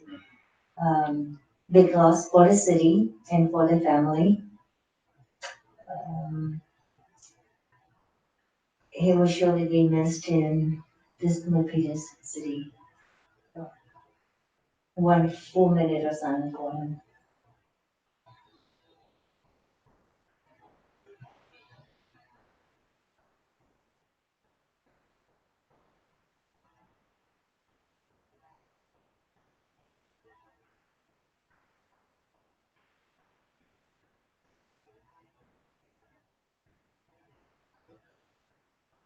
Thank you.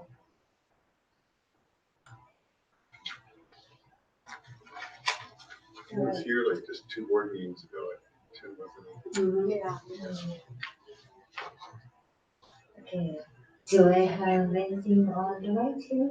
No, you mentioned the MCE dinner, I'm sorry. Okay. Anything on the left?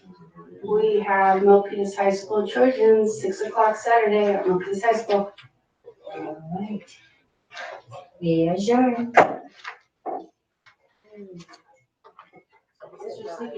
We did. Turn it off.